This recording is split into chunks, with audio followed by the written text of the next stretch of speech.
Oh, man.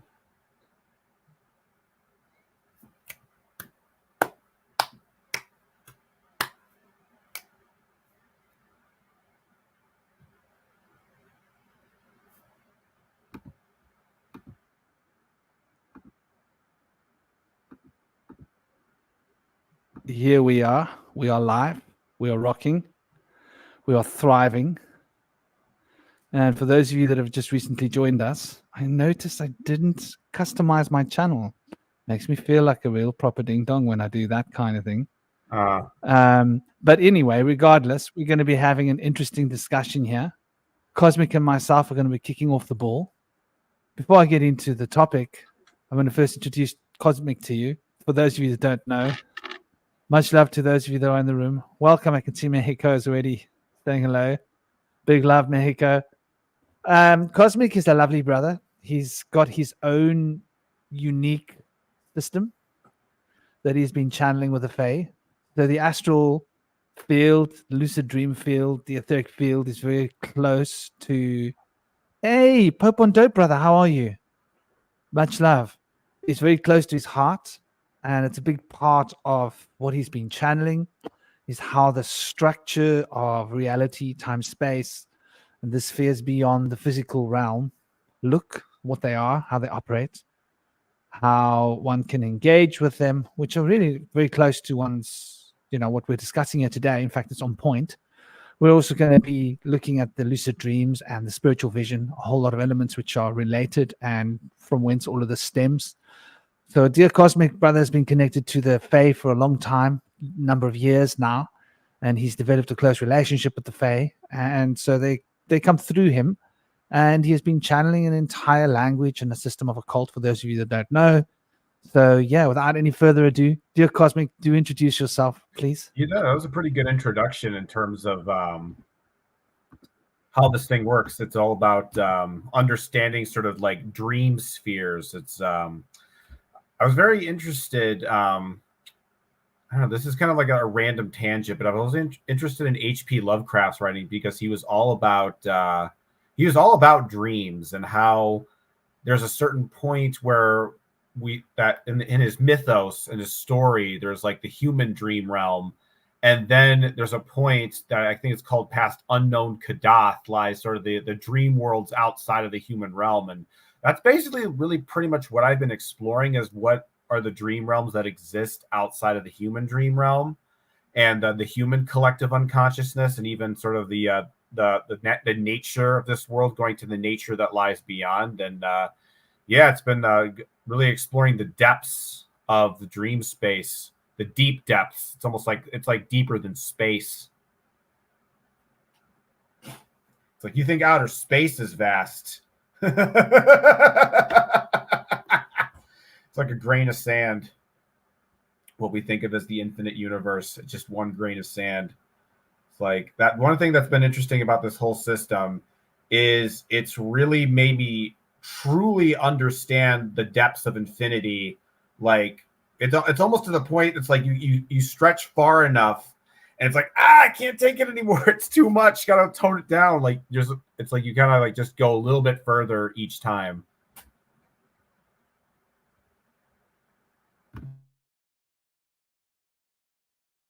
Yeah, man, sorry for the delay. Been having an issue changing the front banner channel on my YouTube. I'm not quite sure why that is the case. It normally works so smoothly and so easily. But of course, every once in a while, they like to make it exciting for us. So we can't quite get it exactly what we're looking for. Oh, there we go, the home tab. So yeah, I mean, we're going to be discussing lucid dreams, which I think is really interesting. How lucid dreams work, what they are, what dreaming is, in fact. Astral projection, once again, what it is, how it works, the spheres of the astral realm. We're going to be looking at etheric field, how the etheric field works. We're also going to be looking at the fundamental structures when we look at this in a very base way, to be fair, because I get the impression that there's been a lot of information that's been propagated with regards to this field, which has been quite misguiding. We did a discussion which has touched onto these topics before, but we're going to go into like the real and as a vegetarian, it feels weird to say this, but the real meat and potatoes. So the substance of dreams. I really like to get into the dreams because there's a lot about lucid dreaming, but I think, like, from what I've seen in the lucid dreaming groups, they are like clutching at shadows in the dark. They have no real concept of what a dream is, where a dream happens. Sort of like when people are talking about God and nobody bothered to define what the term God means, which I think is rather fundamental if you're going to have a conversation about God. So we're going to look at how the etheric body and how the astral field works.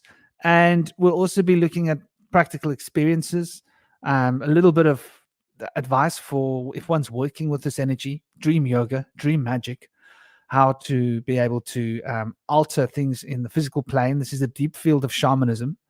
We'll be looking at how this intersects with certain elements of mythology and the occult cosmologies, how they fit into these outlines.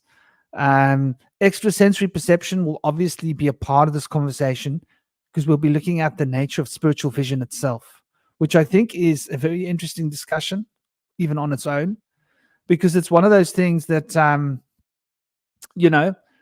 spirit vision is something that we all think we know, but few of us have really taken the time to investigate. And here we go. We've got dear brother Indy Sage with us. You can see that steering wheel moving. He's rocking the car. Wow, the skies look so blue. Welcome, dear brother. Are you able to say a few words? Let me introduce him first. For those of you that don't know, Indy Sage is a shadow worker. He's a anthropologist of sorts. He looks at ancient history. He looks at the philosophies and the ancient practices, as well as working with shadow work and various elements of the occult and spiritual practice. And he's just got a wealth of experience in life that's really, you knock him down, he gets up again. That's dear brother Indy. Welcome, brother. All right. Thanks for having me on the show. It's going to be an awesome show today. I'm really excited for this theme for the show.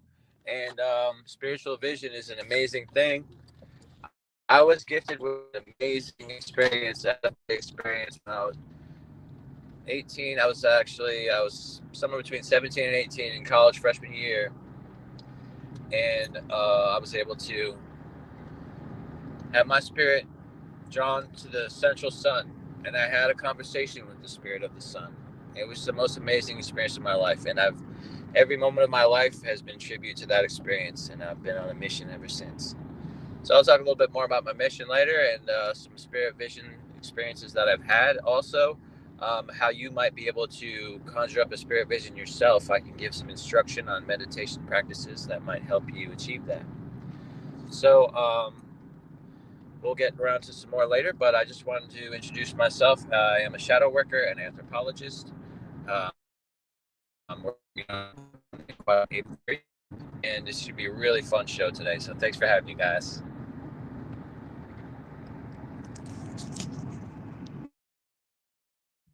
Absolute honor to have both of you guys on the show. I'm sure you guys are going to throw a lot at the table. It's going to be really exciting for everybody. Welcome to those of you that have joined the show. I see that a couple of people are popping into the comments here. We've got, as I mentioned, Pope on Dope, Mexico. We've got Soothing Sounds. Welcome to Soothing Sounds. We've also got somebody else. Did I skip? Oh yeah, we've got old world Micmac. Welcome to all of you guys. I hope you're absolutely fantastic. Smiling hard. There's only one way to smile, and that's to smile hard. Life is what happens when you're not smiling. So keep smiling and take charge of your life, because there's an old Taoist tradition which says that when you smile, you project loving, positive, healing energy. So the more you smile, the more you get in the habit of channeling that positive energy, the more you're going to give it to other people, the more you're going to get it from other people, because the smile is like an infectious thing. It's like a smack, right? You can walk down the road and smack someone in the face, and you can pretty much guess that they're going to smack you back, because that's what people do. But people also smile back. I've noticed this. It's incredible. You walk into a room, there can be somebody looking like their face might look like a smack back, but you give them a smile and they forget all their troubles. For that moment, they're in the smile with you.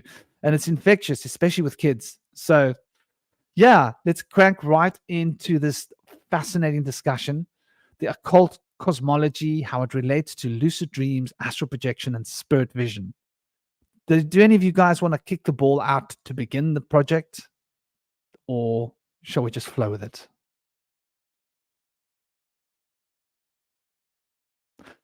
Okay, so I'll get cranking on then. Well, I thought it'd be interesting to start with the dreaming, and we'll progress into lucid dreaming. Everybody experiences dreams, and there are lots of different kinds of dreams that we can experience, which is actually quite fascinating if you look at the nature of dreaming. Now, how dreaming happens and where dreaming happens, I have been in a lucid dreaming group for a long time, and I've heard some really bizarre ideas being propagated. People believing that the dream only happens in your brain. That's all there is to it. And they don't recognize and realize, because this is what they've read in some ridiculous science journal by some scientist that probably doesn't have much experience or knowledge of dreams. Probably hasn't realized that dreams can be prophetic. Yeah, dreams can be very prophetic. Probably hasn't realized that sometimes you dream about something and it happens exactly as you dreamed it, or you can be getting information in your dreams that are relevant to what's going to happen. So there's something quite profound about the whole cycle of dreaming. And then we step into the world of lucid dreaming. And lucid dreaming is a whole new world within your soul. And it expands and explores into the unknown, uncharted territories of the spiritual world. I have always thought of dreaming as being something which doesn't happen locally. And I'd love to get your opinions on it. What do you guys think? Dreams, are they happening in our brains, or are we actually dreaming somewhere else? I think here's the weird thing that I've been thinking about. It actually depends on how you contextualize it. If you believe it's happening in your brain, it's happening in your brain. But if you believe it's happening outside of your brain, then it is happening outside of your brain. The context of how you view the experience actually sort of like, so in Zarfaxology, there's the idea that Zarfaxes are kind of like the astral coordinates of the higher dimensional plane. And when you believe that it's in your brain, it's like you're taking that, you're projecting your mind to a specific dimensional coordinate, which is in your head. But if you believe it's happening outside of your brain, then you project your mind outside of your brain. I'm actually doodling a little diagram I want to show in a second here.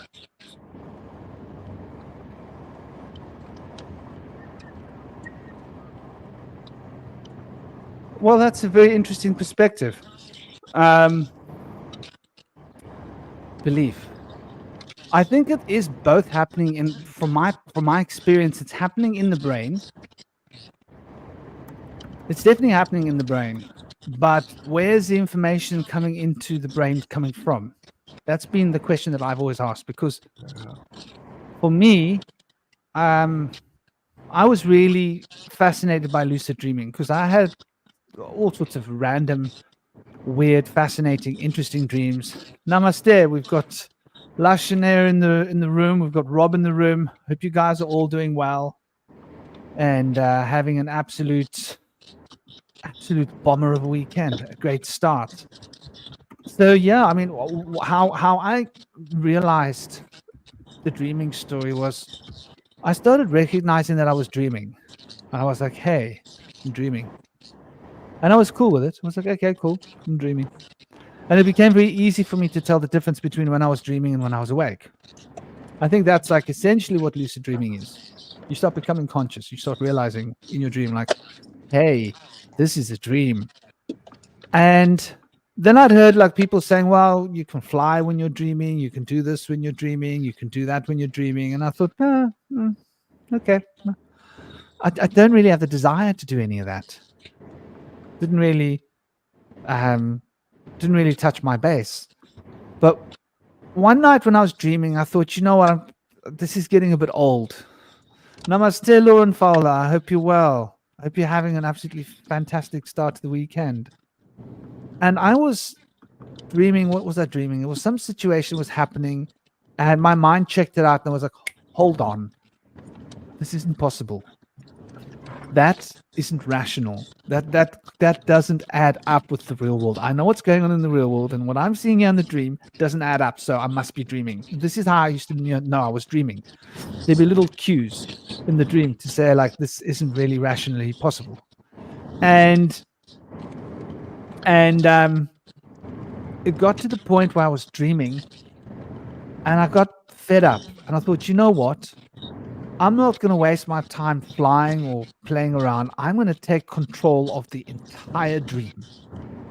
And I reached out with my mind, and I with the arms of my mind, and I took the dream in my arms, and I decided I'm going to control the entire fabric of this dream, and I'm going to change where I am, what's happening, full control, audio, visual, sound, smell, everything. I want it all. And the moment I started to take full control of the dream started to wobble. And it wobbled and it wobbled, and I realized, hold on, this is like a wobbly spinning thing. Until it wobbled and span so much that it just unraveled. And there I was, floating in the black substance. I was like, oh, this is the astral plane. Interesting. And ever since I did that, my normal state of dreaming changed. It wasn't the same anymore. Like I would be dreaming, but I wouldn't be dreaming up a whole story. I do very rarely sometimes dream a whole story. Very, very rare. Normally I'm asleep and there's information going through my consciousness, and I'm aware of the fact that I'm asleep and that there's information moving through my consciousness. That's like what passes for dreaming. Like my partner, she dreams like full cinematography, Hollywood production. It's like it's a whole story. It's like, bloody hell, you've got a good script writer. I always feel like I'm missing out sometimes when she tells me about her Hollywood scripts or the equivalent of, they're better than films for the stories that she tells me. But for me, it's become very, and I noticed as well that the quality of my sleep improved. So this is where I noticed, like when I'm dreaming, it's like I'm on the astral plane. And I'm sort of, part of me is on the astral plane, and part of me is still awake in my body a little bit. And it's almost like my consciousness feels like it's a little bit divided, like a part of me is down there. Namaste, Corey. I hope you're well. I hope you're smiling. I hope you're having an absolutely fantastic day, weekend. So yeah, I see, Cosmic. You've stuck a I got a little graphic image here. I wanted to demonstrate kind of what I was talking about earlier. So this is a Zarfex map for two different individuals. So the upper Zarfex map, this is for someone who believes in the astral plane, who believes in a spiritual reality. And the lower one, this is an atheist materialist, somebody who doesn't believe in spirituality, someone who believes that dreams only happen in the brain. So let me kind of explain something. So each circle is called a Zerfax, and that essentially represents a kind of a fourth dimensional coordinate. So the left side, which is called the Zarfex interior, that represents physical reality, mundane reality. And the right side is essentially the astral plane and all the different levels and variations and so forth. Now, notice with the atheists that this astral plane is completely voided out. That's because they exist in what's known as a void Zerfikes. And for the spiritually minded people, dreams typically happen over here in what's known as the Zaphras channel. But with the atheists, because they have no Zaphras channel to access, they have to go instead through what's called the Nezerfax. Now, the Nezerfax right here, this represents sort of the intellect, the mind, the brain, sort of linear, logical thinking. And because it has nowhere to sort of go, it then goes outside into Azerfax space, which is essentially information space. So what happens is, because this area is voided out, but because the mind is still capable of dreaming, it has to sort of manifest in some other location. So it remains within the Zarfex interior. Now, what's interesting about this is it kind of shows how your different belief systems structure and alter this map of your sort of your dimensional coordinates or whatever. And for the materialists, they have basically half of their map completely cut off. So that's why it's called the void Zerfikes. And I just kind of like, for me, I think that this methodology is it gives a way to sort of understand these ideas more visually, which is sometimes it's hard to explain them in words, but if you kind of like, point to the different circles and just sort of like, figure that out, it's a very useful metric to help you understand how the astral space and how different parts of the the hyperdimensional realms actually manifest themselves. And that's basically what I'm doing with this system. So yeah, I just kind of wanted to like add to that, the thing I pointed earlier in that little diagram I just made just now to kind of further elucidate the point. I'm sorry if I missed that. I went to go and fetch my fisherman's friends. I like sucking my fisherman's friends and my water from the next door room. And that's a very interesting concept that you showed here with your Zerfax diagram. Though, what I'm curious about, what do you mean when you say a void Zerfax?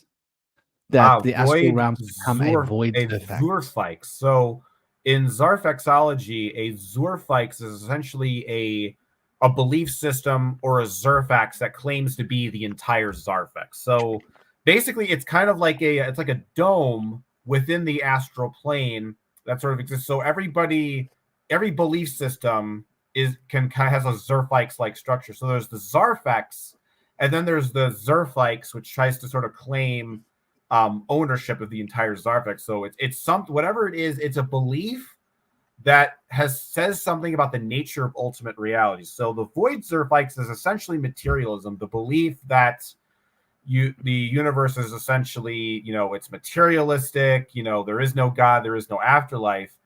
And the thing that's interesting about Zarfaxology is it's almost like that's a part of the dream realm. That is a part of the astral plane that you can visit. And it's like, because what I've noticed is that if you spend a lot of time around people who believe in that sort of belief system, like, a materialist skepticism, it's almost like you feel their universe creeping into yours, or you feel like you're being pulled into their dimension when you're kind of like surrounded by like a consensus. Even though you may totally disagree with it and you think, oh, this is totally wrong, there's still that weird pull. There's still that weird sense of like consensus reality. Like, oh, there's all these people around me who believe this. It's sort of like when you go into a church, you can feel that Christian universe sort of like surrounding you. And that's essentially the idea of a Zerfix. They're not necessarily thought of as good or bad. It's just like, it's sort of a way to sort of navigate the different dimensional spaces that exist within the Zarfix, which is sort of like the larger collective human dream realm as a whole.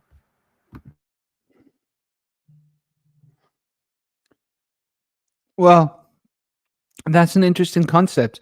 Lauren Fowler is asking a question, and I think it seems like that question was addressed while you were talking.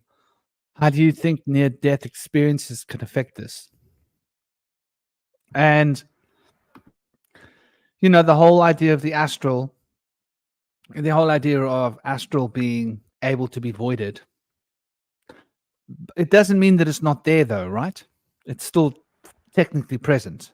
It's the ideas they've kind of it's like these individuals have sort of cut themselves off. So it does exist there, but it's basically kind of like the way it works is everybody kind of has their own sort of astral sector, that it's their own personal memories, their beliefs, and what they're sort of other people's dream worlds they're connected to. So for example, this is the whole concept of the Zerfix. So if you're a Christian, for example, your dream world is connected to all the other people who believe in Christianity. And there's a sort of a sub universe sort of within that. So the point I was trying to get at, so when it's voided out, it's like there's nobody there, but other beings and other things can enter into that empty space, because it's like, oh, there's no humans basically control that space. So entities and other void-like beings can basically take that, and then that becomes what's known as a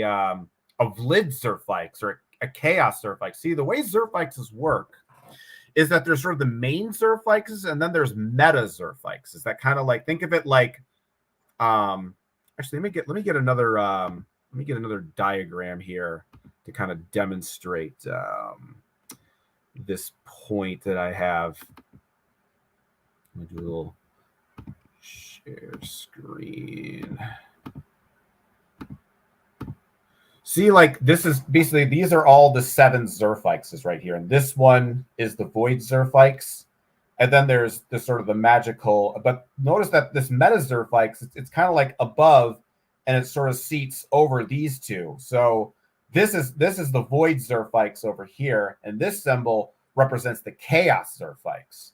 This is the Zerfikes of pure nihilism, meaninglessness, emptiness, and then which is opposed to the Slizerfikes, which is the Zerfikes of order, which is everything is kind of connected to one. Everything is sort of meaningful. Everything is like perfectly ordered, which goes over the Theozerfikes, which represent something like Christianity, and the Diozerfikes, which are polytheistic beliefs like, you know, your standard pagan fairs, et cetera, et cetera.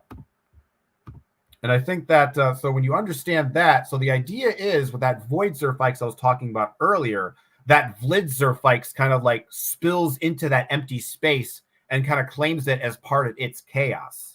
And so it's almost like basically for the people who are in the void Zerfikes, it's essentially a part of the astral plane that's unused and undetected. So other, like, kind of like if you think of like a house that has an empty yard and nobody's maintaining it, no one's cutting the grass, no one's trimming the flowers, no one's watering the plants. All, you know, the grass starts to get, you know, really tall, a lot of weeds start growing on, and like animals start burrowing in. And I guess that dynamic is also true in the astral plane. So that's what happens when people have an empty sort of space. It's kind of like why like a lot of these people too tend to have very dark and negative points of view, because it's almost like it's still there, but it's like they don't have access to it. Think of the astral plane.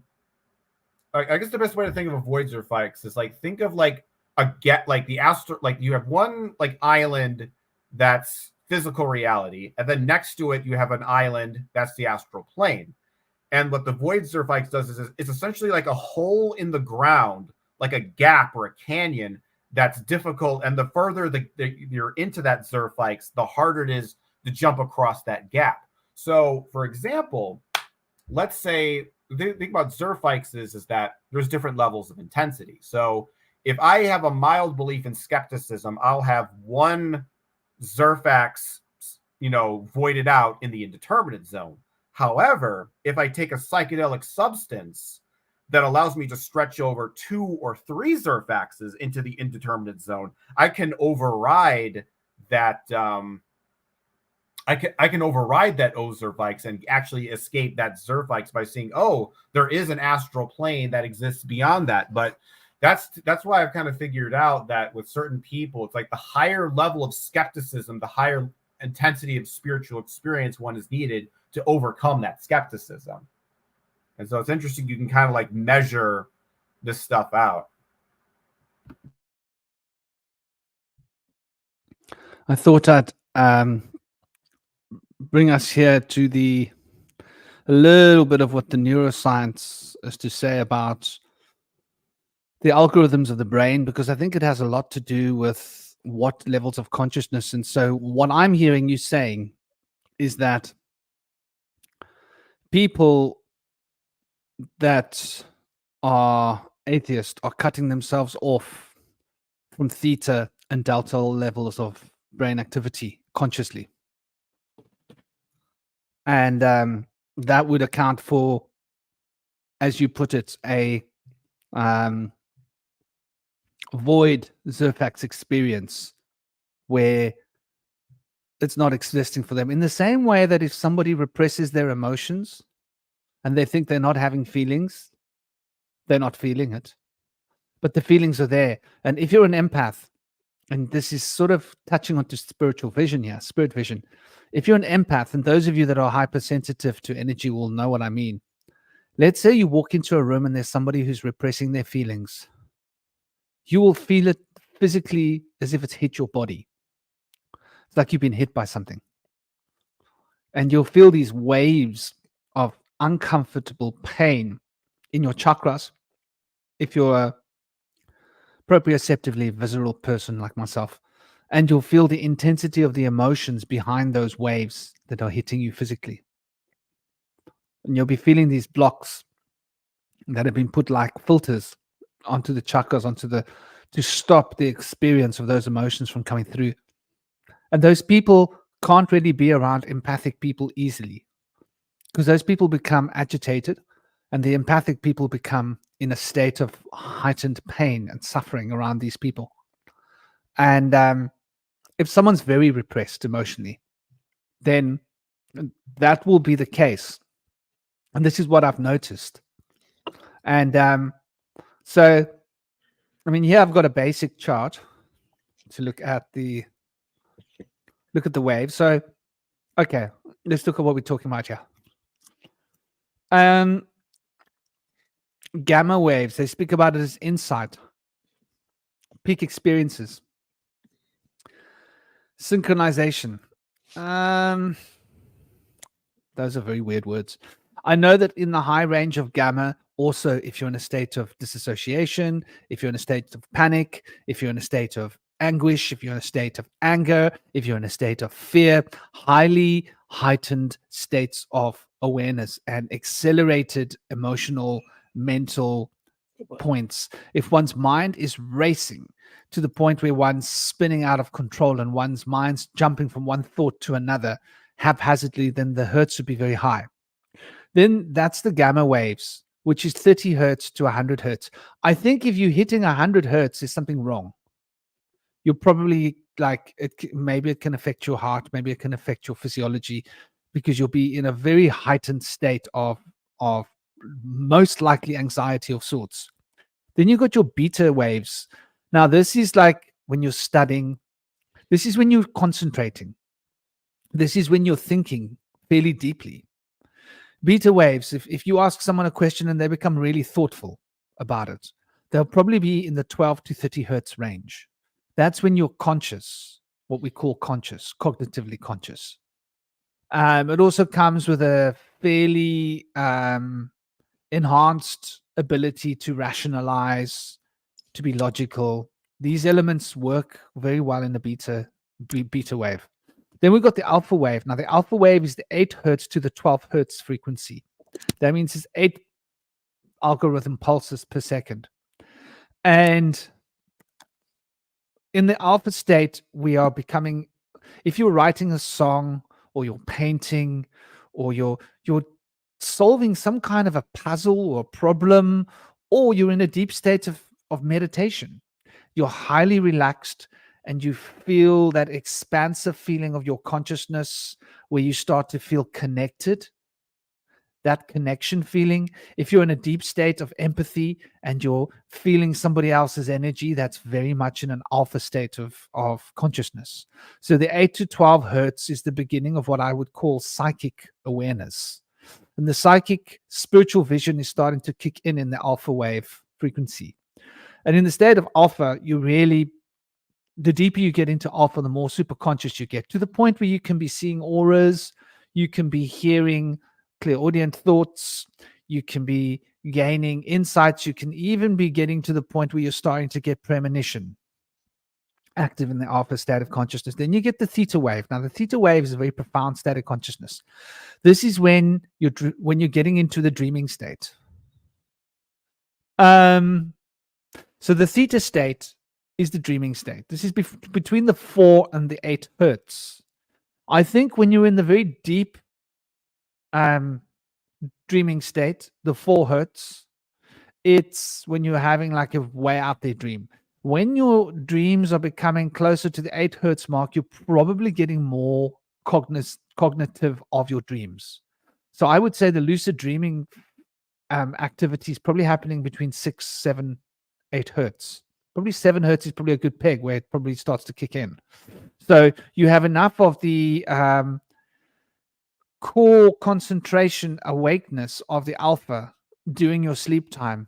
And so the theta waves are happening during the REM of your sleep cycles, for example.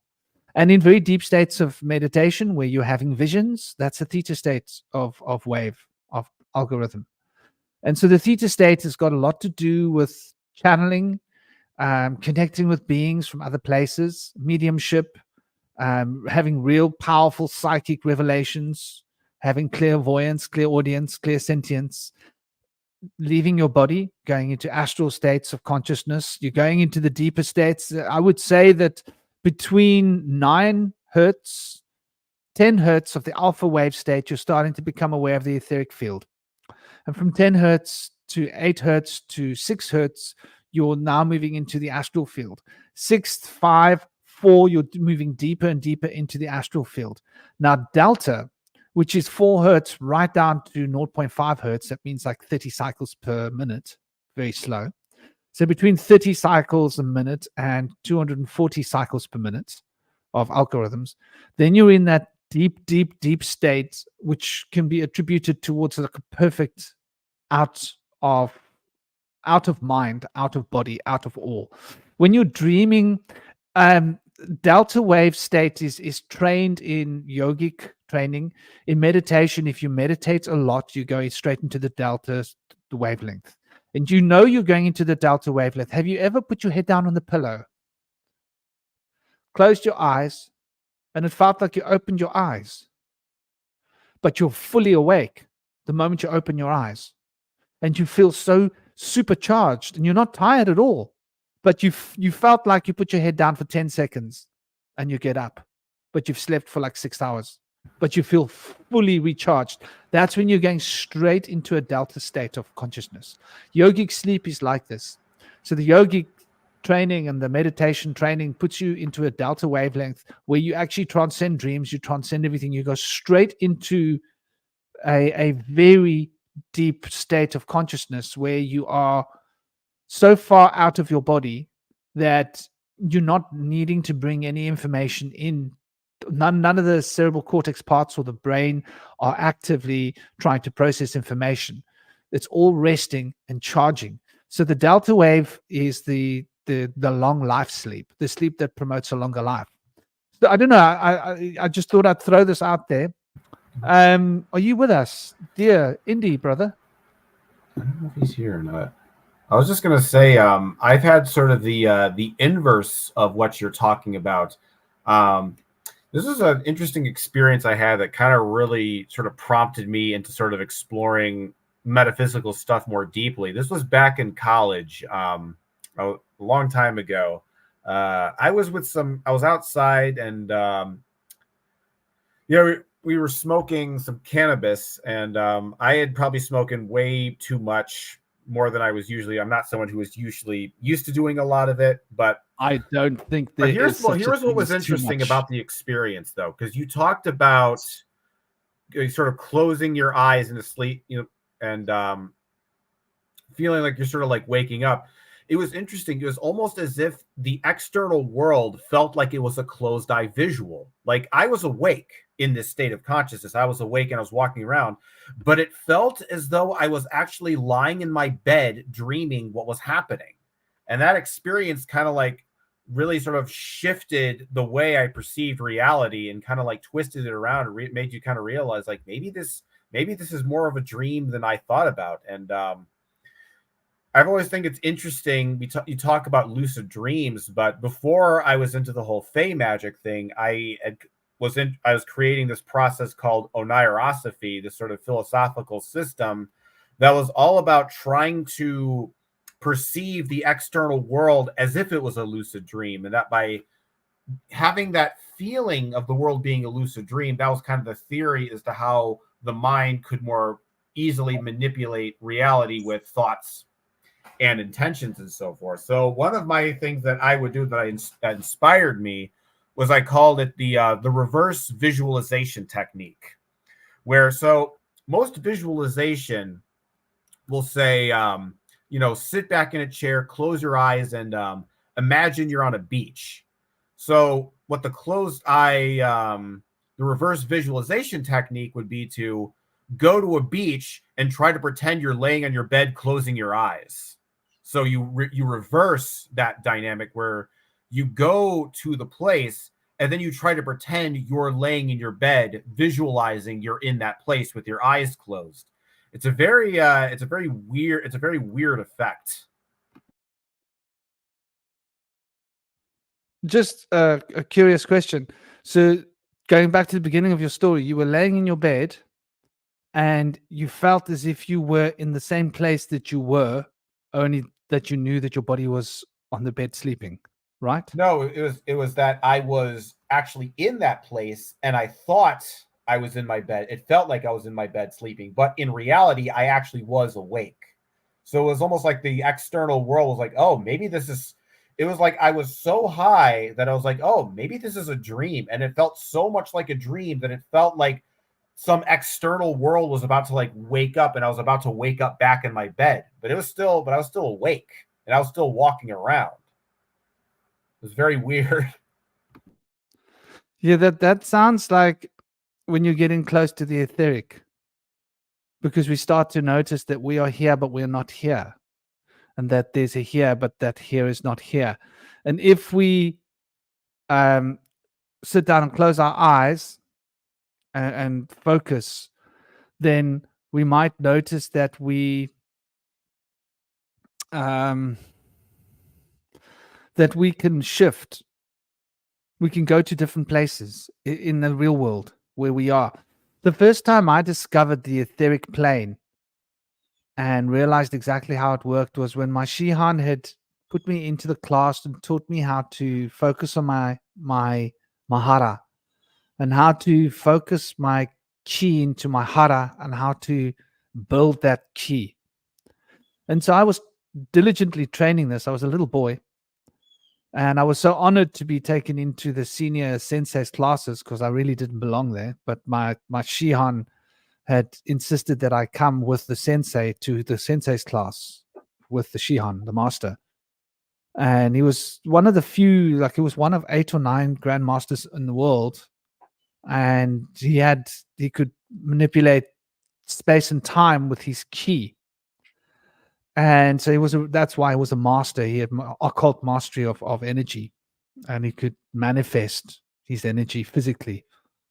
And so anyway, he trained us, and I diligently started working with this. And obviously it relates to working with your hara, focusing your energy into your sexual center, your true sexual center, not the kidney center related to the root chakra for men, which we relate to our sexuality, but to the sacral plexus itself. And there's a point inside the hara, which is below the dantian, where you can store and focus that energy. They do the same thing in Taoist techniques, I learned later.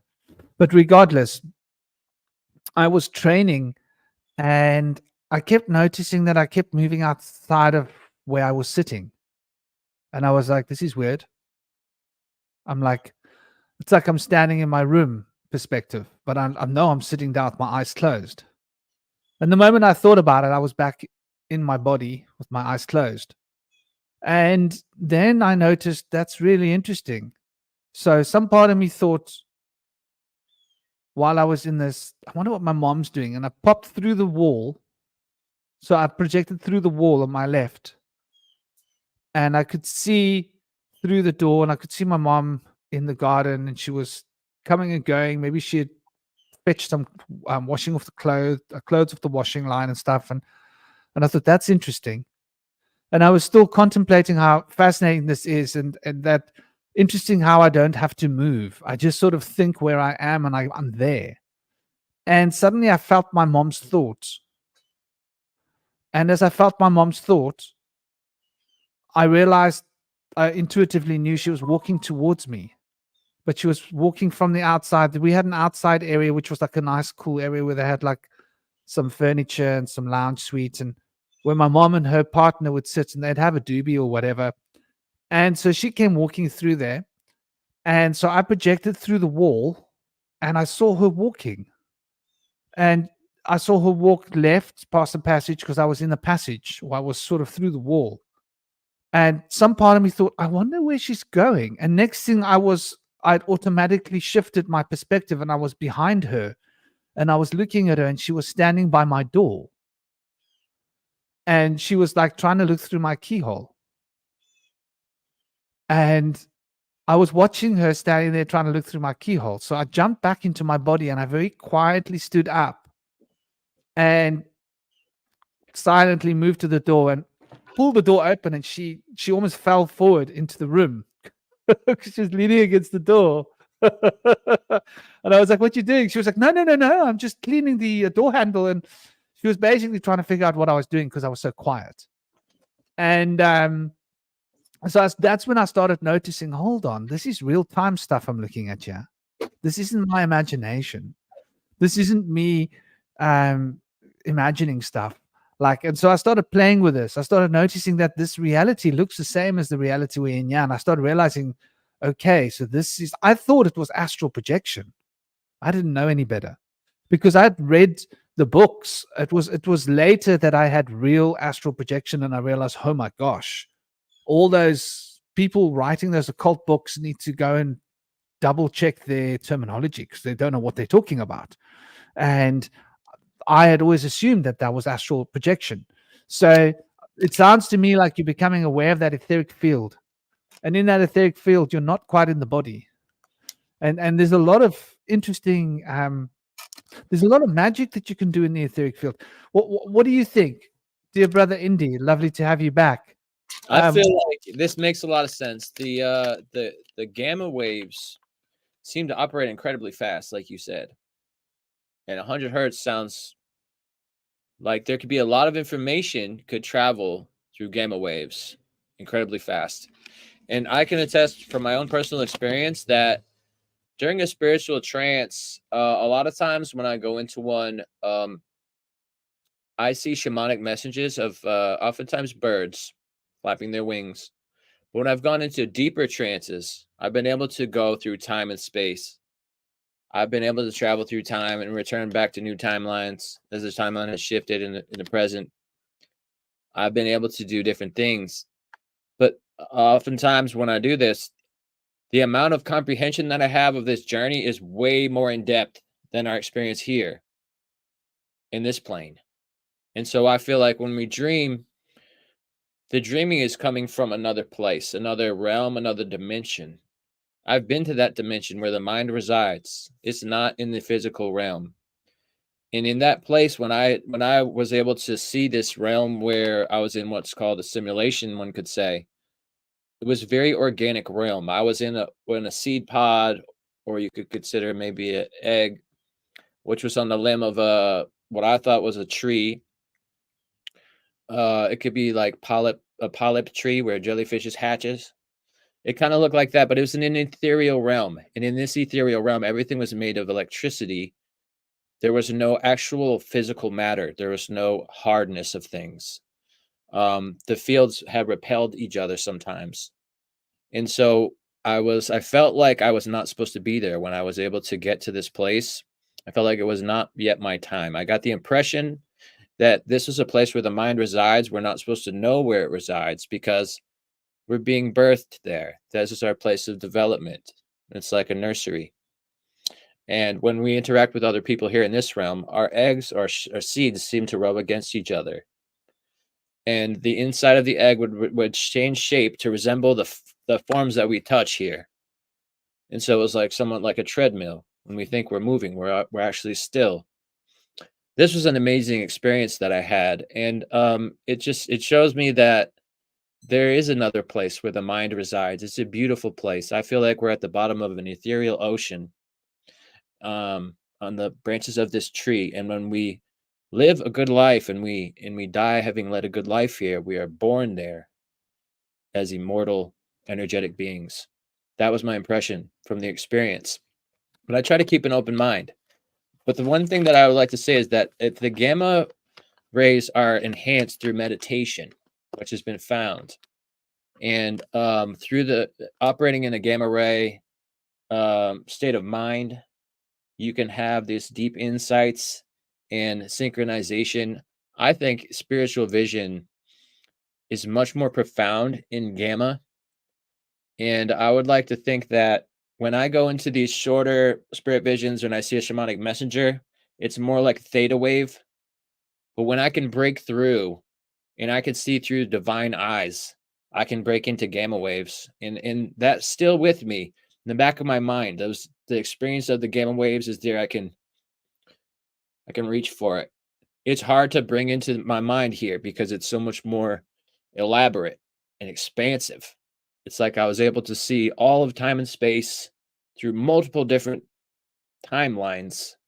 So I was seeing all of time and space in many different forms. There's different ways that it could play out, did play out, would play out.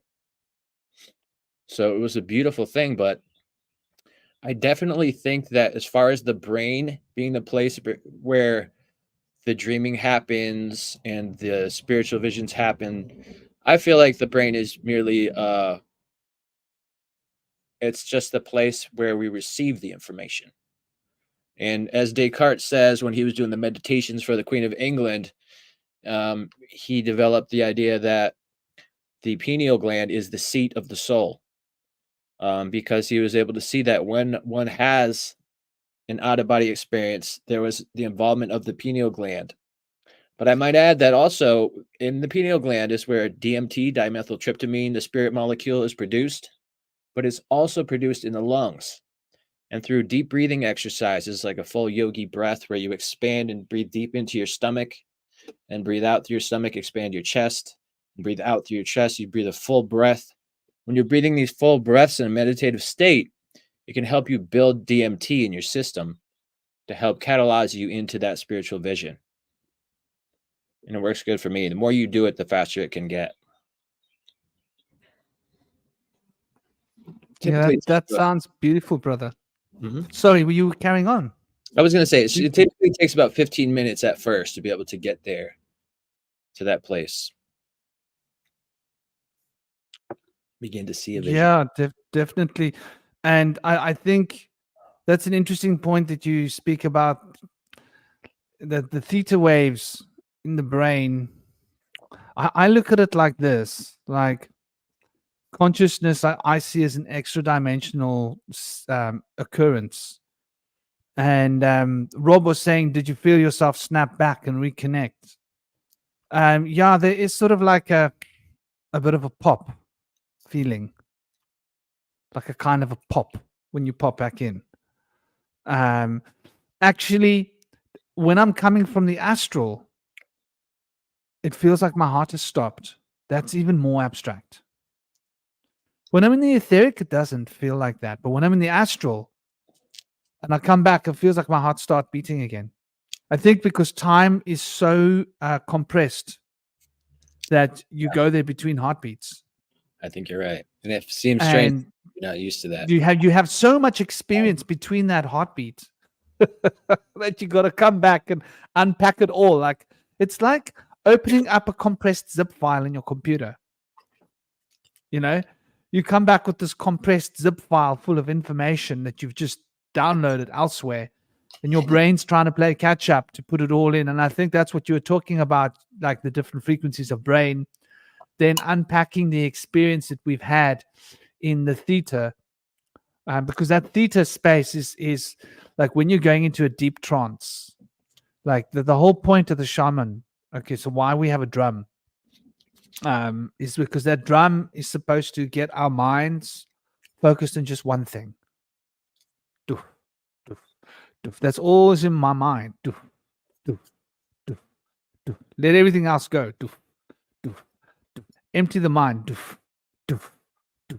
And then the mind gets wrapped up in that pattern to the point where you no longer hear the drum because you're now in that rhythm. The drum's still happening, but you're not even with the drum. You're like now going somewhere else without the drum. And that sort of becomes its like thing. It's like a bicycle wheel. You're like riding on this unicycle wheel, like what? And then you find yourself all sorts of things happening. So the whole point of the drum is to slow down the algorithms of the brain so that we can detach from the body. Because I think the more algorithms we have, the faster the frequency, the more rooted in the body we are.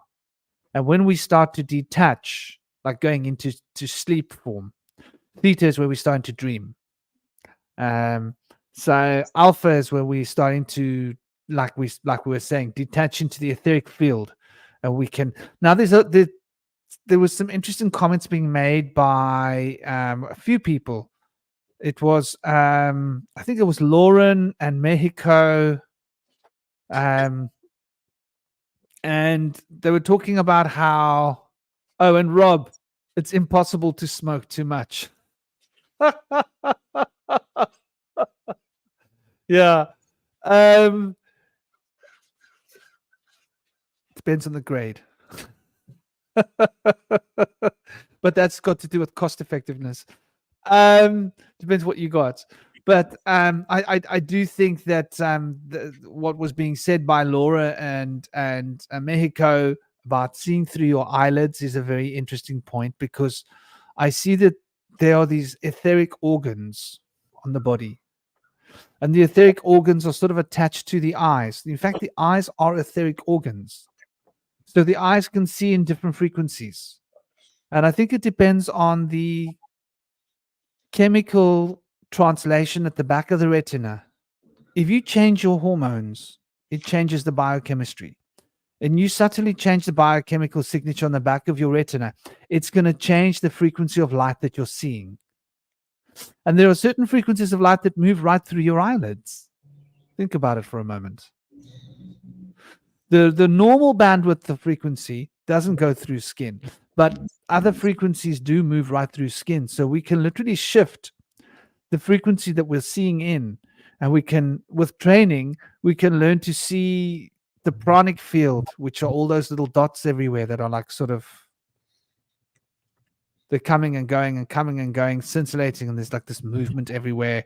And as you start to look, there's this shimmering behind the dots. Then there's tiny, tiny dots everywhere. Everything's just made out of like tiny little dots, and the dots are like coming, going, coming, going, coming, going.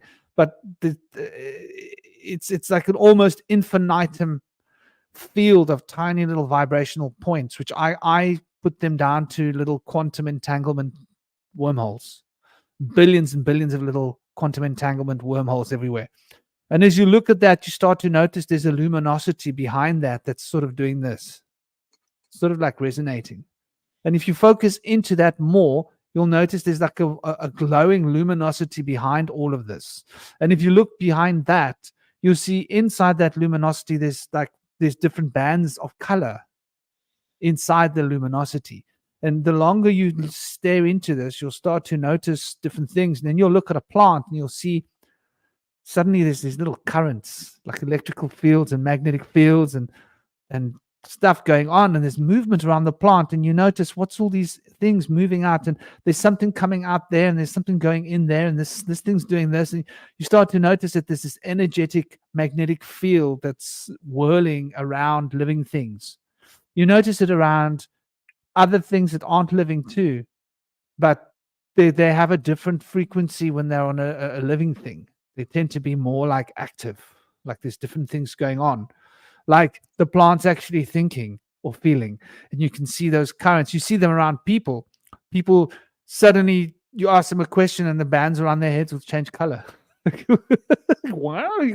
So it's like they literally, like, you see them thinking on using a different part of their brain, and you see a different color, and you'll see these little sparks coming off of their head, like little light pulses when they're like getting an idea, like a luminous explosion popping off their heads. And if someone's like really coming up with really interesting ideas, they'll look like they've got a halo around them, like give somebody some really good chronic, you see them wearing a halo.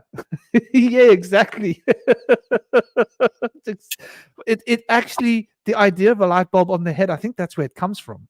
People must have seen that pulse of light and thought, hey, this person's got a light bulb on their head. And you can literally see it in a group of people. If someone's head's brighter than the rest, then it's because they probably, like now I can see even through the camera that I've got orange and yellow bands and green bands around my head.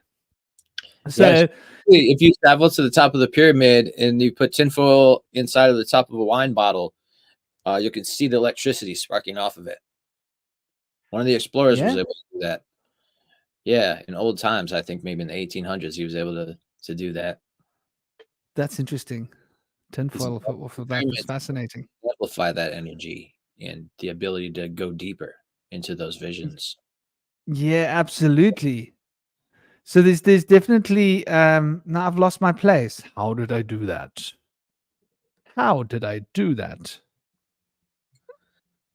Isn't it weird how it does this every once in a while? Yeah. Like basically, namaste. We've got new people arriving. Namaste to you guys. I saw my Cherry's face pop past there. Going back trying to find the Rob's comment that's supposedly on the screen. There it is. There's Rob's comment.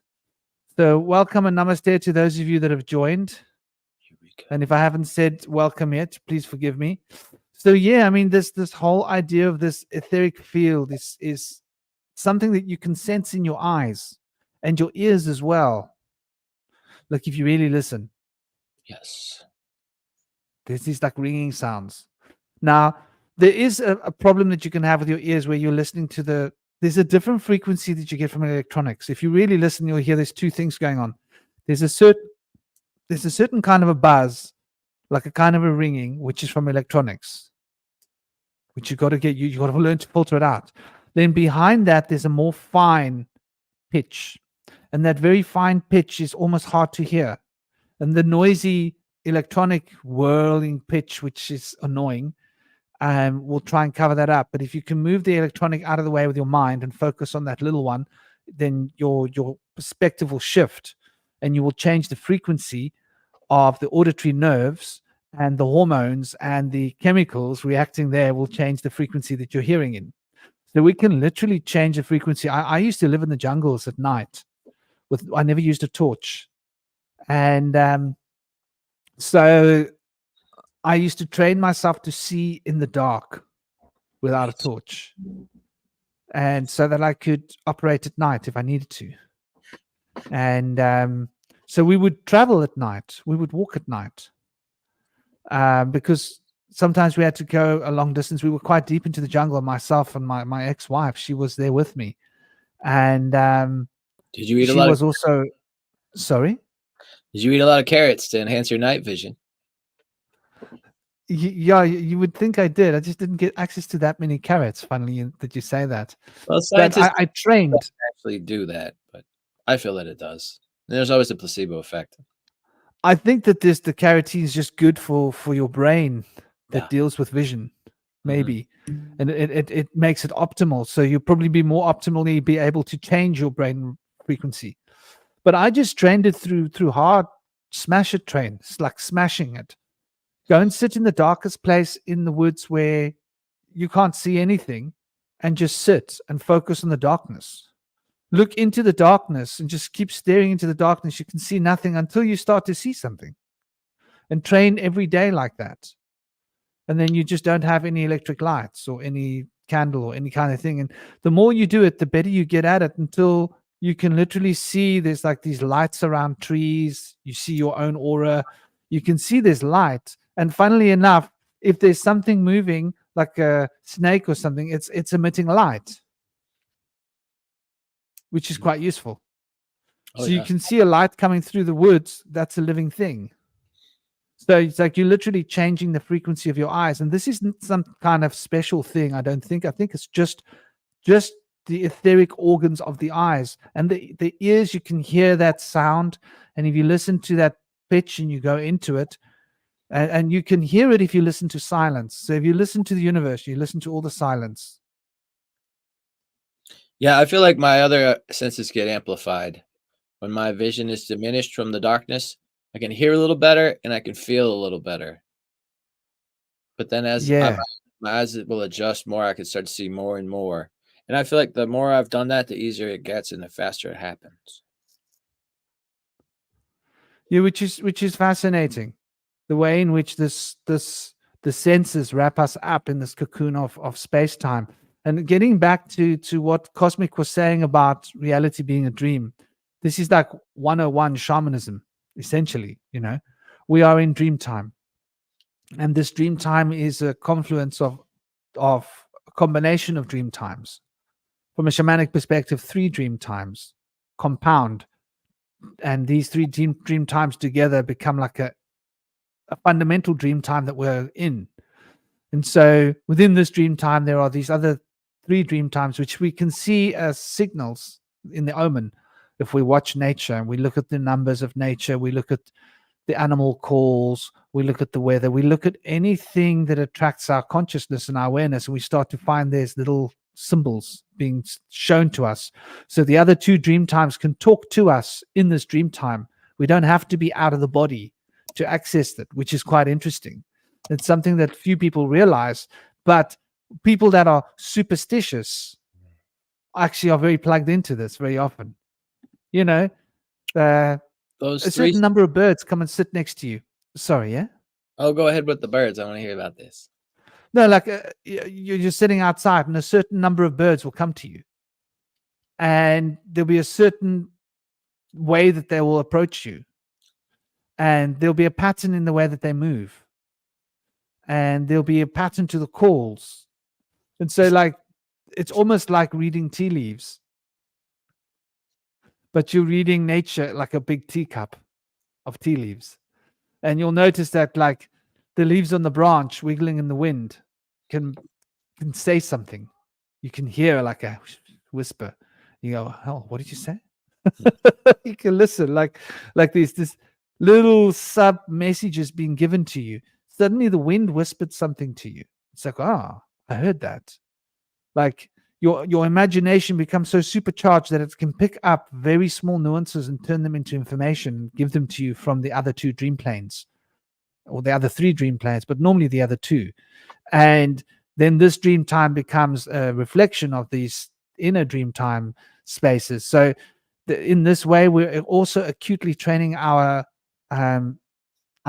etheric senses of sight, hearing, touch.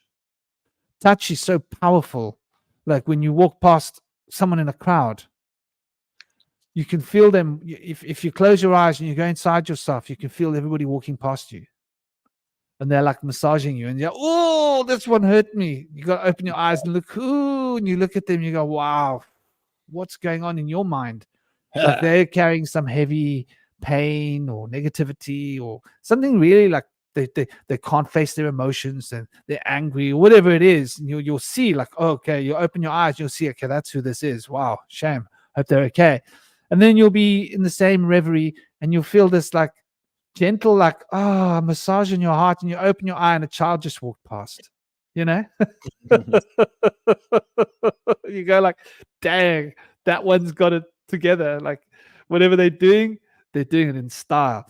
So I think that, like, coming back to what Eleanor and I think it was Bernadine was saying about seeing through your eyelids. Was it Lauren? Sorry. And namaste, Bernadine. Welcome.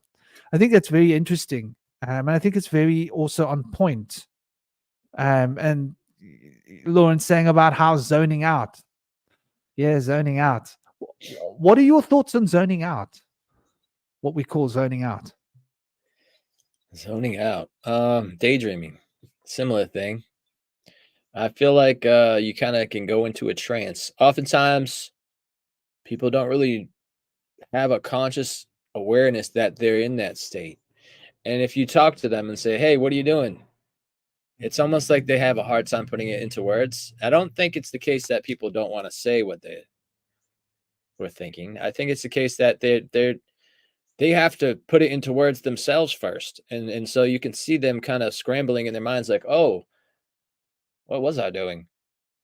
Oh, I was doing this." And I feel like we get taken away to a different place, but we're still sitting here, but we're in a different place in our minds. And we forget about being here. So it's pretty impacting on us to be able to whisk us away into la la land where we go. But I feel like I have a bachelor's degree in psychology, and in psychology, they have a lot of ridiculous ideas about the mind and the brain. But oftentimes they'll say that the dreaming is just the integration of new feelings into our cortex so that we're going to re-experience them in a different context and such. And it sounds nice, but I feel that science is not really versed in understanding things energetically, so they're really far off base on a lot of stuff, particularly with the mind in psychology. But I do feel like daydream is an aspect of going into a different mental state in which you're able to access your mind body. Place where your mind is in a separate place, and it is able to. And I don't know if you're familiar with the three gods of dreams in the Greek myths. They're called the Onori or Onoroi. there's three gods. There's Morpheus, who we're familiar with from the Matrix. There's Hypnos, and there's Phobos. Phobos is the dream god of fear, paranoia. Hypnos is the dream god of fantasy. And then Morpheus is the god of premonition in dreams. To show us things to come. So I feel like there's any one of those three aspects can be, or any mix of the three can be involved in a dream state. And so they do play on our emotions, on our fantasies and our fears. It has access to those.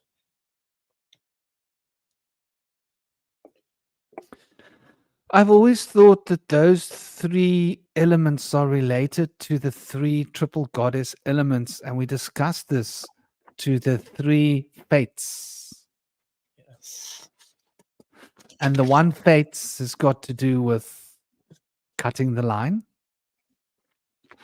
And in order to leave this world, one has to be engulfed in phobias somehow.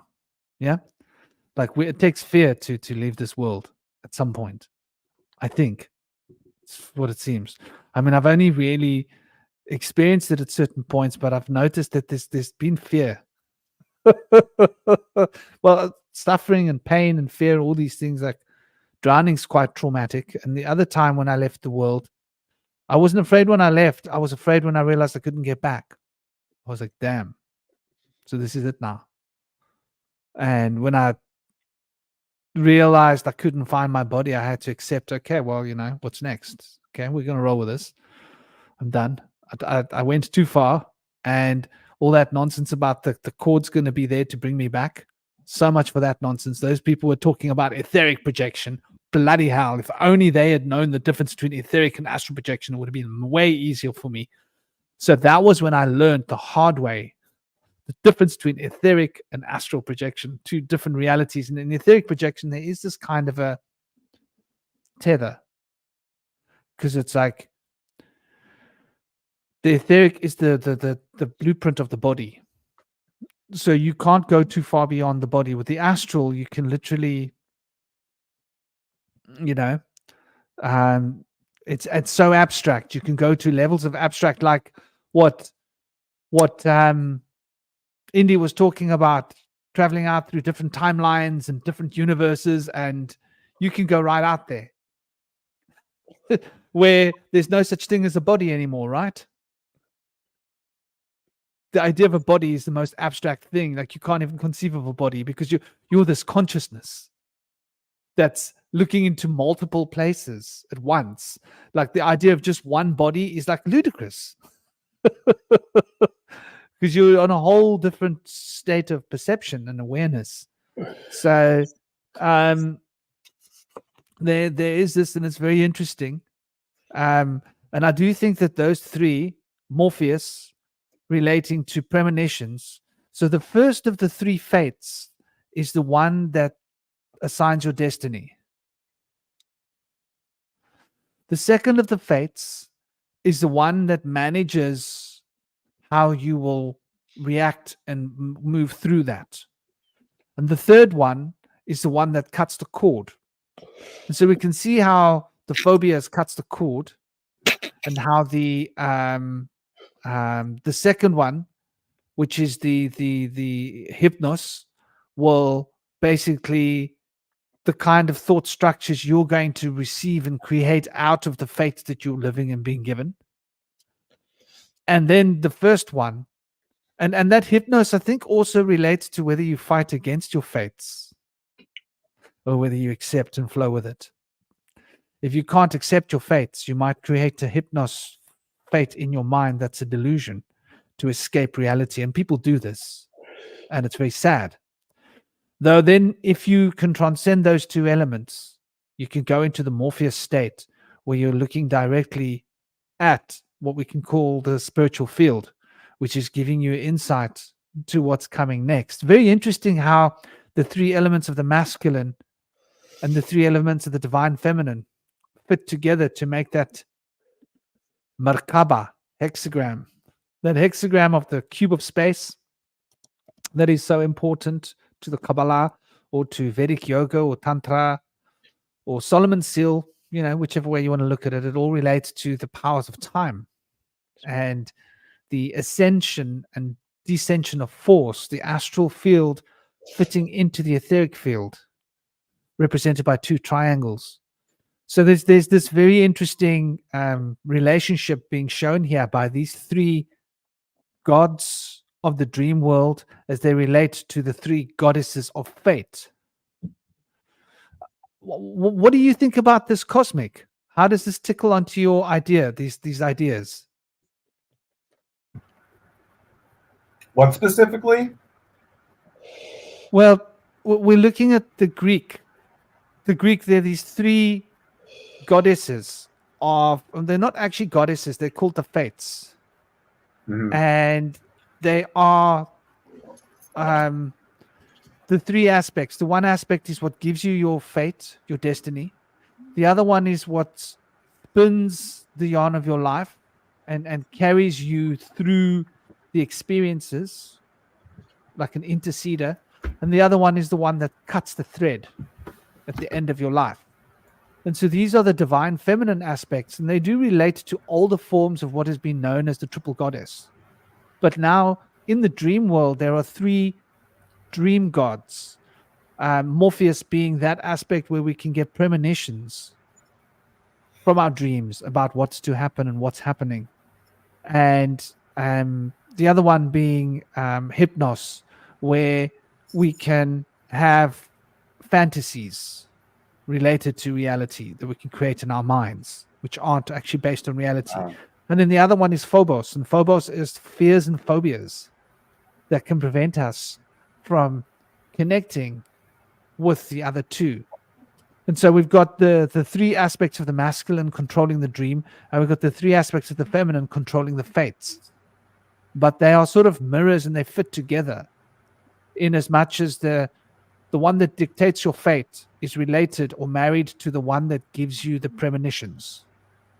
And the one that spins the yarn through your life to carry you and nurture you to ensure that you stay on the right path is connected to your fantasies.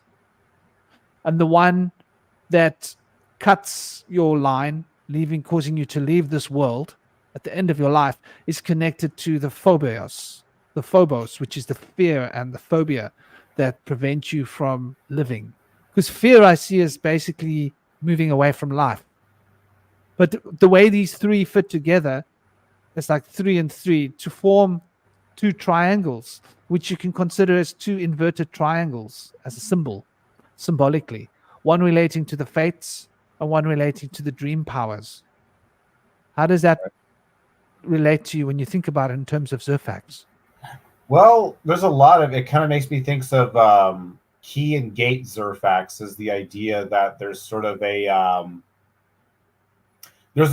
gate. If you think about it, is almost like the soil of the dream. It's like you could have something. There's actually, let me get another graphic here, just to kind of probably shown this one before, but might as well show this one again. Just for...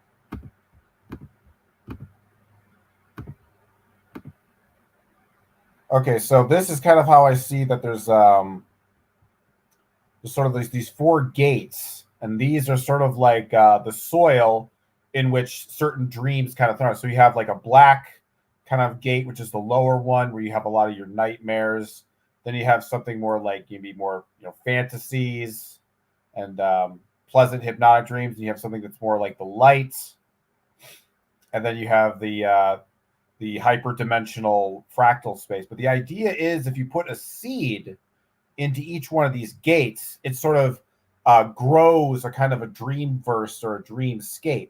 And so that would be sort of the feminine part would be the gate, the soil in which it grows out of. And then you have the key, the masculine aspect, which is the sort of the idea or the kernel that sort of grows and becomes a new thing. So it's all a very kind of a sort of a sexual sort of dynamic there. I guess that kind of relates sort of to the gods and goddesses.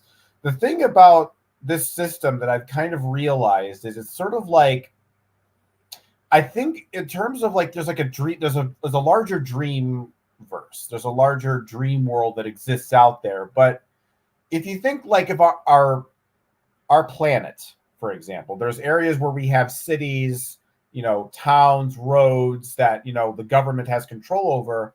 But then there's more, wild kind of areas like the Antarctic, the deep reaches of the Amazon, the uninhabitable parts of the Sahara Desert, where there's really no human sort of control over it. It's just primordial, natural sort of world. And I've been thinking of the dream world and the astral plane in a similar kind of manner, in that there's parts of the dream universe that have been sort of like taken over by gods, and the gods have created cities in these sort of parts of the astral plane. But then there's all these other parts of the astral plane that are sort of unclaimed. They're wild. They're sort of untamed, primordial, and natural. And to me, that's what I think of like the majority of the universe or the dreamverse actually is.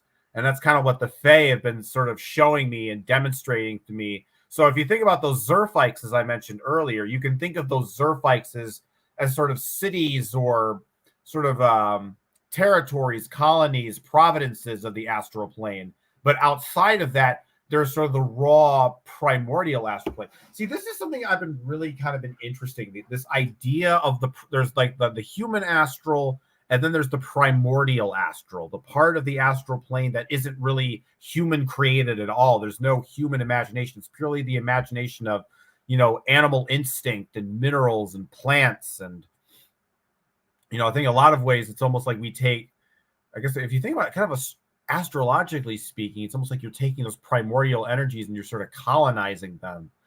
Because another thing I think that's interesting about, if you think about like religion, for example, like especially a particular type of religion that wants to, control all the people, get as many followers as possible, what they're essentially doing, if you think what a religion does, it's like it's like they're trying to get as much real estate in the astral plane as possible. Because if you think about each, it's like, think about like the astral plane is like a big grid, and each person has like a kind of a house on that grid. The more places you have control, the larger your religious universe becomes. So yeah, that's kind of like the way I look at the astral plane is but I've been interested now in sort of exploring what's in this primordial astral plane that is sort of beyond the human collective consciousness, and into sort of this alien, natural, sort of unknown, almost kind of Lovecraftian in a sense. But yeah, that's kind of the way I look at it. So when I think about like gods and goddesses, they're sort of like in the same way, like you think of like trying to think of like a location, maybe someone like, if you think of like maybe the god Zeus, he kind of controls like the Greek sort of Hellenistic sort of like universe of gods. But in the same way, you have like the governor of maybe or the president, the prime minister of the country Greece, and he has control over like the townships and the streets and the commerce and whatnot. But if there's like some natural area where it's just trees and forests and it's uninhabitable, that's really more the property of nature now. It's not really under anyone else's jurisdiction. So to me, it's almost like if I think of the male gods, it's like they're the kind of ones that create these sort of territorial parts of the astral plane. And then the divine feminine, Gaia, the mother goddess, it's like she's the one who kind of like has precedent over this primordial astral that exists around all the religious mythologies, where everything kind of inspired from it. It's just pure like wonder and mystery that's just beyond any mythology. It's just like, strange, mysterious images, and you're just kind of captivated by them. So I guess that's how I kind of look at it.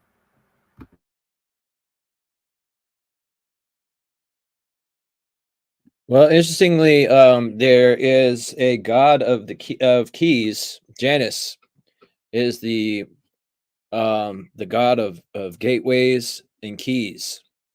And then we have liminal deities, which are deities who preside over thresholds, gates, and doorways. Interestingly, I think a lot of these liminal deities are usually male, although it is a feminine aspect, the doorway or the gate. But the one that comes to mind for me is the ferryman. Oftentimes people are trying to get to the other side to communicate with those who have passed on. They have to cross the river of Styx, and to be able to cross that boundary, they give the ferryman, I think, a coin, or maybe 2 coins, like the coins would put over the people's eyes to be able to go meet the ferryman. Can you guys think of it? Deities? Please continue, dear brother. Don't let me interrupt you. I have a question. Can you guys think of any other liminal deities that would help people cross through? I know people talk to the ancestors, spiritual guardians, and things. Well, for me, it's quite personal. And I would suggest to people, who do you know that you love and you really care about that has crossed over? There's something powerful there, especially someone from your own genetic tree. Because genetics has got a tone to it, like a frequency, a sound. You can hear it out there on that plane. And so there is this lineage that we have through our ancestral tree. Someone I know a while ago, they'd lost someone dear to them, family member. And I was speaking to this person recently, and I was just explaining about how that person that they've lost, they haven't lost. They've gained an ally on the spiritual plane. And it's a very interesting way of thinking about loss. And it can be your parents, your grandparents, great-grandparents. It can be people you even haven't met become a part of that gradient. And so there is this ancestral tree, beings out there on the other side. And so by concentrating on that chain that connects us to them, we automatically start to move our consciousness out of the physical form. And that's a very powerful, it's part of indigenous medicine, your ancestral tree, your ancestors, feeling the ancestors and allowing them to call you out. And for me, animals, my guides are little animals, man. They're not always animals, because your ancestors come as well, and there's more.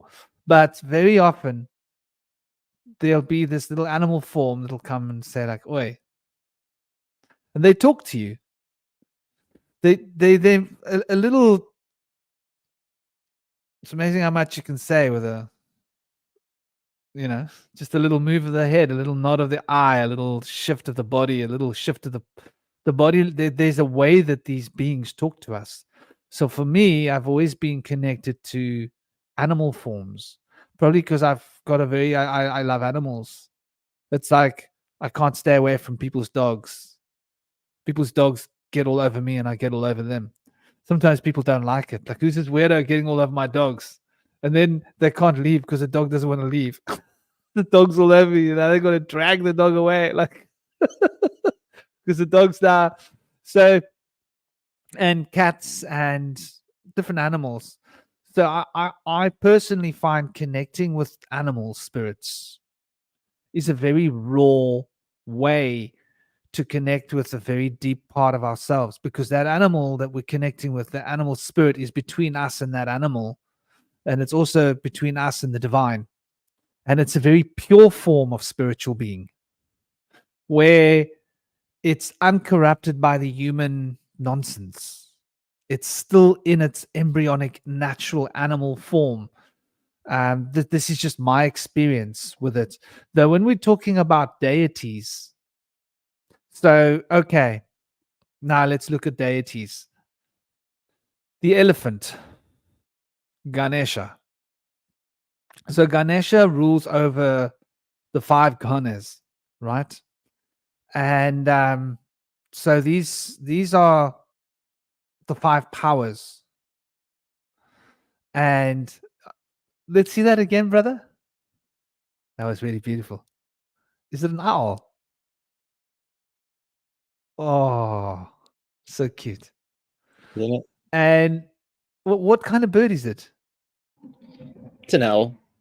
It is an owl. I was thinking maybe it was like an eagle owl or something, because I've seen eagle owl in Scotland and they're really beautiful. They look a little bit like that. But so yeah, the Ganesha in Vedic cosmology, Ganesha is the remover of obstacles. And his symbol is that cross that is spinning in an anti-clockwise position. So it's an anti-clockwise spinning of what we know the swastika to be, but way older than Hitler or any of that nonsense. It goes back thousands of years, and it's Ganesha's emblem. And it relates to undoing things, undoing limitations. Oh, that's a beautiful one, brother. Jai Ganapataya Namaha. And so Gam is Ganesha's bij, the seed of his power.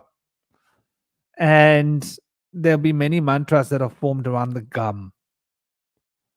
And so by developing a relationship with Ganapati, one can remove the obstacles of one's mind. Let me make sure this phone is silent. One can remove the obstacles of one's mind, the obstacles of one's emotional body. One can remove all the obstacles that are preventing one's free will. And when one removes the obstacles preventing the free will, the world becomes powerful. And so Ganesha, just as a metaphor, guards the place where Shakti or Parvati is washing in the Ganga. And so Ganga represents the purification of the life force. And Parvati or Shakti represents the powers that are manifesting. And so the powers that are manifesting this form in the body being washed in the Ganga is what's being protected by Ganesha. So if we can have a good relationship with Ganesha, we will then be able to see the purified Shakti or Parvati, which is the powers in its pure and clean, perfect form. And once we gain this experience, then we will awaken the Shiva within ourselves. Because when we perceive the Parvati, we awaken the Shiva within us. When we perceive the Shiva, we awaken the Shakti, the powers within us. Women will probably more likely see the Shiva and awaken the powers within them in a more easier way. Men will see the Parvati and awaken the Shiva within them, which is that ability to move out of the flesh very easily. So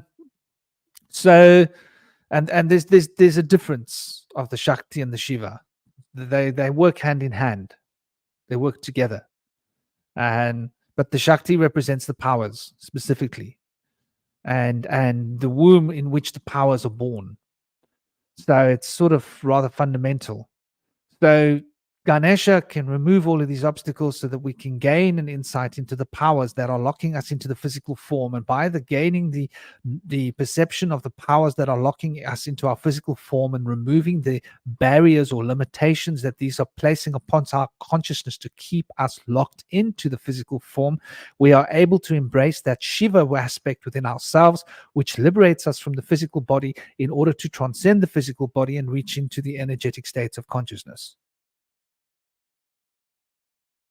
Hope that wasn't too fast.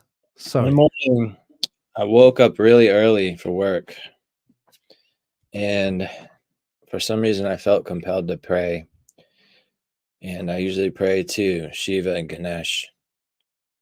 And that morning on the way to work, a large dually truck was coming up on the other end on a really small, tight road. There wasn't really room for two cars on, and there was black ice. I ended up rolling my car off of the road before the sun came up in the morning 3 times.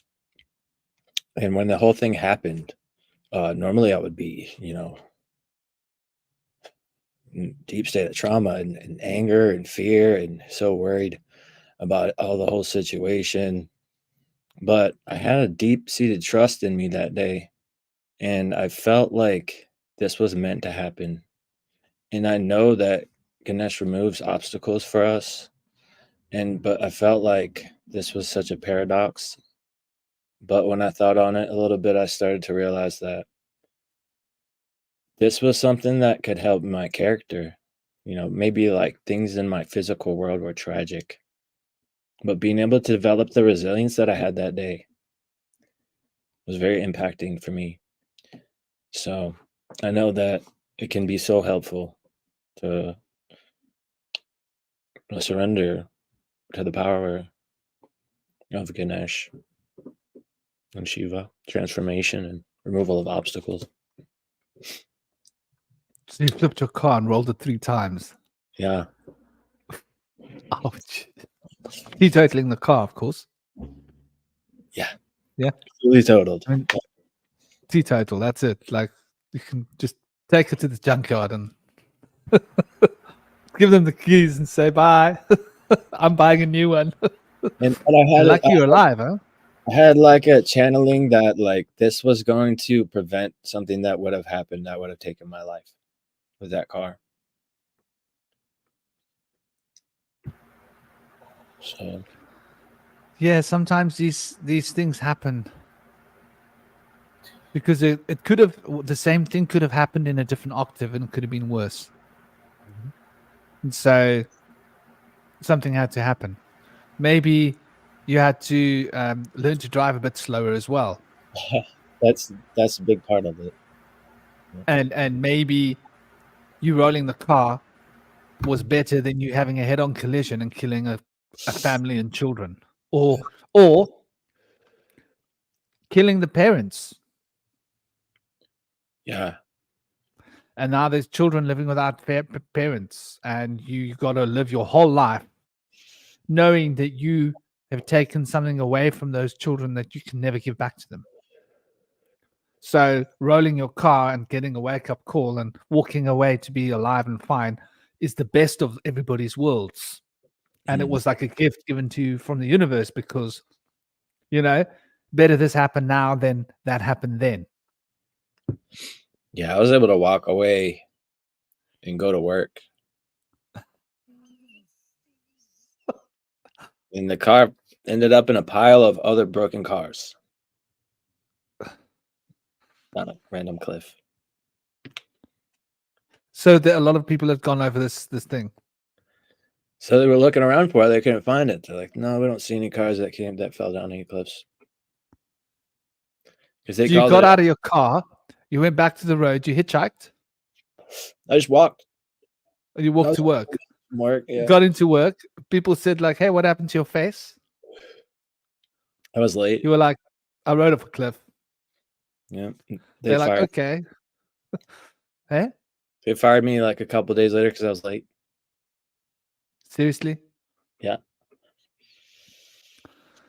Well, I mean, they didn't know what they were getting because like the fact that you went to work, like you most people would be like, you know what, I'm not going to work today. I just rolled my car. I need to like sit down. Losing that job, part of my blessing. I was working 72 hours a week. Exactly. Everything happens for a reason. Well, bless you. Yeah, I see you guys are like really getting on in the chat here. It's really lovely. I must catch up with you guys. I see you guys are also coming up with some interesting points, like someone's mentioning their ground cat here. Corey's mentioning how the house cat uses grounding mat. Cats are so tuned in. And I think this is quite important since we're talking about astral and etheric. I have noticed that when I've been closely connected with cats and dogs, my dogs, if I'm not here, I might sense my dog around me. Or when I've had cats, and when I've had cats, they've been familiar. Like one day this cat rocks up and says, by the way, I'm moving in. And then like I'll be living there for like a year and a half, whatever. And then the cat will be like, I'm going now. Bye. And they'll leave like days before you leave. You're trying to figure out like, how am I going to find a home for this cat? And you're like calling around and finding people. And making a plan and the cat's gone. People say like, okay, we found the family. It's like, no, well, don't worry about it, because basically he left on Tuesday and I haven't seen him since, and it's Friday now, and he's never been away for more than a day. So, but I would often be, if I went anywhere, I would sense this, I would see it out of the corner of my eye. But what's he doing here? And I'd look, he's not there. And then it would happen again and again. I'd start noticing. And then when I'd sense him in the corner of my eye, I'd tune in and feel there's the presence here. And so we'll find that our cats and dogs very often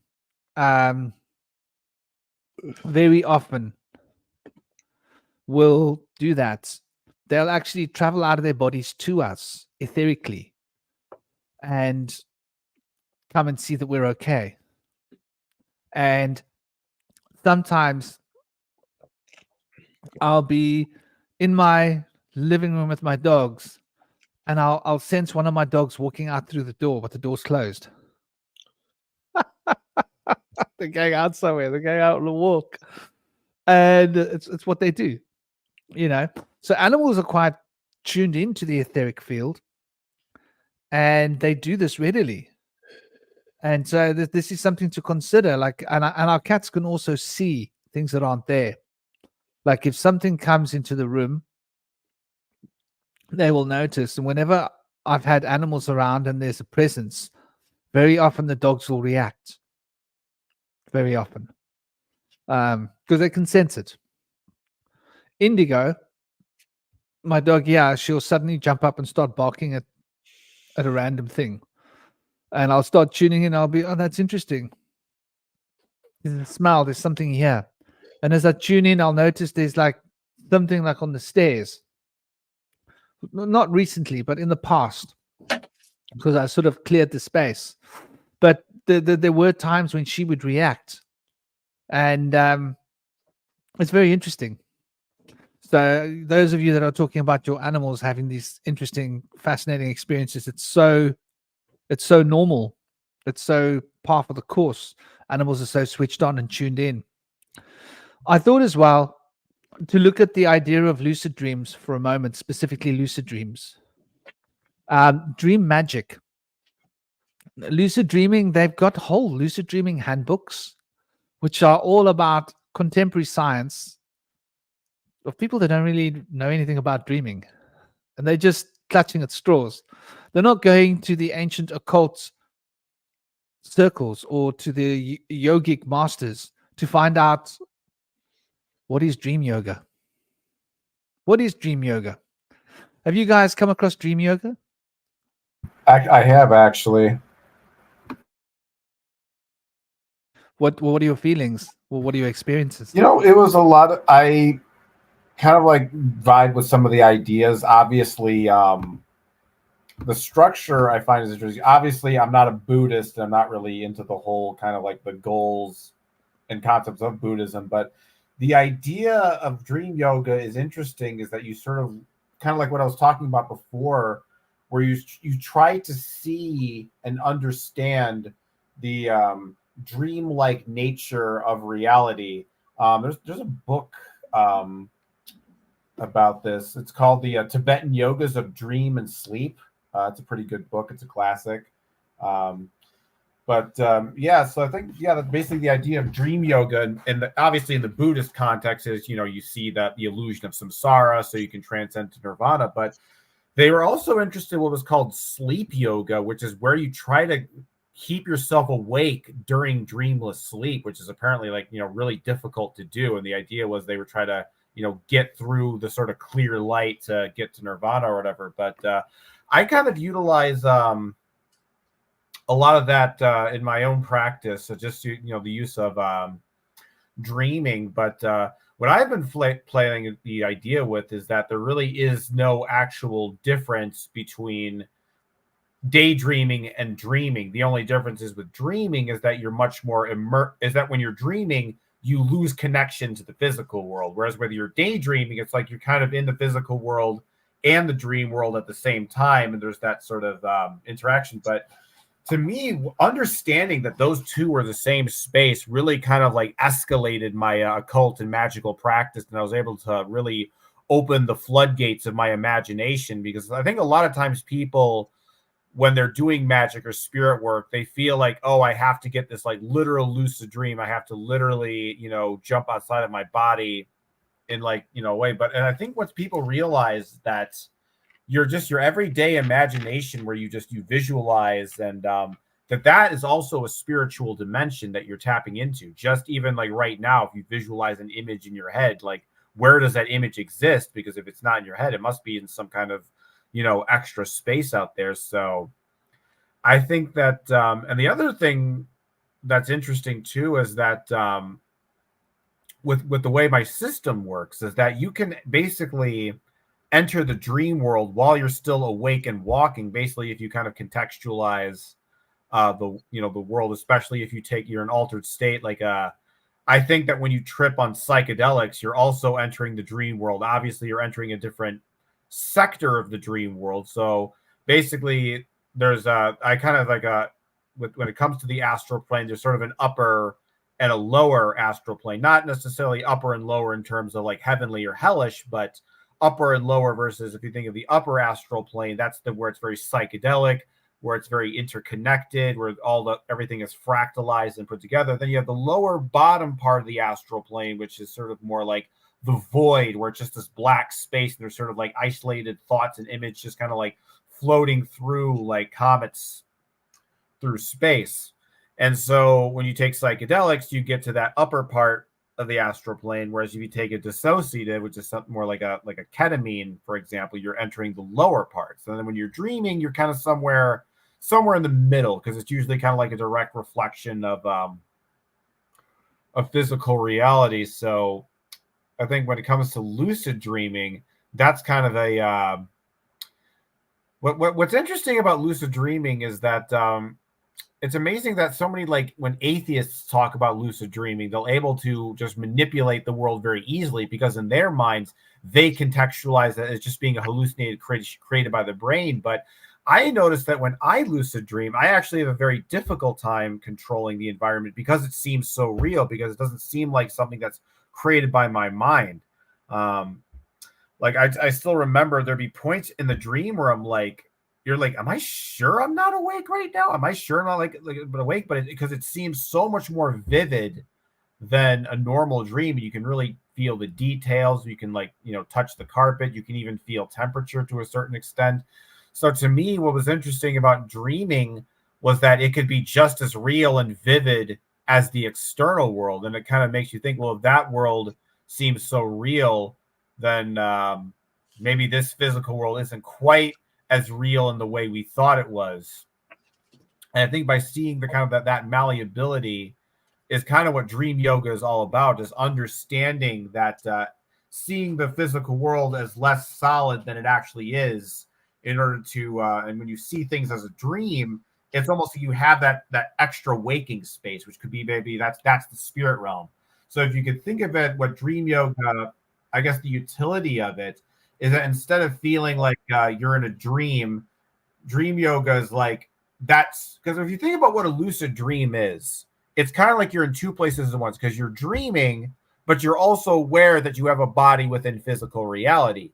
So with dream yoga, it's like you're dreaming in this physical world, but it's like you have a sleeping dream body in the spirit realm. So it's almost like sometimes I think of it like maybe in the way your higher self is sleeping and dreaming, like, and you think this is a dream, but when you have that understanding of that external waking world, then it more acts like a lucid dream. Because when you're dreaming, usually you don't think you're in a dream. You think you're awake. You think this is normal reality. And so I think dream yoga is taking that concept to a further level and applying that not just to the dream world, but also external reality, and seeing its sort of illusory nature.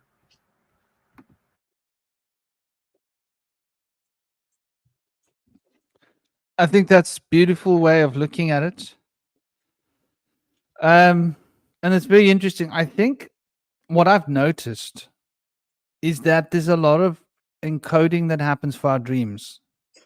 Now we know that the thalamus, which has got the pineal gland attached to it, And the hypothalamus has got the pituitary gland attached to it.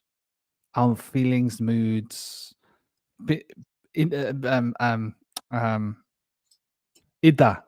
channel in Vedic school of thought, the emotional current, the divine feminine current, Pingala, the pineal, the masculine current, rational, logical mind, is attached to the thalamus. Now, the thalamus filters all of the information before it gets to the parietal lobes. The parietal lobes is where we have to reconstruct the idea of our dream in our brain. So we're dreaming outside. I'll give you an example. Let's say you're out there having a conversation with body language. Like you're having a dance-off.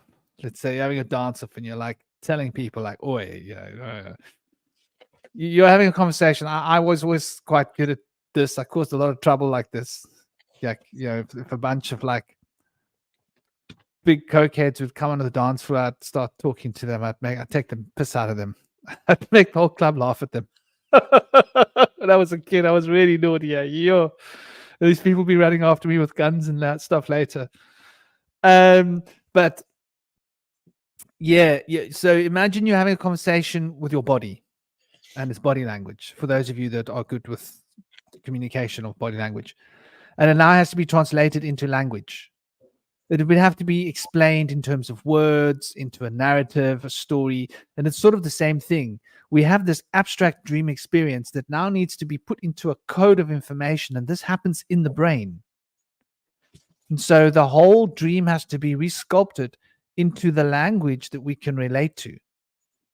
The ideas, the concepts, the forms that we can relate to. They can't be too far away from what we know. So we tend to reshape the dream experiences. And if we have a very pure dream experience outside of the body and we don't recode it in the brain, it comes back as a really weird, abstract experience. But it has to be symbolically put into context. And the thalamus filters all of this sensory information before it goes to the parietal lobes, where it gets shaped into the structure of dream time. Now, what we're experiencing as dream time is a dream. What you think is a reality here as a dream. I used to train a lot when I was in school. Like I trained a lot. And so I'd be sitting in my class, and if somebody threw something from behind me over my head, I'd catch it from behind me in the air very often. And people would like be freaked out. They're like, how the hell? Like, how's that rational? Well, it's simple, because a part of me was experiencing reality before it happened. Because this is the etheric is experiencing time faster. So if you train really hard, and I did a lot of what you would call dream yoga, intuitively and instinctively as a child for my martial arts. And I used to practice doing dream yoga while I was consciously doing things. Let's say I'm walking through a crowd. In that crowd, I'm doing dream yoga. That person came at me with this attack. I deflected. That was my this. So I was walk through a crowd, and I'm in my mind. I've got 3 different scenarios happening at once, and I'm deflecting those attacks, responding to those attacks, counter-attacking here, being prepared for this. And so I was continually stretching my mind using imagination to train myself. And if I was sitting down on a bus or a train, I was training myself in my mind. I was imagining myself surrounded by 3 or 4 attackers, and they're coming at me, and I'm deflecting, and I'm countering, so I was continually 24/7 a day training my mind with martial arts, because I was obsessed. But that's what it takes to be a championship fighter. You if you want to achieve, you got to work. You got to be prepared to put in the 24 hours. So anyway, my point is I automatically did this from the age of 12, 13 years onwards. And it was just a part of my curriculum. And I realized how powerful it was, that focusing in my mind and learning to refine a technique in my mind trained my body. I was like, that's interesting. And I realized that I could make myself really strong in my mind, and then I was really strong in my body. And because of this, I learned how to harness my ki, which had obviously challenges, because if I ever did hit someone, I hospitalized them, which was a problem. But it showed me to move beyond my limitations. And I think this dream yoga is a very powerful key to magical work. Because, example, let's say you're doing a magical rite. Now, when I was younger, I used to do rites like the lesser banishing pentagram ritual, or the cross, the what is known as the Kabbalist cross, or the middle pillar, or creating the 4 pillars in space, working with the Sephirot, working with rising on the planes. These are all basically forms of dream yoga from a Kabbalistic esoteric Western frame of practice. And I used to train in my mind. So I wouldn't stand up and chant the words out loud and do the ritual. I would go inside my mind and I would do the ritual inside my mind. And that's the most powerful way to do any ritual. If you want to chant names, sacred names, if you chant it inside your mind, it becomes more powerful. It's the 2.0 form of channeling sacred words, sacred power. So you can chant the words. You could be chanting like Om Namo Shivaya, or you could be, and you can learn to train yourself to hear these chants moving through your consciousness, and you'll feel that you've actually got a voice. You got lips somewhere else. You got a voice somewhere else. It's chanting these names, and it's a very weird kind of experience. And then you can feel like you can do other things. You can do postures. You can do martial arts techniques outside of your body.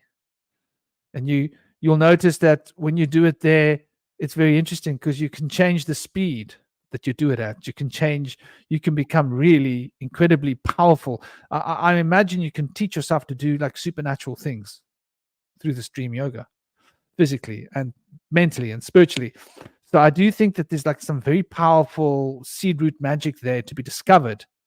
And once again, like working with rituals, whatever it is, if you're working with it in your mind, it's extremely powerful because you start to imprint it directly onto the etheric plane. And because it takes so much concentration to do it, it's not just done by rote. You could stand up and go through the points. Like from a shamanic perspective, it's the dance. So at first I would play my drum and dance. Then I would dance inside my consciousness. That's a whole nother thing. So in your mind, you start to you create a fire, you create a central axis, life tree, your axis mundi, and you dance around this. And you chant your chants while you're dancing around this. And you move yourself in this spiral rhythm, and you feel yourself literally spiraling up this axis mundi. That's what it feels like. And you get into this sort of drunkard state very quickly. And you can create the drum rhythm in your mind as well. You can use your heart. You can quiet your body down to the point that you can hear your heart. Then use that as the basis for your rhythm and start to build into that rhythm. And so you can change the way that you're experiencing time so that that rhythm feels different. So there's a lot of different things you can do with your imagination. It's a very powerful tool. The imagination is the true heart of the magi, of any kind of magical work. It's when we are experiencing dream time, it's through our imagination. When we're experiencing reality, it's through our imagination. So which part of your reality that you experience did you not imagine? Ask yourself this question. What do you guys think about this as an idea? Repeat that just one more time. Which part of reality that you're experiencing did you not imagine? Well, maybe it's the stuff you imagined. And Indy. What I'm saying is, if I'm looking at a lampshade here, I'm looking at it, but I'm actually imagining it while I'm looking at it. Because it's actually just shapes and colors, but I'm looking at a lampshade. Right. I know the answer to this. There's parts that we never seen, the parts that we never looked at. Sylvia Brown has a really good meditation to bring you into an astral projection state where you go and look at the places in your house where you've never seen before. Look at a place that you never looked at. Usually it's like the underside facing piece of like a your cabinet in a kitchen or something, or like the bottom of your sink from underneath or something inside. I And then think go on. after that you go into this meditation and you think about that and it triggers you to just jump. I think the shaman, the more interesting question is, you said when you look at the, you see the lamp outside of you and you're imagining that, but in another weird way, if everything kind of has, if you think of the animistic perspective and everything has a spirit, everything has a kind of a will, the lamp is also imagining you as you stare at it. See, I think one of the reasons why we can't just like think when we go into physical reality, we can't just think objects into appearance or make objects disappear, is because in a sense, if everything is conscious, then everything has a will of its own. The reason you can't, set a tree on fire by thinking about it is that tree does not want to get set on fire. It has a will of its own. So it's like you're there and it's like, hey, tree, I want to set you on fire with my will. And the tree's like, no, I'm going to use my will to counter you because I don't want to be set on fire. And I think reality kind of shapes itself like that, where it's like, so magic is all about getting to the point where your will and the will of the object that you want to change or manifest have come to some kind of agreement, some kind of mutual sort of understanding. So that's the thing about the imagination that's kind of interesting, is that in a lot of ways it's a collective space. It's something everybody talks about, like the idea of the collective unconscious and the collective conscious, but really going into that dream space and understanding that it's a space that you're looking into, like you're just looking out into like a telescope. And so what's interesting is, like, when I'm talking to the Fae, it's like when you're channeling them, you get a very distinct sense, or if you're channeling any kind of entity and having a conversation with it, you start to get a better sense of what are your thoughts and what are the thoughts of the entity. And you realize that you're not so much your thoughts, you're more your voice. That's kind of where the identity is. It's that energetic center of your being, and the words are just kind of the manifestation, sort of the fractal undulations of that energetic being. And then once you kind of understand that energetic center, that sort of core sort of vibe energy of your personality and your soul, you then understand, okay, these words are coming from that energetic center, whereas these words are coming from a different energetic center, perhaps from some other entity like Kathiza, one of my Fae friends, because she has her own kind of distinctive energy source, and then words will emanate from that, almost like if you think of each, like I think of like you think of one's, like you think of, like, the way I think of it is like you have a brain, right? And then your soul is like a red sphere within that brain. And perhaps if you're talking to an entity, maybe an angel, maybe that's a blue sphere interacting with your brain. And you're not so much your brain, you are this sort of soul sphere that's interacting with the brain. And it's kind of like it's kind of like two souls or two spirits are using the same brain to communicate to each other. I guess a good metaphor would be, let's say, you're talking to somebody who's essentially mute, and let's say they're mute and deaf, and you both have a laptop, so it's like I'll type something in, and then another person will type their response to what you're saying. So it's like so they're using, two people are using the same device to communicate with each other. And that's kind of the way I think about the whole channeling process and the whole idea of talking to spirits, is you kind of realize that your identity is kind of more your heart, your feeling, the energetic center. And so when you understand your energetic center, you begin to understand, okay, these words that are speaking in my mind are emanating from that center. Whereas if it's another spirit, or it's not you, or it's something that's the false you, you'll recognize that it's coming from some kind of soul center, a different consciousness, that's not yours. So I think that that's the main problem, is that we identify with our thoughts, where we should instead identify with the energetic center that most represents us, that creates those thoughts. I don't know. What are your thoughts on that? I totally agree with that. And I think that like we're really delving into something deep here, because the center that creates those thoughts is the energetic center, is the center of energy. And those thoughts that are a reflection of that energetic center, as I see it, is form. Our thoughts create form. It's a very difficult thing to consider. And by thoughts, I don't mean thought, I mean thoughts.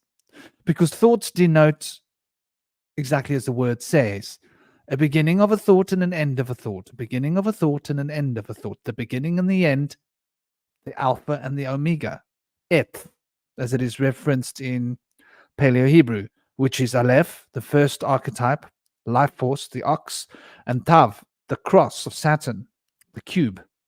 And the way that life force manifests the substance of the cube, that eth, the beginning and the ending, alpha and the omega.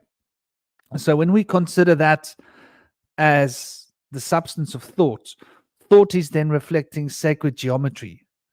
Why is thought reflecting sacred geometry? Because thought is reflecting sound. Thought moves through words.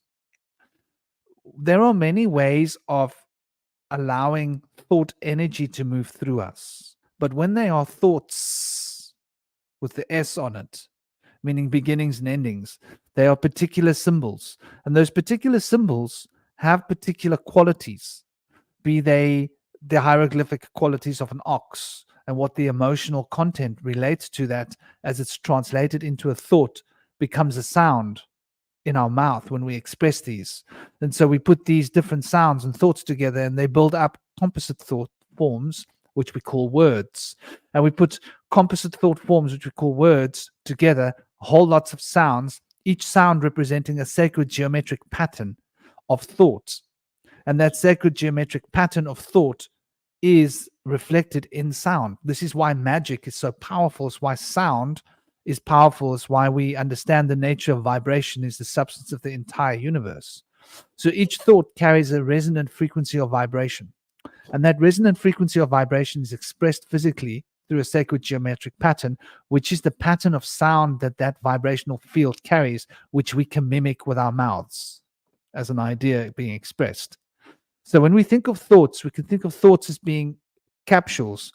And so when we speak of the Sephirot from the Kabbalah, we're talking about capsules, containers that contain thought. And thought is the container that contains the substance of energy. But what these thoughts are expressing is something that is deeper. And those deeper thoughts are coming from a state of pure energy. And that pure energy is feeling. So this is now we're going into the realm of the heart. And I think the heart realm is deeper. So when I consider thoughts with the S on the end of it, I'm thinking about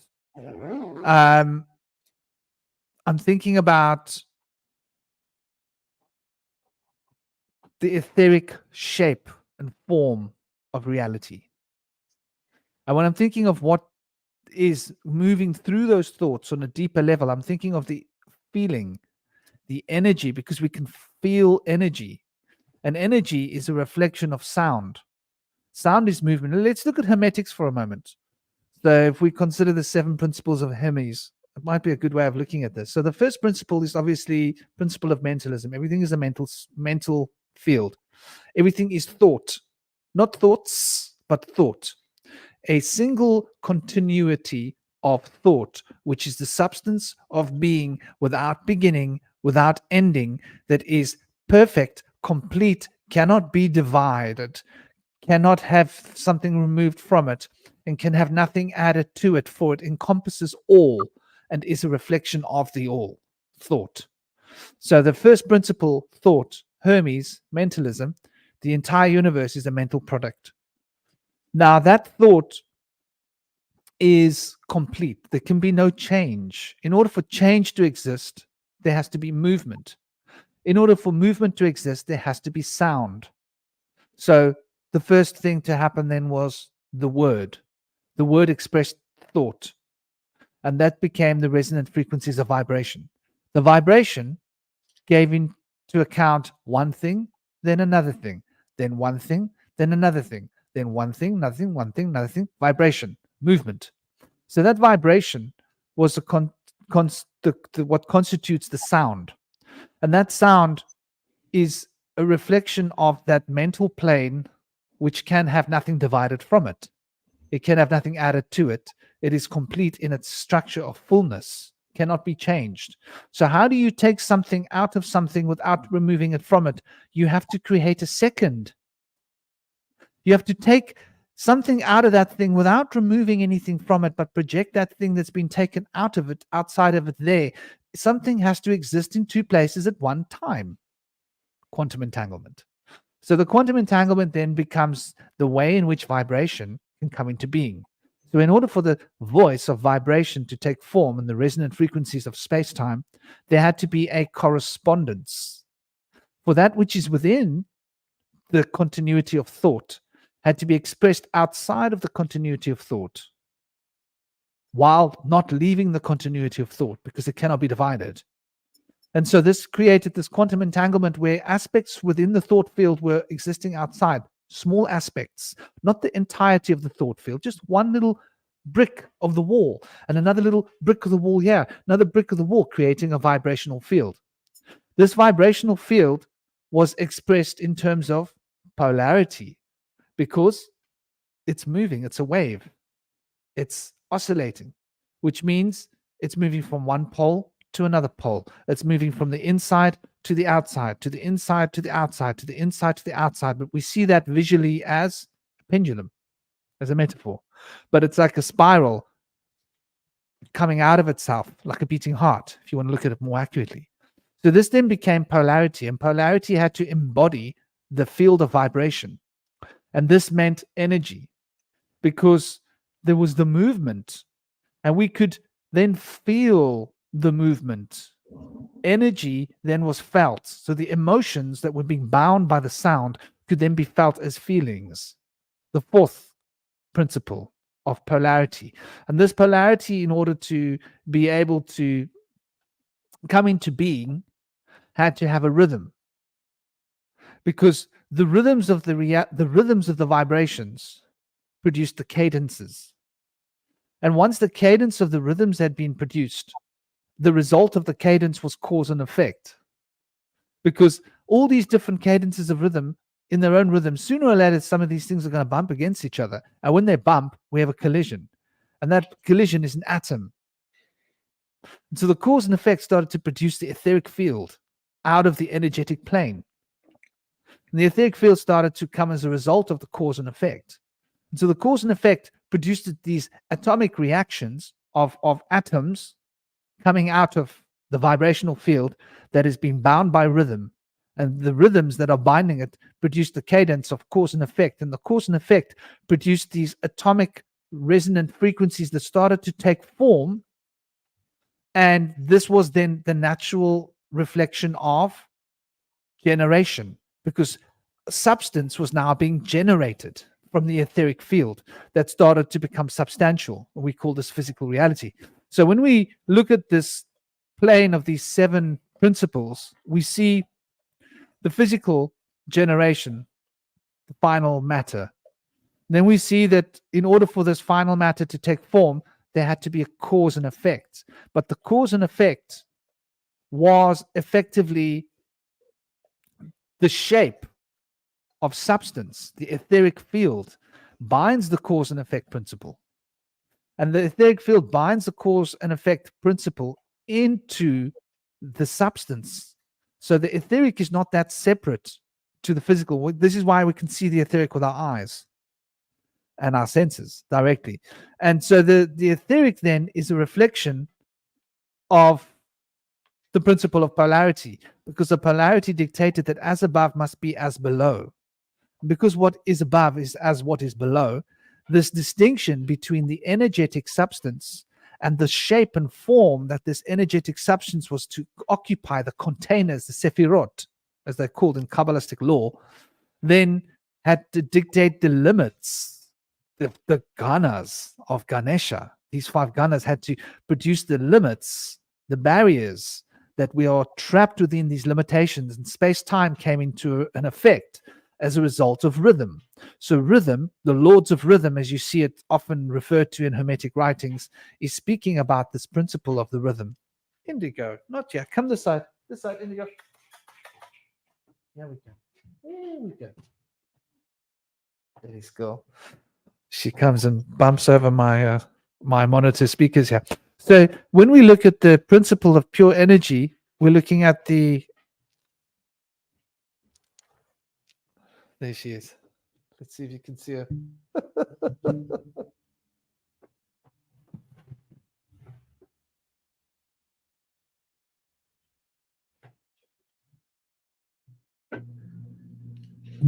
Guys, can you see her? She jumped on the chair behind me. She got fed up because I wouldn't let her come and lie next to me here by the speakers. She's so cute. She's Indigo. She's a golden retriever, and she got a little bit stoned today. Or he got jealous because he doesn't get cannabis. He's like, "Where's mine?" I don't give him cannabis because she's got epilepsy. So she gets medicine when I see she's acting a bit strange. I give her a little hit of some oils that I've made, extracts, and she loves it. She gets such a good buzz. So now she wanted to come and lay here against me and cuddle up, but I've got like cables and stuff here. They wanted to get wrapped up in all the cabling. But yeah, so we look at this energetic state, which is what I call the astral. And the astral is the as above, so below, the polarity, the energy. In yoga, we speak about the unstruck sound, and the unstruck sound is the substance of the astral field. And the astral field substance is the pure energy that is filling the containers of the etheric. And so the etheric, which are the thoughts, the alpha and the omegas, those separate little units of thought, which are little extractions from the fundamental first principle of Hermes that have gone through this process of being quantum entangled in order to become a sound. And now that it's a vibration, it's bound by the laws of rhythm, and then it becomes a state of energy. Because it's a state of energy, it's able to bound by the laws of vibration, it becomes energy. And then when it's energy, it gets bound by the laws of rhythm. For the rhythm of the vibrational fields create the cadence, and now it becomes a cause and effect of reality. This energetic state, the astral, relating to the heart, I relate it to emotion. So emotion is the source of these thoughts. Is that why they don't want us to feel our emotions? Is that why we've been socially taught to be emotionally retarded? Why we've been taught to disconnect from our emotions and get lost in our minds of thoughts? Because the feeling, the divine feminine, is the astral field, from my perspective. And that thinking little separatist thoughts that collide against each other, that compare to other thoughts and compare this thought to that thought, this is an effect of feeling. But these thoughts also carry the current of feeling because they are a reflection of the feeling. And so the more we allow our thoughts to run, the more we get stuck in that pattern of feeling that locks us into a pattern of vibrational resonance. So what I'm getting at in your question, Cosmic, I hope I haven't gone too far off the page, is that these thoughts are a reflection of our emotions, and our emotions, the astral field, are what binds the energetic substance into the etheric field of thoughts, which is a reflection of the pure vibrational state of being. The pure vibrational state of being, which is emotion, which is the motion behind the energy. We have feelings and we have emotions. The feelings are what we feel in our heart. The emotions are what are locked in the throat. If we're not feeling our emotions, they get locked in our throat. If we allow our emotions to move through us, we feel them in our hearts. Interesting little relationship here. And then these desires will often take us to our loins, right? because Freud was right about the sex thing. It's in our brains, and it's in our bodies.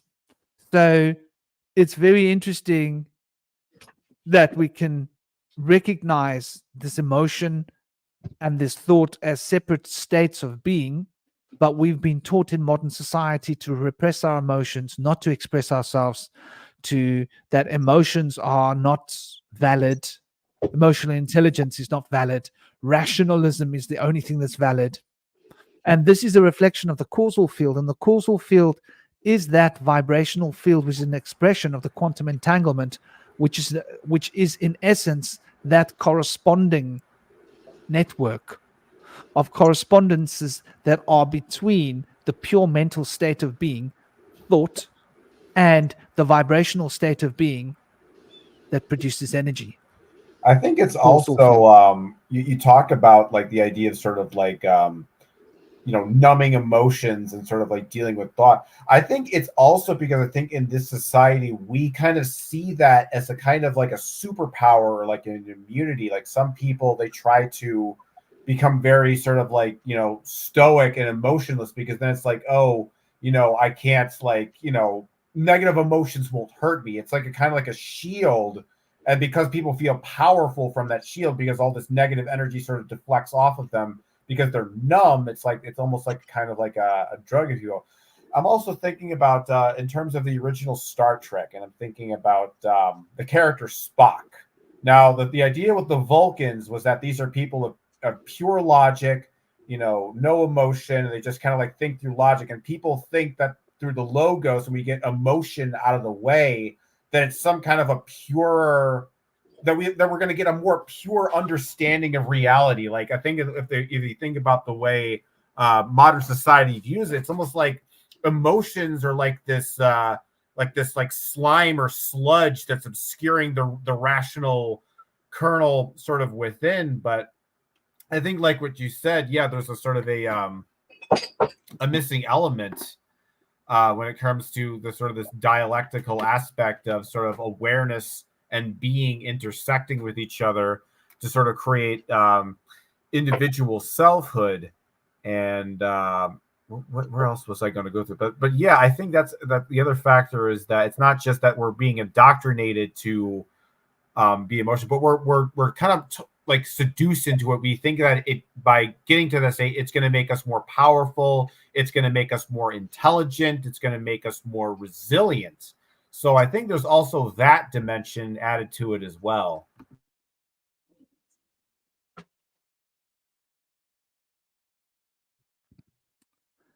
Yeah, I get the impression that it's a very interesting perspective, because it's such a personalized thing. These emotions, these thoughts, this resonant field of potential. In Vedic cosmology, they speak about it as being Ida, your feeling body, and Pingala, your thinking body, and that everything in reality is your kundalini reacting between Ida and Pingala, and that there are 33 nodes on either side of the spine, that these nodes react, these two frequencies, and these two frequencies are back and forth, resonating off of each other, and that there are 32 relationships on each side of the spine between the 33 points, which, when you bring them together, is 64. And I don't know, who of you know Nassim Haramein? Like, it's incredible, very old. I came across him he must still be around. I mean, it's like maybe about 15, 20 years old, his stuff. Maybe older. Maybe older, yeah. But anyway, he came up with the vector equilibrium model based upon the 64 vectors. And mathematically, it takes 64 vectors to create a vector equilibrium, which is interesting.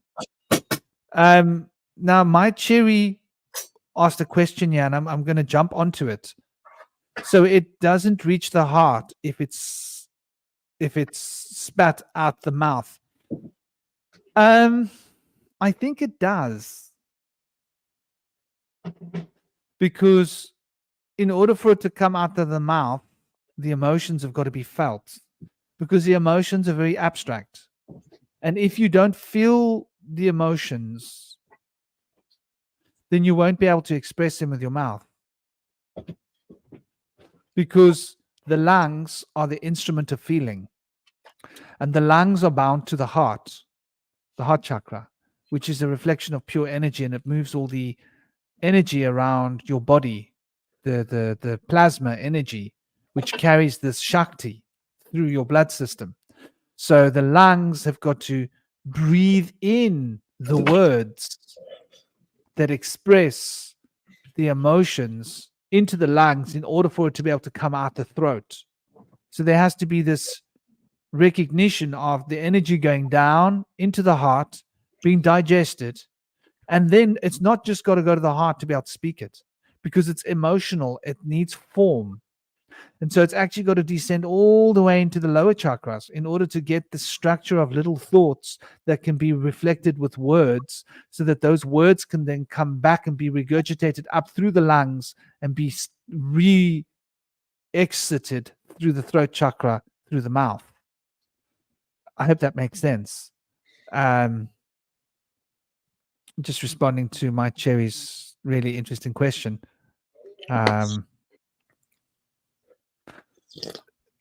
So Cosmic, am I right that you were basically, and I just want to get back to what you were saying earlier. I think it was so on point about the lampshade. What about it? How the lampshade is looking at us. Yeah, because everything kind of has its own sort of, the world has a will of its own. That's kind of the way I look at it. Everything is alive, and essentially, that's one thing I've kind of been thinking about lately, is just the idea that we're so used to thinking of the world in mechanical terms, And to me, and what's funny though is that this isn't really even the fault of materialism. It's actually the fault of going back to Descartes and Christianity, because the older world point of view was that the world is alive, it has a soul, it's an animal, it's a living being or whatever. So Descartes, because this was the time around the scientific revolution was taking place, there were all these new findings, new discoveries were taking place, and what's interesting is that Descartes, he decided to see the world as mechanical, because the idea was that if the world was this finely tuned machine, then that must be proof that this is the creation of this intelligent God, right? That everything is finely tuned, everything is created in this specific way, and you get this this mechanistic model. But the irony is that while that art, that eventually, that's what became materialism, around the 19th century, is they just say, oh, well, everything is mechanical. Well, this mechanical model is so great, we don't need the God part anymore. Let's get rid of that. But not realizing that mechanical model was originally created to strengthen the existence of God, to further prove that the biblical God exists. Because, oh my God, how could the world is this brilliant, finely tuned machine that's perfectly precise? Of course it had to be created by God. And so we think of it as being automatic, because it's sort of God setting that first motion into the universe, creating that one world, creating the snowball effect that created the universe we know today. But the problem was, what happened is we removed the God part, but we kept the mechanical parts. And so it's almost kind of like this weird, if you really think about atheism, it's actually a kind of inverted version of Christianity. It's like they're actually in a lot of ways very similar, because they're also about truth and objectivity. And I think that once you start to then see the universe, but what I've noticed too is this mechanical model is that I see the same pattern in other religions.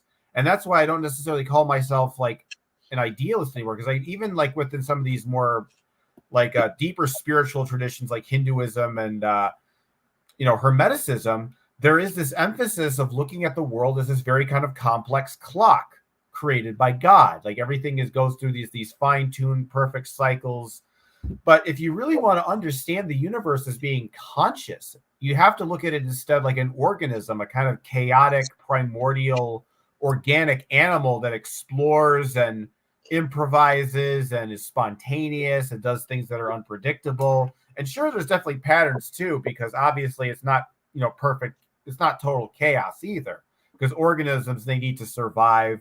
They need to be in harmony with their environment, so they can't be pure chaos either. So I guess what I'm thinking here is that there's really an importance in understanding the organic nature of consciousness, that it's not just this sort of intellectual, it's not just pure thoughts or imagination or intellect. There's also this raw kind of experience, this sort of raw, undefinable feelings and qualia. And when you put it all together, I'm losing my train of thought here. Let me think. Where am I going again? But seeing the universe and matter as organic, you then start to understand that everything has a certain it's not so much that there are things that are conscious and there are things that are unconscious. Rather, it's more like there's degrees of levels of consciousness, that sometimes there's, some things are more conscious than other things. So for example, you'd probably argue that someone that's very high alert and doing some very complex tasks is probably more conscious than someone that's mostly drunk and on the verge of passing out. One is obviously more conscious than the other. And in the same way, when we look at something like a rock or a mineral, we think, oh, that's unconscious. But the way I'm looking at it instead, maybe it's a consciousness that's so microscopic and so subtle that our five-sense mind is incapable of detecting it, in the same way that germs are real, but they're microscopic and we can't see them with the naked eye. And so the idea is that with atoms and physical objects is that they have a kind of like weird awareness, maybe not in the same way that human being is aware, but maybe they're kind of part of a collective awareness. But it's not a matter of like, on or off. It's a matter of low level consciousness or high level consciousness. And when you can start to see everything more in that kind of like that gradient, where it's more like a range where it's never quite, it's never quite zero. It might be 0.000001% consciousness, but there's no absolute consciousness in any kind of object. Then we start to see that, then you can start to understand that everything has a kind of primordial will of its own. And so by kind of aligning it, so a lot of what magic is also about is sort of aligning yourself with nature. It's a kind of interesting, when I talk to the Fae, they have this kind of it's kind of like Wicca, where there's a sort of a duotheistic aspect, where it's sort of like you got the masculine and the divine feminine. So they kind of refer to it as sort of mother nature and father imagination. And it's those two forces that essentially are the creators of universe and the things around us, I guess. So that's my thoughts on that. I really like that. And I'll expand upon that.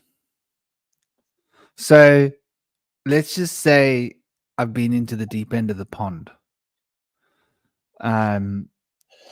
Obviously enjoying medicine, shamanic medicine. And I used to be excessively deep into the deep end of the pond. I enjoyed being excessively deep. If I was going to dive, I wanted to dive all the way. And one of the things that I started to realize and notice was that this reality that I'm experiencing outside of myself, the deeper I looked outside of this, I noticed I was looking into myself. I was like, wow. So this thing, this lampshade, is actually a part of me. This table is a part of me. This crystal, beautiful double terminated golden healer, is a part of me. It's an extension of the pranic field, which is the electromagnetic extensions of consciousness that is moving through this experience. and that everything that I can see and touch outside of me is alive, and I'm not separate to it. I am my own personal individual consciousness, yes, but I'm also part of something bigger, and the whole thing is alive. And if I really concentrate and look at reality, I'm seeing that I'm actually looking out of these eyes into myself, and myself is this entire universe. And it was like, wow. And I never was able to step out of that. And that, when I looked deeper into that, I noticed that everything was formed out of small beings, chains of little beings, and they're all linked together. And each being's got its own consciousness, and that atoms have got memory, and they're alive, and that everything that goes smaller and bigger is alive, that suns are living beings. They are part of the structure of being, my being, and that each one of us is experiencing the same reality, but we each are living in our own version of this reality, and each one of us is experiencing the inside of us on the outside. We are all connected. We have individuality of perspective, and the imagination is the key, and the imagination reflects a different nature, the nature of who we are. And so we come across as being different people, which we are independent and we are individual, and we do have our own agency, though we are also bound by a greater substrate of consciousness. Please, Josh, be quiet. And so we are in, no, not this side, other side, this cable. See, my boy? I don't want you to. I got a 8-year-old coming here too. Good night. I love you. I love you. You have a good night, okay? Love you most I of love you all. more than anything in the world. Good night, sweetheart. Go and look after mommy and get her to stop raising her voice at you. Ask her nicely. Okay? I don't like what I heard just now. So I'd like to put that across to you guys. What do you think? What do you make of that? I feel like that shows that the world around us in which we impact is a deeper extension of ourselves. But also, I feel like even things that we know, we gain resonance with that understanding, and then maybe have the ability to cooperate with like the tangibility of things in the mental realm. Like we could possibly, if we understand something really well, potentially augment that or enhance it. Because I feel like if you go into a line of thinking that no one has been in yet, it's like the 100 monkey effect.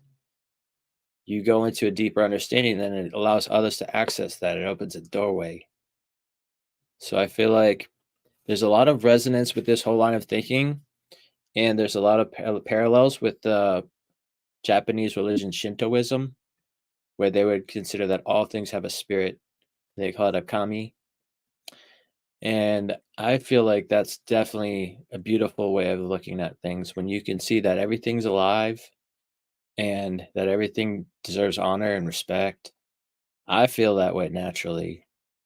So I'm kind of a tree hugger and stuff, but you know, I really feel like beyond even trees, like rocks, and we know that minerals resonate with our frequencies of our feelings and emotions and vibrations of our energies. So they grow into beautiful forms and shapes with very particular lattices in their structure. So they do seem to be living, and some people do consider them to be alive. We just have not really acknowledged it completely in academia, but we know that there's strong resonance there, and they can do so many things to us, healing wise, just having them around us. Resonance is powerful. I doubted it for a long time, and I thought it was airy fairy until I started needing those feelings to be mediated, and I found a way to do it, and I've never gone back. So I know that there's strength in crystals. I try to wear a black crystal to absorb negative energy, so to speak. And I try to wear quartz to help me with clarity. But yeah, it's good to have onyx or black tourmaline, something like that. Very helpful stones. I like the tektite. Tektite, very nice. It's got such an interesting feel because it's not really a crystal. It's like more like obsidian, but different. Mm. It's got like an obsidian feel to it, but like dense. You feel it in your chi.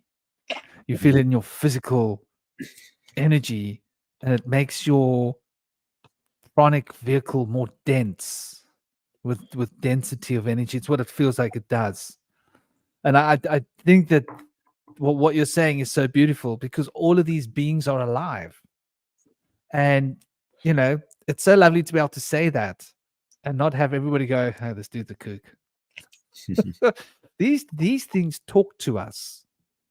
But at the same time, it's also, this is me. This is the part of me. It's a part of my consciousness. And this consciousness is part of something vast. And the vastness of this consciousness is embodying all of what Cosmic would call these zirfexes within zirfexes within zirfexes that all fit into, what do you call the big one? Zarplex? The big one's the Zarfex. Zarfax. And then there's Zarfaxes. So you can like zoom out and it's like, it just gets bigger. You zoom out, it just gets bigger. It's like you're that little dot. It's just zoom out, but all of that is part of this consciousness binding. Without all of those Zarfexes and everything to be existing as it is, the little thing couldn't exist. Without the microbe in the soil, the tree couldn't exist. Without the tree and the leaves, the sugar couldn't exist. The little bugs couldn't exist. Without them to produce what they produce, the animals that eat them couldn't exist. And so there's this entire chain of life that binds elephants to the microbes in the soil. Without those microbes in the soil, what are we? Speaking of which, modern farming, ouch. What have they done to the microbes in the soil? We need to get on that. That was devastating. Yeah, Sadhguru has been doing like a worldwide campaign to help people have more awareness of better farming practices because we've lost over 60% of farming soil in the world, at least in the United States and in India. Over 60%, which is more than half of the farming soil, has been degraded so that the microbes no longer grow there. But now while we're on the theme of the microbes, I've got a theory that kind of integrates all this stuff that I was going to mention earlier when Cosmic asked us about this. But it's originally called the mitochondrial hive mind theory that I've developed, and I feel like it also ties in with the Chitta mind, which is the fourth mind of the Vedic philosophy. It's the mind of the genetics of the cell that ties us back through time into our roots of our creation. And I feel like the mitochondria, who are they're prokaryotic in form, they're bacterial in form, live in every one of our cells. They're endogenous to the cell, which means they're native to the cell of the human body. Are the powerhouses of the cell. I feel like they, along with all bacteria in the world, are the building blocks of life. And I believe that they have access to a hive mind together where they can see not only through time to our roots of creation, but also potentially into the future, into multiple timelines. And we can access their deeper understanding in our subconscious, which in remote viewing, we say it's accessing knowledge from below the liminal. And we're all familiar with subliminal messaging. But the liminal, we mentioned earlier, liminal deities, it's a threshold or a boundary. We have that boundary that blocks us from this deeper subconscious mind that has access to like everything. And we have this boundary, but the thing that defines us from the mind of all to our personal mind is we have this resonance, and so we in our bodies, our mitochondria have these resonance with them that aligns with us and our energy fields that we've made from our choices in life and our ability to build resilience and self mastery and enhance our vibrations helps them be able to become more integrated with different a wider band of frequencies. But oftentimes, if we're unable to develop more conditioning for ourselves, people will stay in one particular bandwidth and be uncomfortable when they're outside of their comfort zones. But like in Star Wars, they mention this idea as the Force, and it's considered the midichlorians in our cells that give us a stronger force, which is very similar to mitochondria.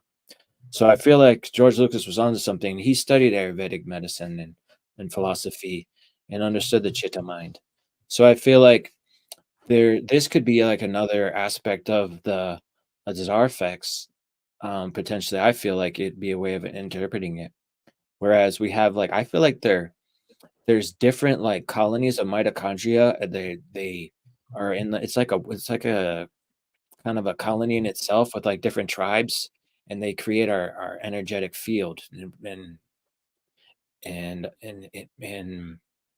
they impact our drives and emotions and feelings through the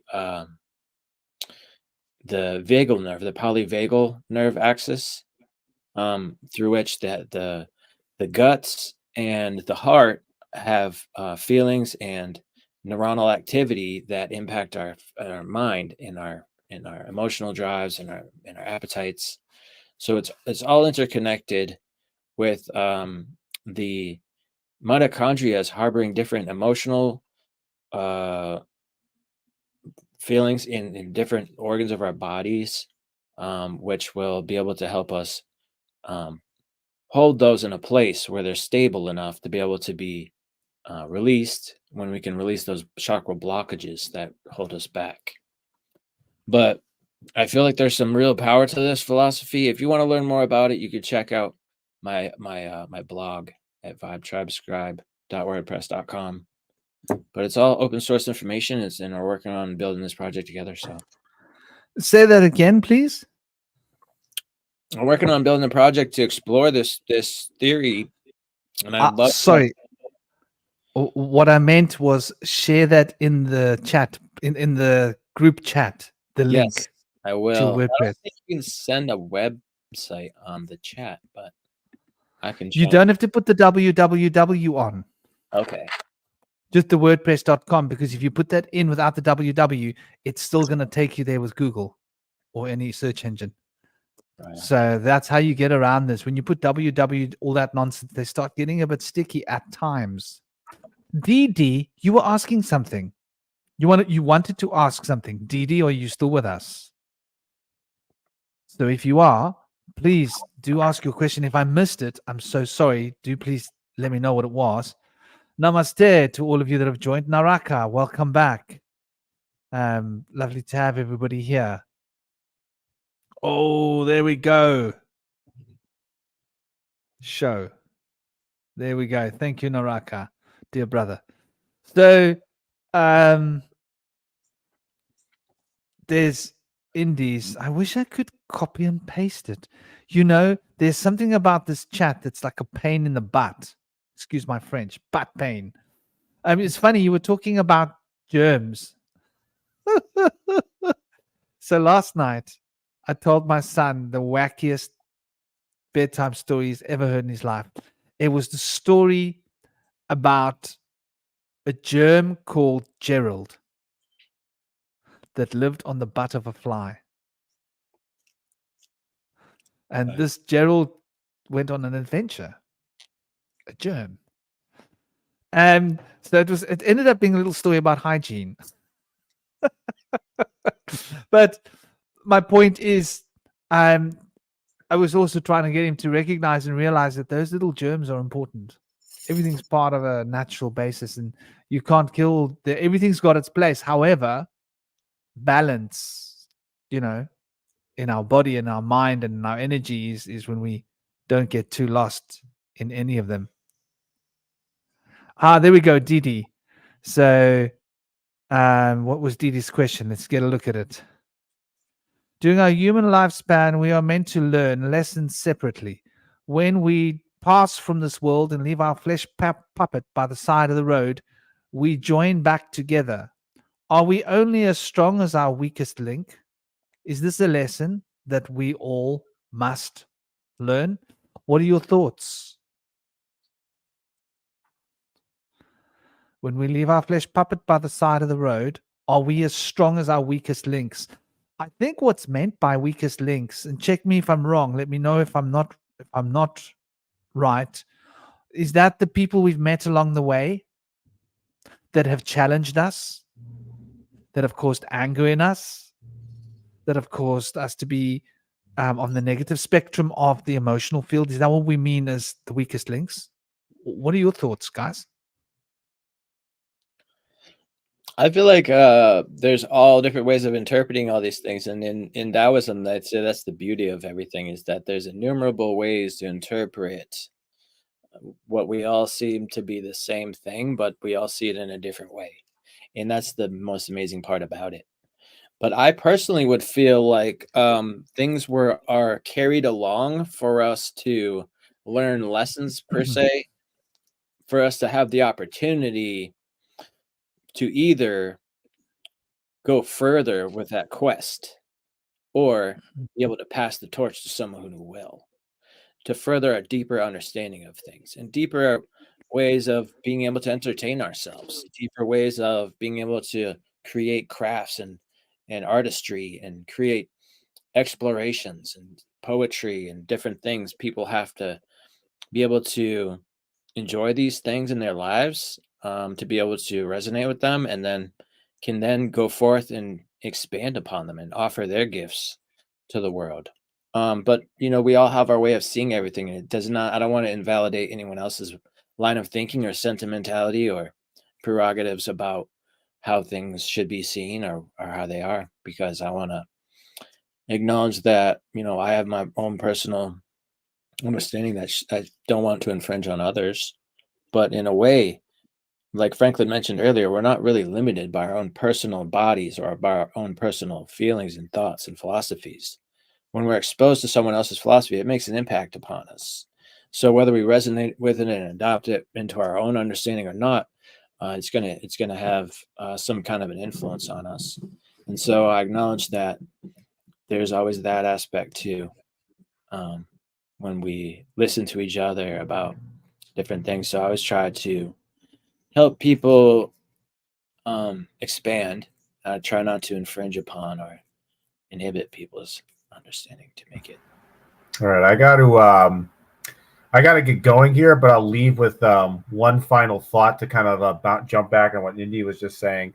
I think one thing that's kind of helped me sort of integrate other people's perspectives and other people's worldviews, especially through the Zarfexology work, is instead of because there's one way you can look at it where it's all different manifestations of one thing, but I kind of look at it like everyone sort of lives in a different universe and everybody needs to live in different universes. So instead of saying, this is right or this is wrong, I kind of look at it now more like, oh, this is talking about a different sector of the Zarfex. So it's like, if I'm talking about the believers, it's like, oh, these people are dimensionally aligned with the higher areas of the Zarfex, whereas the ones that are more pointing towards the void, maybe they're more the skeptical ones. But the thing is that all of those perspectives say some different truth about the nature of the Zarfex. So in a lot of ways, even though it's like everything is partially true at the very least. So you can always find something worthwhile to look for that. So, but I gotta go because it's a gorgeous day outside and it's early in the afternoon. But take care, Indy and Franklin. Always great being on your podcasts. And take it easy, guys. It's been an honor having you here. Right. Thank you for being a part of it. Have a fabulous day. You too, And guys. don't forget to smile until your face and your butt and your tummy and every bit of you hurts from smiling. All right. Take it easy, man. That sounded weird, but much love, brother. It was weird. See you later. Didi, your question is still bouncing around, and the slick dissident is in the room.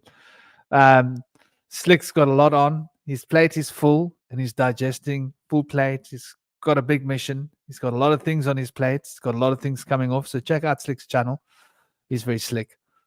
He used to be the slick speaker. I didn't know about that. He was the slick speaker in his states.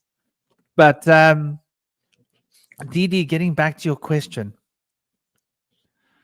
help each other so we can move on together. So the bodhisattva is this fundamental part of this. The bodhisattvas, I've been told by many monks and that they're more spiritualized and important than the Buddha, which is like, I always like, used to break my head on this. Like the bodhisattva who gives up becoming the Buddha in order to be the bodhisattva, like the ultimate sacrifice. And are we limited by the limitations of the others? I think there's definitely something to this. I can't say I have all the answers. I don't know how it works, but definitely within our soul family groups,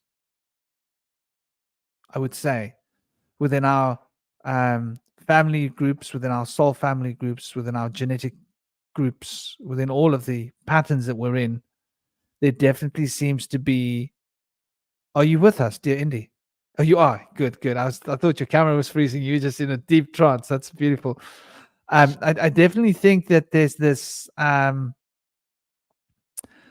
quality of, like, I noticed that when I shifted my consciousness, it affected my mother and my brother, and it affected the people in my genetic field. And so that we raise each other up. I think that when we raise ourselves up, we automatically raise up the group. That 100 monkeys that Indy was talking about, I think it's inevitable. But I think within our soul groups, it's more profoundly affecting. And I think that this is absolutely the key, because these other people are actually part of us. When we look at the Adam Kadmon or the Manu, as an extension or the avatar of the Parabrahm. This Manu is the cosmic man, or the Adam Kadmon is the cosmic man, or Adam, as we consider it, is the cosmic man, which is really that universal substrate of humanity into which we are all cast as parts, but we are parts of the fundamental human. In the way that ants are all part of a colony, and they all operate as a colony, even though the individual ant might not be aware that it is. It might think it's operating with total free will, and we do operate with free will, but there is an aspect of ourselves that's outside of ourselves, like Cosmic was pointing out, that the lamppost is looking back at us, and the other people, and I see this as being like this chain of life that connects us. But that's a really beautiful question, Didi. Really thoughtful one. Thank you.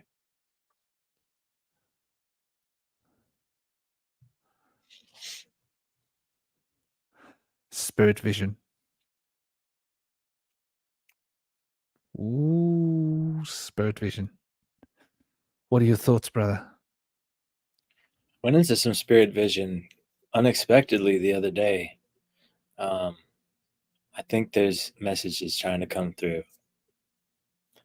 But I found that if you've seen a lot of iconology of figures putting one hand up and one hand down with these symbols on their hands, I've been able to use the practice where instead of having two hands up in my meditation, put one hand down, one hand up. And then at some point, if I flip those two, I go to a different place. But I can use that by putting one hand up and one hand down for myself. I can almost go directly into out-of-body experience. into another realm. Whereas normally it would take me about 15 minutes to start to get there, and I wouldn't really go as far. I would more see kind of in a trance, just a visual of shamanic message of some birds. But different modalities and mudras that you can use with your hands can really make an impact on what you're accessing and where you're going to go, I think. Shape. Mm-hmm. Busting shapes. Yeah. That's the shamanic dance, isn't it? Busting shapes. It is. Making your body make shapes, animal shapes, whatever shapes you want to make, and allowing the rhythm to carry you from shape to shape to shape to shape to shape. So the power of the mudra is, once again, I think it's like a word. It's a body word. Mm-hmm. We can speak words with our mouths, but we can speak words with our bodies.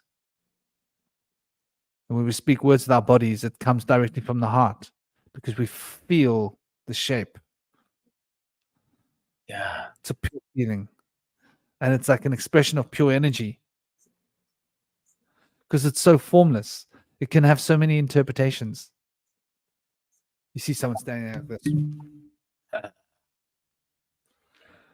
You can see what it is, but you can interpret it as like that one's angry, or that one's feeling neglected, or that one's feeling, depending on what you've got inside yourself, you're gonna put it onto him. You're gonna, it's negative, like, oh, like he's closed off from the world.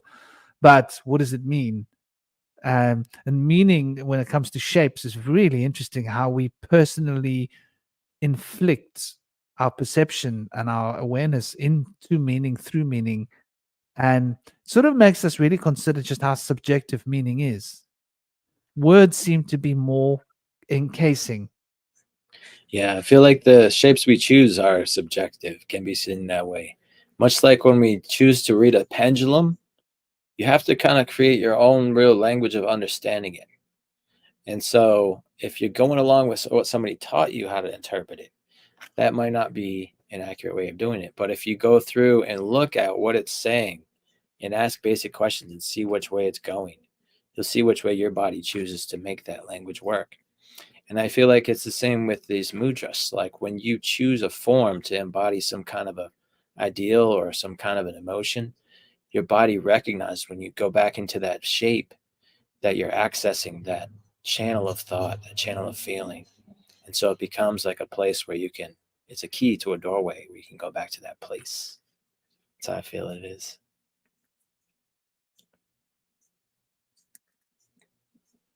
Yeah, that's really what it comes down to. Feelings can carry us into the astral plane.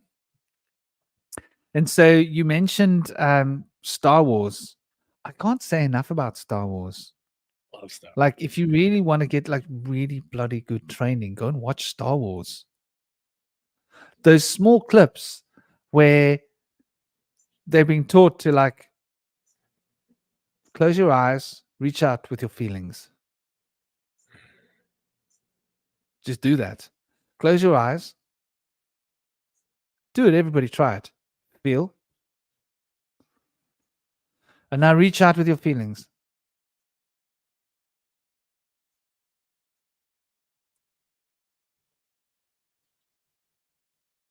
You almost feel like you're moving forward, or you're moving sideways, you're moving outwards. And the more you reach out with your feelings, the more you're going to be getting like different things flashing through your consciousness, pictures, images, sounds, whatever. And you can awaken clairvoyance just by sitting down and reaching out with your feelings. Reach out towards someone with your feelings, someone you know who's far away. Don't think about them. Just reach out with your feelings. Feel them. Feel them in your heart. Feel how you feel about them.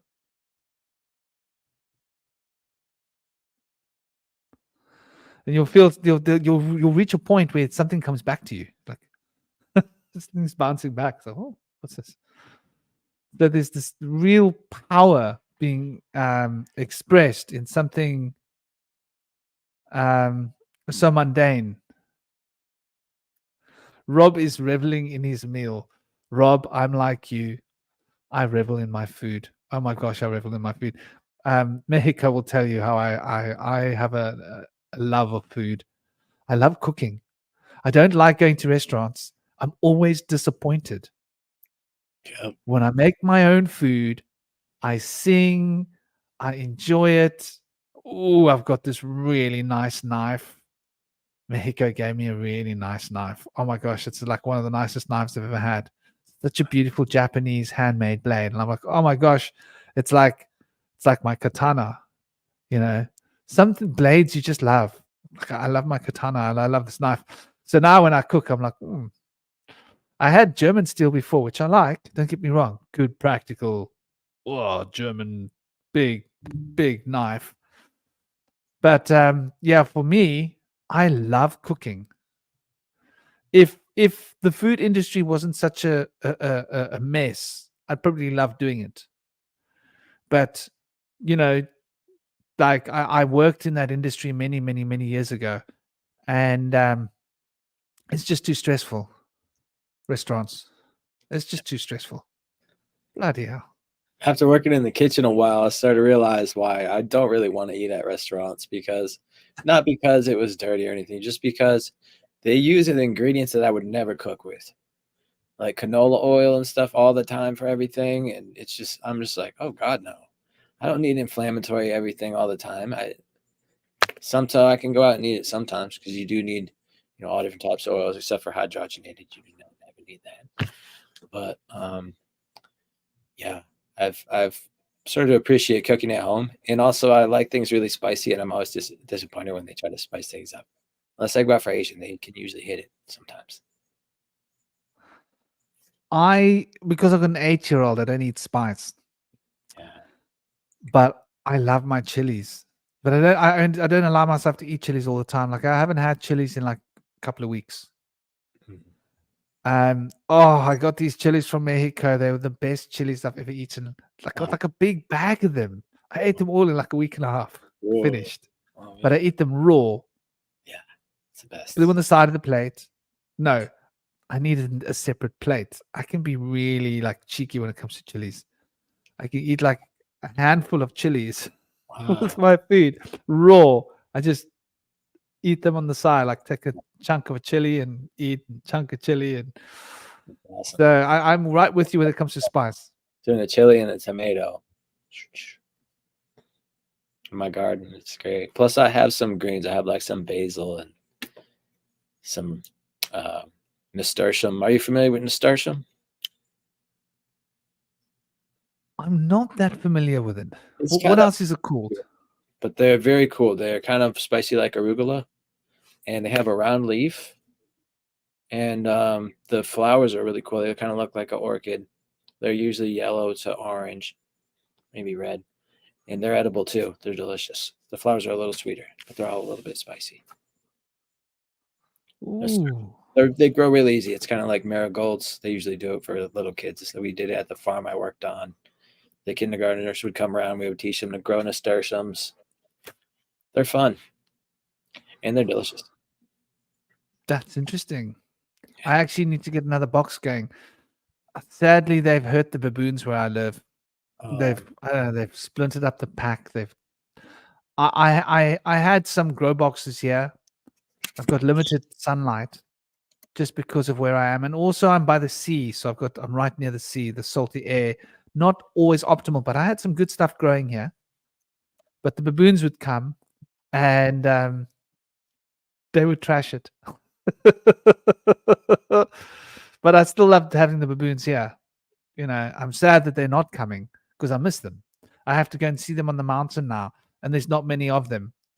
So I don't know. The state here is trying to get rid of the baboons, and I find it really disturbing because they've been putting down alphas and carrying on doing all sorts of nonsense, and it is what it is. I love my friends and baboons. They're my buddies. Yeah, that's one of the animals of Toth. Ibis and the baboon.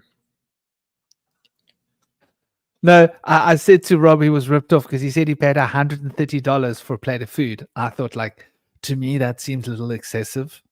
it's too excessive for my tastes. Just because it seems a lot. Is that just me? Like for a meal? I don't think Like it's to really me, at a certain level. It's not about the quality of the food anymore. It's just about class. It's about like trying to look like you have money, kind of. no, maybe it's also about the building you're in and the level of the service and all of those things too. Which I suppose, yeah, there is something there. If you're in a listed building, which is an old building that's listed with super high ceilings and ridiculous windows, and your waiters can speak 5 languages and they know how to make you feel like you're the most important person in the world, then yeah, there's a value to it. But $130 for a plate of food, no. I'll make it at home and I'll make it just as well. I've gone to a place where it's over $100 a plate, and it's $1,000 a night. And I met somebody who moved up here. I do yard work for, that moved up here from Florida, and he started work there as a waiter. And he's really young. I don't even think he's 18, but he's getting paid big time up there, and he doesn't really have much experience. They just like him because he has a black belt, and they think that's fascinating. So they're having him teach people little martial arts lessons on the side. But I guess there's, some aspect of people are gifted in some way when they work at a place like that, able to share with others. But I feel like they charge way too much at these places for what they serve. I went there to had a dinner. It really wasn't that good. Of course, I'm really picky because I've been cooking for myself for a while, and I like to have things the way I like it. And so when other people prepare food for me, I'm like, oh, I didn't want to pay like a regular price, let alone crazy prices. But when I was doing that, we didn't have to pay. It was a complimentary meal. So I was just thankful that I went there for a complimentary meal first. I knew I wouldn't want to go back. Yeah, well, I think food's important when we're talking about these things because it's got to do with affinity and it's got to do with sensuousness. And eating food is like as close as you can get to a sexual act without having sex. Yeah, that's true. Effectively. It's hard for me to eat right now because I try to not eat onions, bread, or milk products. So there's hardly anything left after that for most American food. Well, everybody, Rob is now officially broke. He took his mate out for food, and at least he tipped well. Respect. But Rob won't be going out to that restaurant in a hurry. Or maybe not any restaurant, or maybe Rob's just like loaded in bags of money. But well, as long as you enjoy it, Rob, that's what matters. Because food is something that's a visceral experience, and that experience of food stimulates the life force within us, the pranic field. And so we see this idea of the Buddha with this robust belly. And the robust belly represents the joy of life as a metaphor on one level. And you'll see it in India. You'll see many of the deity forms with the robust belly. You'll see it in Japanese culture. Having a robust belly is considered to be like having a strong hara. And if anything, it actually gets respect in certain cultures, which is really interesting. In African culture, it's actually having a robust belly generates respect. It's very weird. In Western culture, it's the opposite. But the idea behind it, the metaphor behind it, has got to do with that enjoyment of life and the sensuous connection with the life force flowing through you, through the food. And that is also a sensuous expression of the energetic reality. and the astral, the etheric. And so there is something powerful. Like there's the left path and the right path. And the left path is abstinence. And the abstinent path is like fasting. And you can open your chakras by fasting. You can open your spirit vision by fasting. But you can also open your spirit vision on the right side, the right path, which is the path of enjoyment, the path of tantra, of sex, of enjoying your food, of really becoming sensuously connected with the food when you eat it and you feel the orgasm in your mouth, for example. And then there's the middle path where there's some abstinence and some sensuous enjoyment, but within the balance, which is the slow and steady path towards attainment spiritually and the development of spiritual vision. And a heathen is a freaking warrior. Slick. Yeah, I suppose the heathens were warriors.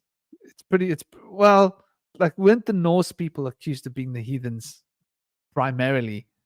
And Heath. sorry, The ones from the land of the heath.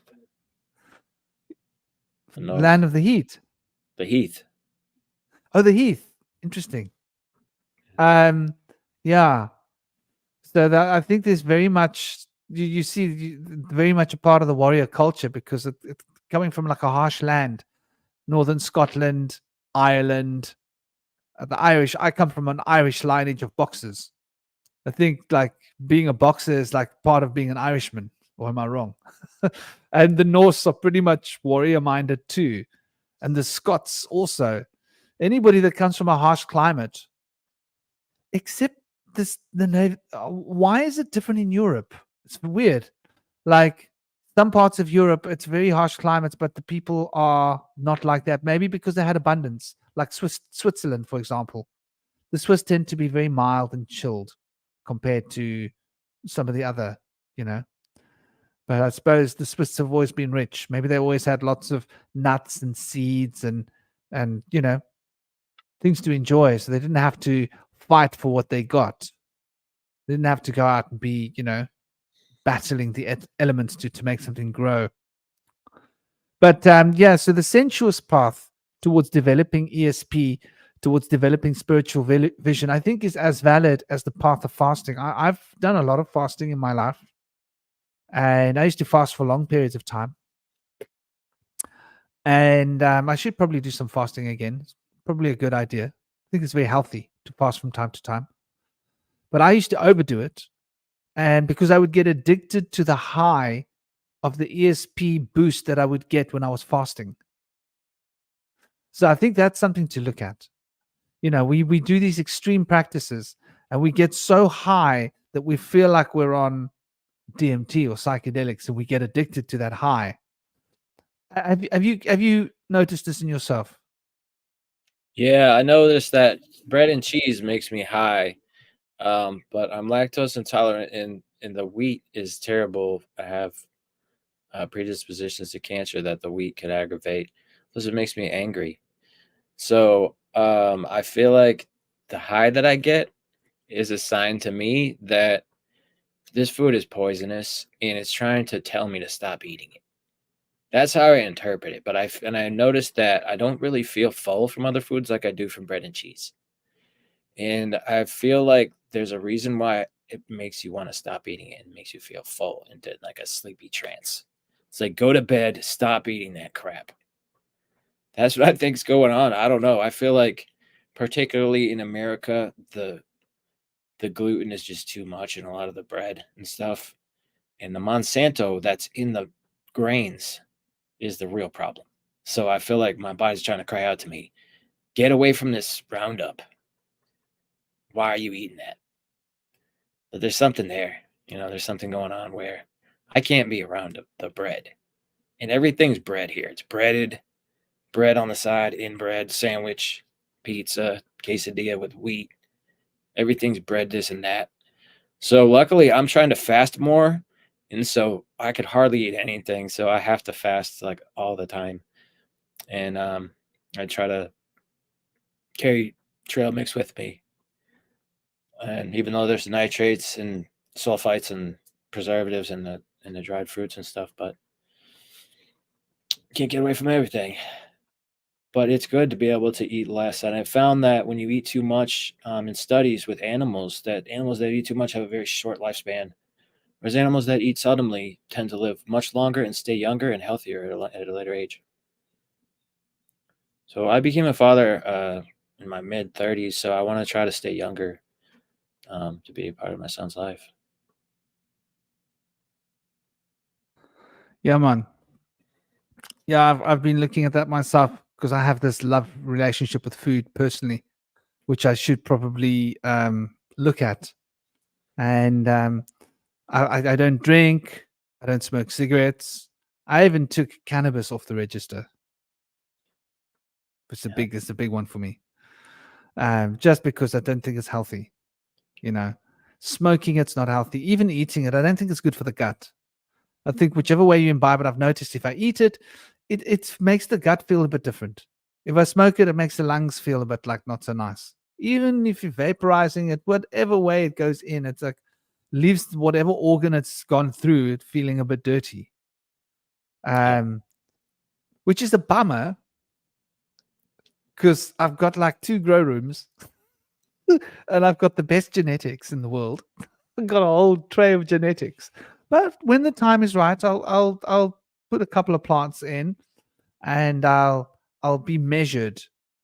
You see, the thing about if I do enjoy, I tend to want to enjoy. So I tend to be I can turn it off really easily. But when I enjoy. So if I grow cannabis, I'll take out 2 grams, I'll smoke it all at once. Which isn't necessary. It's overbearing, right? Like if you, and I'm talking about nice grade, like 25% THC, like the good stuff. I don't grow anything that's not top shelf. So I tend to be overzealous, which is why I thought to myself for my son. But you're totally right. Less food makes the body more resilient. And I think it causes the body to dig deeper into the prana of the food. I think it's really important. Namaste, Neil. Welcome. I hope you're all having a great day. And Rob, I suddenly understand that you didn't waste your money because there was a missus involved. And when there's a missus involved, it's never a waste of money. So forgive me for speaking out of turn. If you were taking a lady out for a special occasion, then money is really not an object. If you got it, you may as well spend it because it's not going to do you any good in your bank account. It's going to do you a damn lot of good if you're spending it on your lady.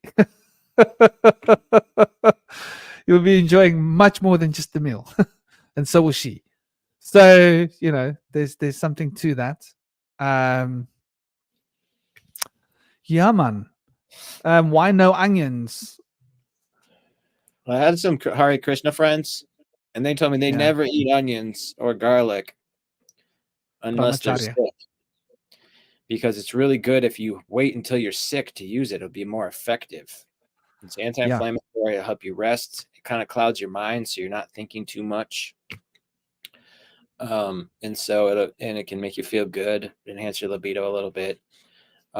My libido is like way too enhanced. I do not need that. I also have had brain surgery. I do not need clouded thinking. And so I try to avoid all of the onions and garlic for the clouded thinking, avoid all that. Also, the smell deters fleas and ticks and bugs because it makes you smell like you're dead, like a dead corpse. And also, if you plant it in your garden, it deters animals like mammals, because it smells like something's dead. Humans don't have a very good olfactory sense. We can't smell very good. But I've noticed that when I stopped eating onions and garlic, my body odor does not smell bad to me. It's like a musk. It's like a good smell. And my girlfriend says the same thing. So especially because I try not to eat meat and dairy together either. I try not to ever eat dairy, really. But if I don't eat meat and dairy and I don't have onions, my body odor's not bad. And so I feel like it's way better for me. My body smells good. It's because it smells good inside. And so I think Yeah. Please don't. Please carry on, brother. I follow kosher and Vedic diet types to be able to refine my diet, and it's helped for me a lot in a lot of ways. But I do use onions and garlic. If I get like really sick, I get like eat a clove of garlic and bam, it's gone. I've become really cheeky. I didn't eat onions and garlic for most of my life. Yeah, same. And like you say, didn't really get sick very much. I didn't really need to eat it because I wasn't eating onions and garlic. I didn't get sick very much. There's that too. Same. But it's got a ragistic element to it, so it affects our consciousness as well when we eat it. Which is why the brahmacharya won't eat it. They'll eat chilies. Chilies is heating, ragistic, but they'll eat chilies, but they won't eat garlic and onions because of the effect on consciousness and the heart. And it increases blood pressure. And with that, it increases the mood tendencies and the emotional qualities that go with an increase of blood pressure, which is to be more reacting. One's more likely to react emotionally to situations if one's eating onions and garlic. What an interesting concept. But I mean, it goes stand to reason that the energetic quality of the food that we're eating shifts our consciousness field to a point. And like you say, it doesn't do anything good for our bodies unless we need to remove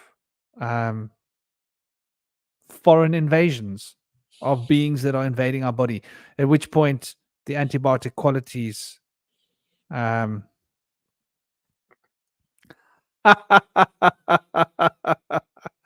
oh, Rob doesn't. Rob will say just 850 milligrams of THC.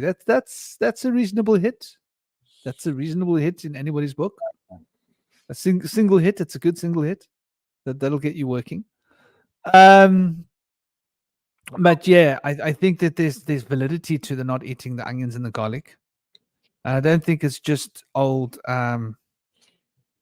brahmacharya patterns. Though the brahmacharya also believe in celibacy, which can be a life choice. I did it for times in my life, but also, I mean, if one doesn't overdo it, look, I've been in a nymphomaniac relationship where you overdo it. It's not good. It's not good for anybody. But if you've got a balance where you're not overdoing it, then it's within balance. And so I've come to the point of recognizing, like, if one's in a state of balance, it's good. To enjoy food is good. But the balance of enjoying food is to also abstain. And I used to actually always fast 1 day a week out of every week. And I stopped doing it like maybe like about 9 months, maybe more than a year ago. I stopped doing it. Last year sometime I stopped, which I shouldn't have. I'm going to go back to it. It's really good for your body. Just don't eat 1 day out of every week. It's only 24 hours. It's not so long. And it gives your body a time to recuperate and get back to its normal rhythms without putting food into it, and gives the guts a chance to rest. And so I do think this can help for one's super consciousness if one is within balance. And when it comes to spirit vision, there's a lot that can be said here. Okay, so obviously crystals, looking into crystals,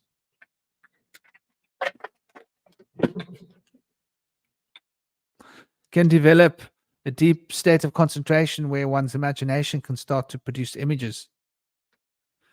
And so this is a very powerful way to enhance one's spirit vision. Gems and crystals, especially ones that one can look into. This is a particularly beautiful one that was given to me by my beautiful, my lady, my Mexico. And it's a Brandberg amethyst. And I can look into it, and there's planes within it. Oh, selenite. Nice. Selenite's beautiful. Try to look into there. Yeah, it's like an eye. Yeah. Yeah, good old selenite. Selenite's a very high pitch vibration. It's a very purifying stone. I've got a massive pillar. You know, my my totem center of when I build myself my totem map, the center is a pillar which is like half a meter tall, almost. Yeah. Selenite that's this thick. It's like a tree trunk. Yeah. Yeah. Got a big selenite pillar, which becomes the center of symbolic of my tree when I build my grids around it with my gems. And I build a structure. Yeah, like that. It's just huge though. It's like I've got an oversized one. Beautiful. Selenite tends to purify the vibrations of the space beautifully. Something quite the moon, Selena. That lunar quality that can clarify. Alum.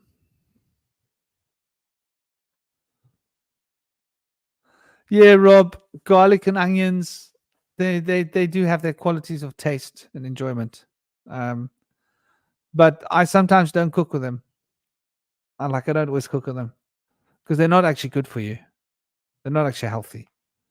But within the balance of life, if one's not eating rubbish and one's eating good home cooked food, then a little bit of the toxins isn't going to be over the top. So I've become a little bit more into trying to move towards the middle, not being extremist towards one direction or another. I used to be so strict with myself about never eating garlic or onions. Though at the same time, if one has a desire to eat something and one doesn't, then that kind of a repression can result in an emotional repression. So there's this fine balance between allowing oneself and abstaining, and finding that balance between abstaining and allowing, where one doesn't go beyond one pattern of excess. Yeah, it does. It exactly, Neil. It excites the mental body and the emotional body, and that's reflected in an increase of blood pressure. And I don't think it's good for your fauna in your body. I think it might, as an antibiotic, indiscriminately poison some of the good fauna in the body. And so we are a chain of life moving through us. And so these little bacteria and these other little microbes in our bodies are there for a reason. And garlic might indiscriminately poison a whole lot of them and chase them out of our bodies, where they would chase out the good and the bad, which isn't really good. Where there are certain things you can eat that will just remove the bad and leave the good. And by bad, I mean senescent. So you've got two frequencies on an electromagnetic wave. If you're tuning into the Earth's energy, and this is important for developing spirit vision, finding a point where the ley line energy is correct is finding a place where the high frequency of the wave, because the wave is expanding and contracting, the wavelengths of energy. So you could go to one place on the Earth where it's expanding. You could move 4 or 5 or 6 feet and it's contracting. And if you sit on a point where it's contracting, your life force will diminish. If you sit on a point where it's expanding, your life force will increase. So this increase of life force produces a potential of greater awareness and consciousness, because there's a greater potential of energy. And so tuning into the Earth, finding the place to meditate is half of the story. Whether you sit there or sit here can make the world of difference. If you don't know how to find the energy, you can use a pendulum, you can dowse, or you can observe. Where do plants grow naturally, no matter what you do? That's a place where there's a high frequency. So it's got to do with the concentration of hydrogen positive and negative ions. And obviously those positive hydrogen ions sap life force. And the hydrogen negative ions give life force. And those ions, those electrical charges, actually increase the cellular voltage or decrease the cellular voltage and affects the salt balance, the way the electrical impulses move through the cells. So on a cellular level, where you are in relation to the ley line energy can have a positive or negative effect on your state of mind, your health, your physical body, your aging, everything about you. So that also then comes back to the food you eat can increase or decrease the electricity in your cells, which can increase or decrease the potential of spiritual vision. So people tend to want to leave the physical behind and go into the spiritual, and they don't realize how important the physical is. The root chakra is the most important chakra to work with. Forget the higher chakras. Work with the root chakra. Master that root chakra, and you will master all the chakras. The root chakra is the easiest chakra to master because it's right closest to where you're at in your real world. And it will probably give you the most real mastery that you can extend into your real life from the day to day, which will bring you back the mukta. And this mukti will increase your shakti, will increase your spiritual alignment, will increase the desire towards being more aligned spiritually, which will attract the circumstances in life and give your intuition and your instinct the momentum to know where to be to get the maximum cell voltage, so that the highest level of mental concentration and consciousness can be experienced, and this will increase the ability and sphere and scope of one's spiritual vision, and with that clairvoyance, clairaudience, and ability to tap into intuition and to be at the right place, right time, to increase the synchronicities in one's life. I think a lot of the people here are already tapped into the synchronicities, but I think we can always nudge it a little bit more in the direction of positive growth, positive direction.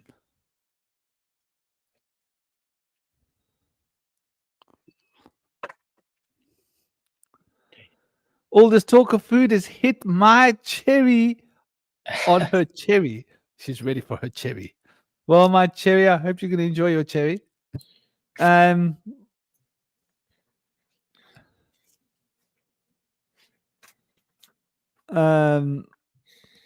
you all love.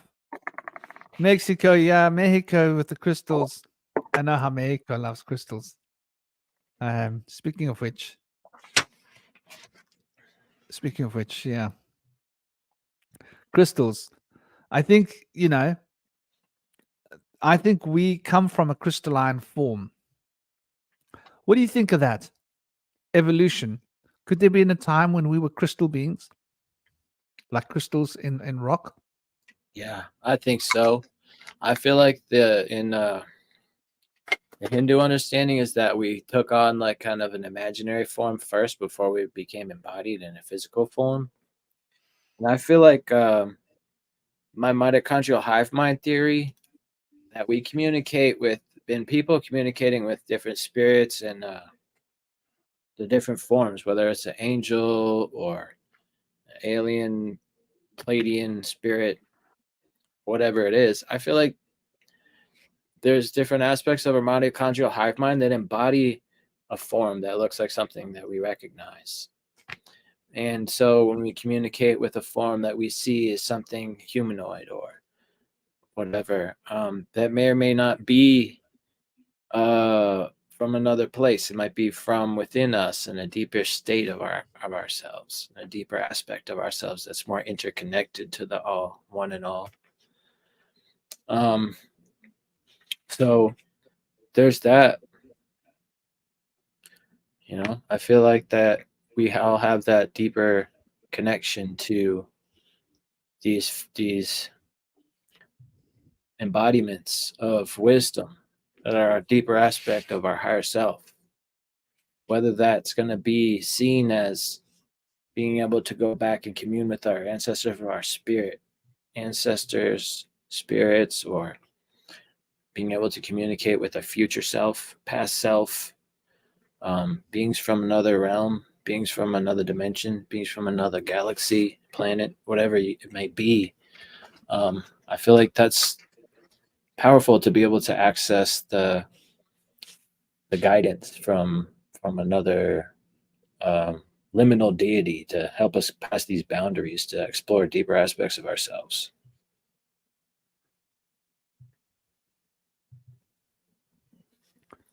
Yeah, I would definitely agree. And namaste to you that's leaving.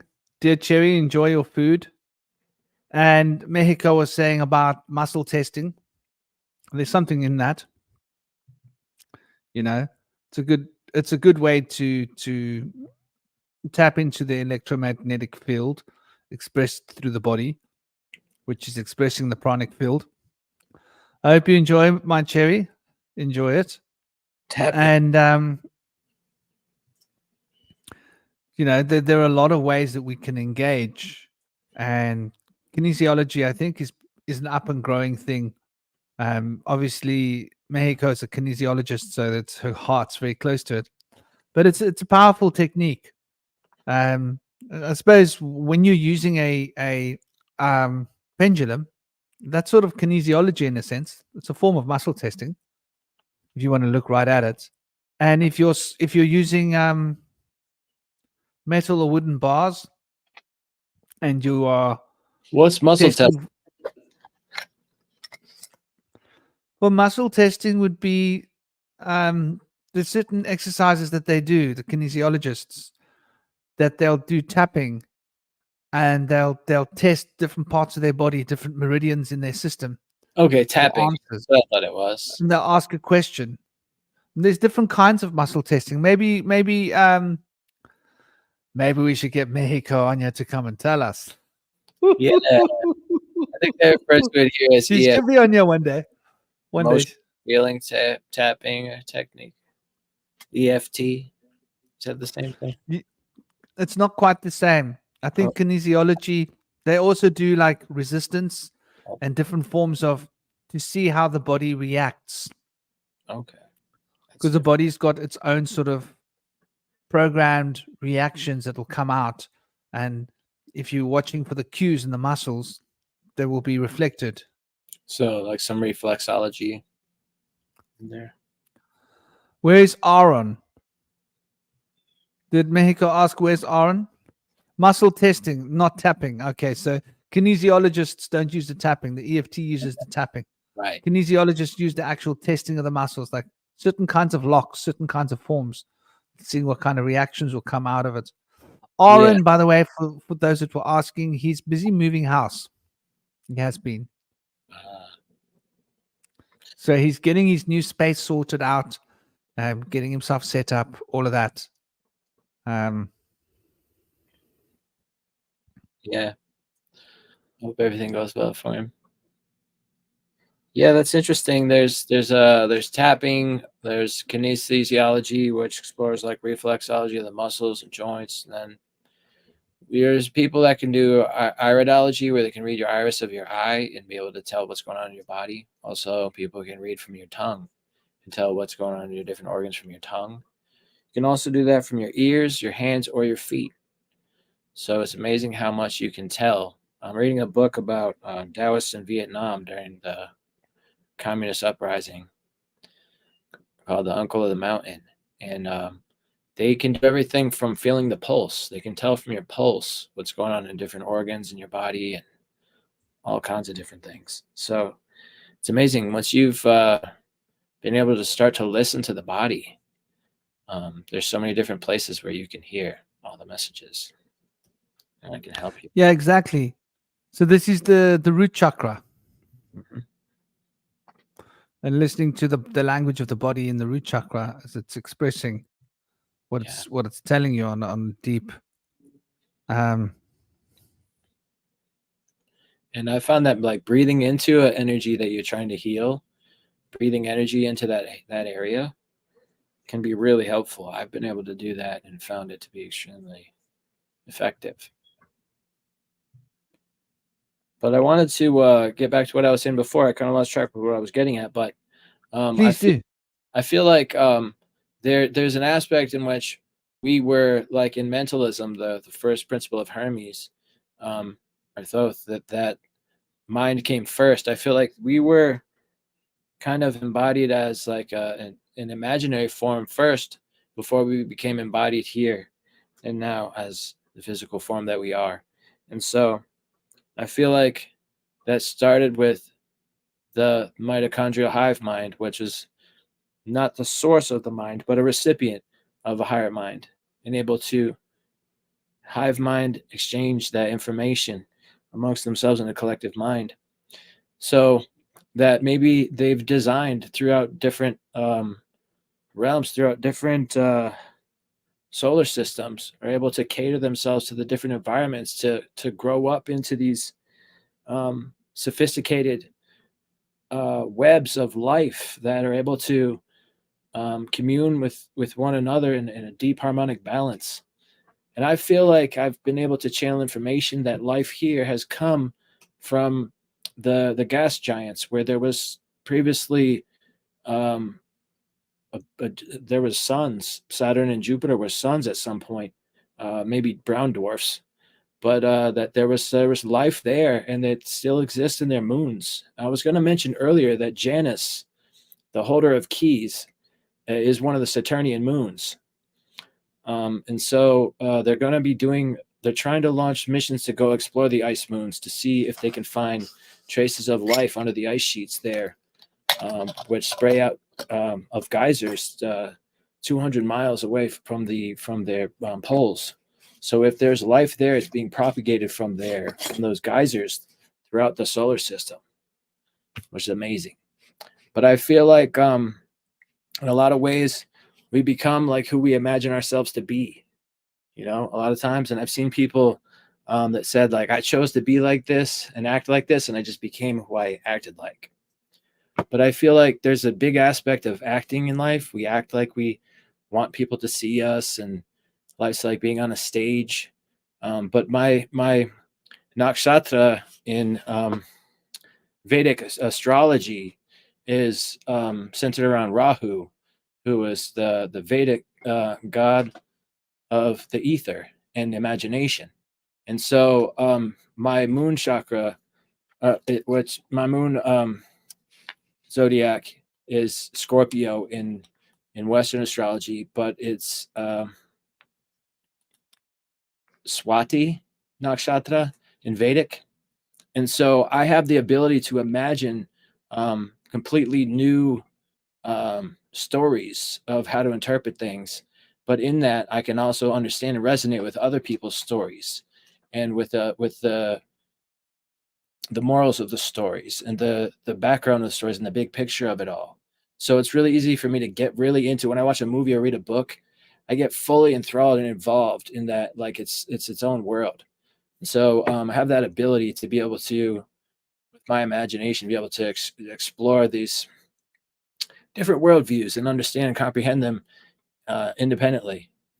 But I have a saying that balance yields harmony. And so I feel that we all have different needs in life. But in a lot of ways, we could express them as that we need balance, which might be something different for each person, but it's balance for us all.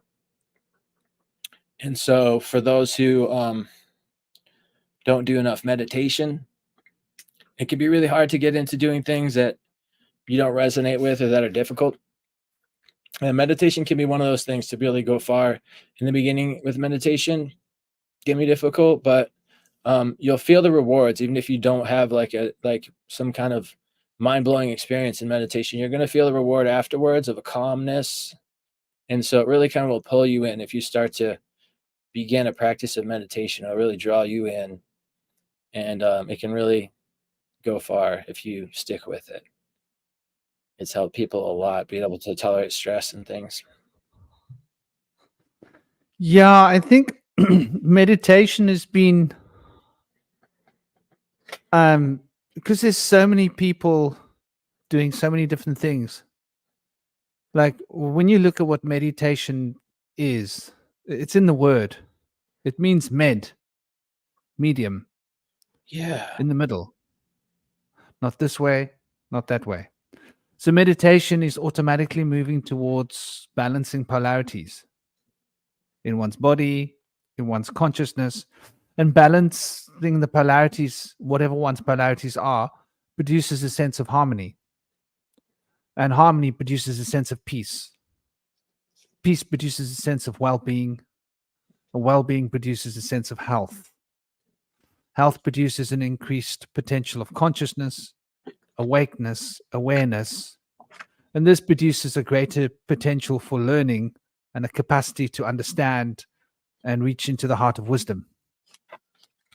So, like meditation, as you say, is probably the one thing that can bring everybody to a closer state of harmony, because the very act of meditation is about balancing the polarities.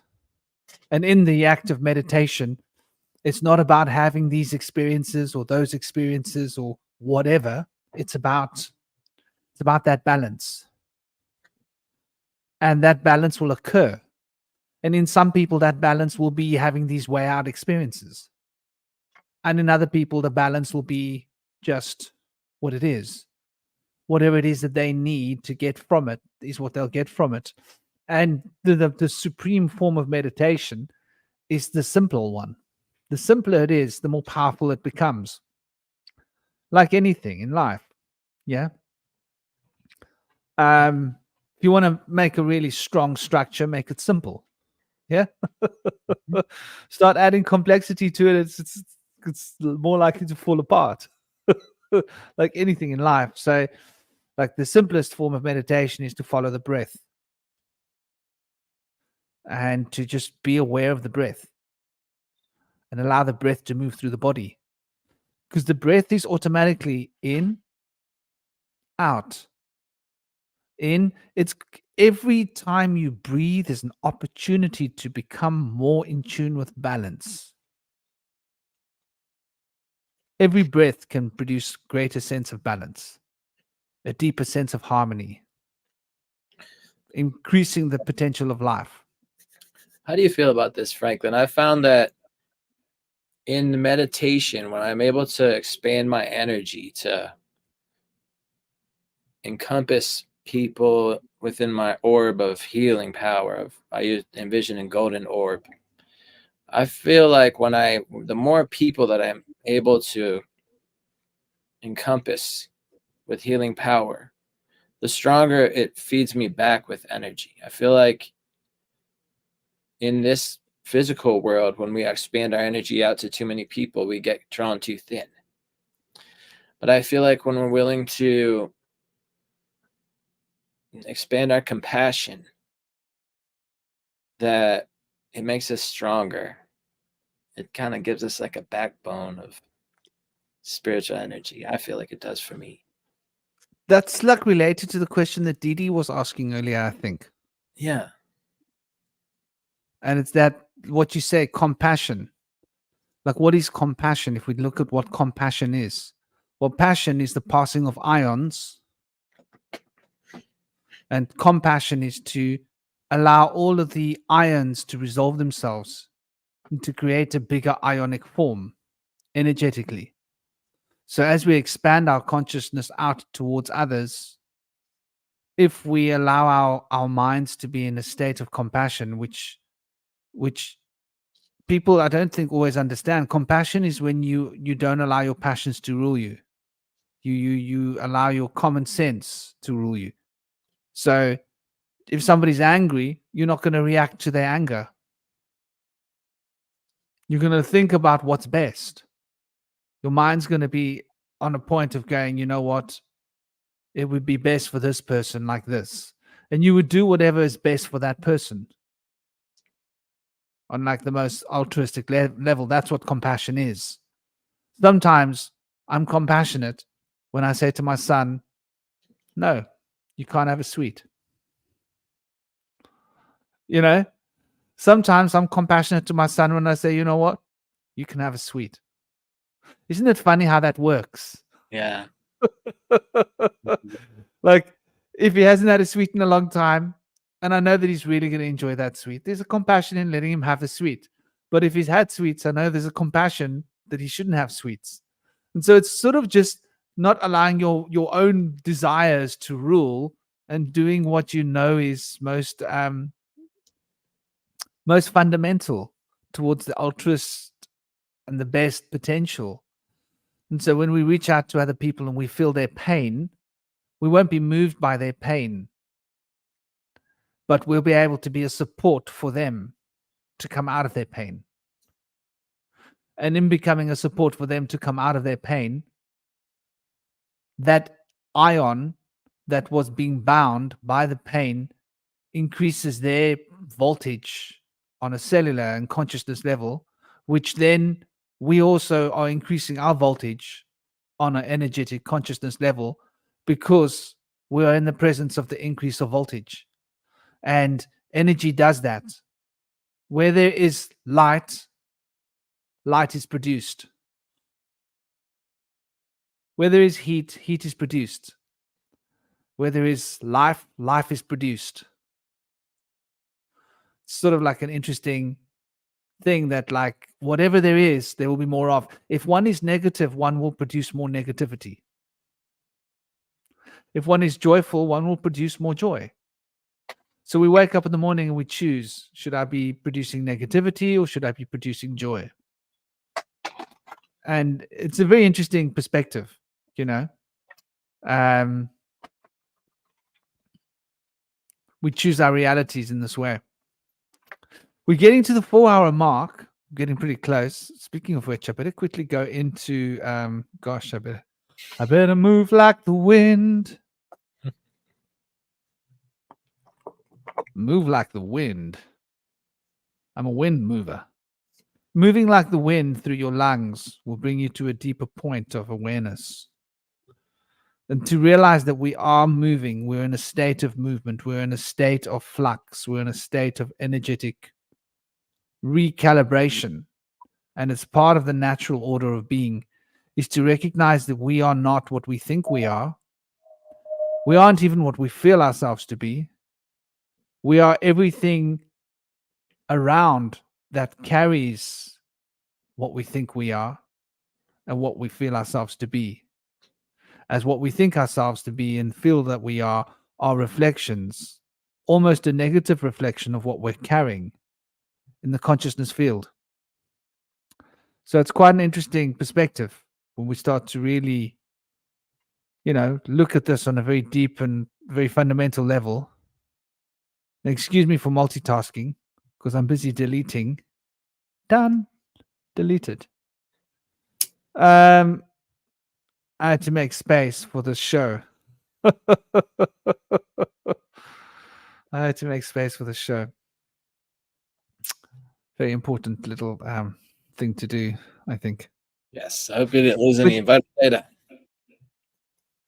Sorry? I hope you didn't lose any vital data. No.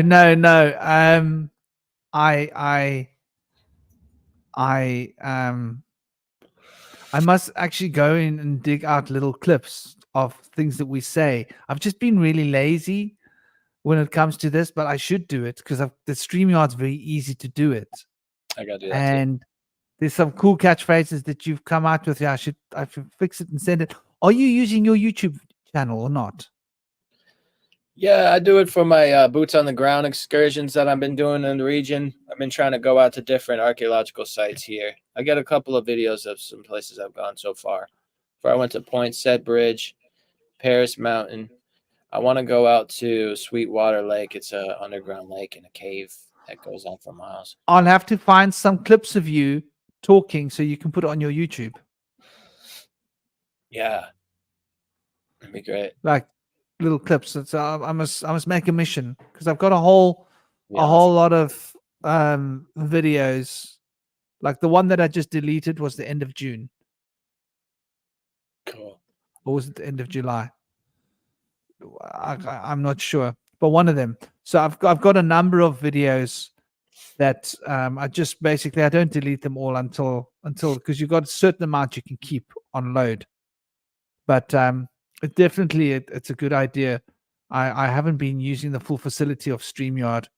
It makes it very easy. You just literally push play and just cut clips off of it. It's actually quite easy. It just takes a while for it to process the clips. But I think it's something that we will be doing. But thank you all in the chat. What are your last thoughts? We're cranking into the 4 hour, and we've done the 4 hour, which is good. I think we're getting towards the end of this discussion. What do you think? Are there more things you wanted to add? Yeah, I wanted to add.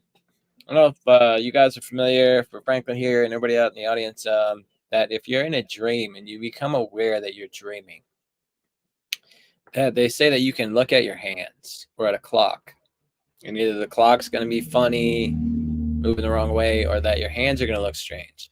But I think that it's been said that if you're able to look at your hands, then you can really tell that you're lucid dreaming. And then from there, you can really create the dream.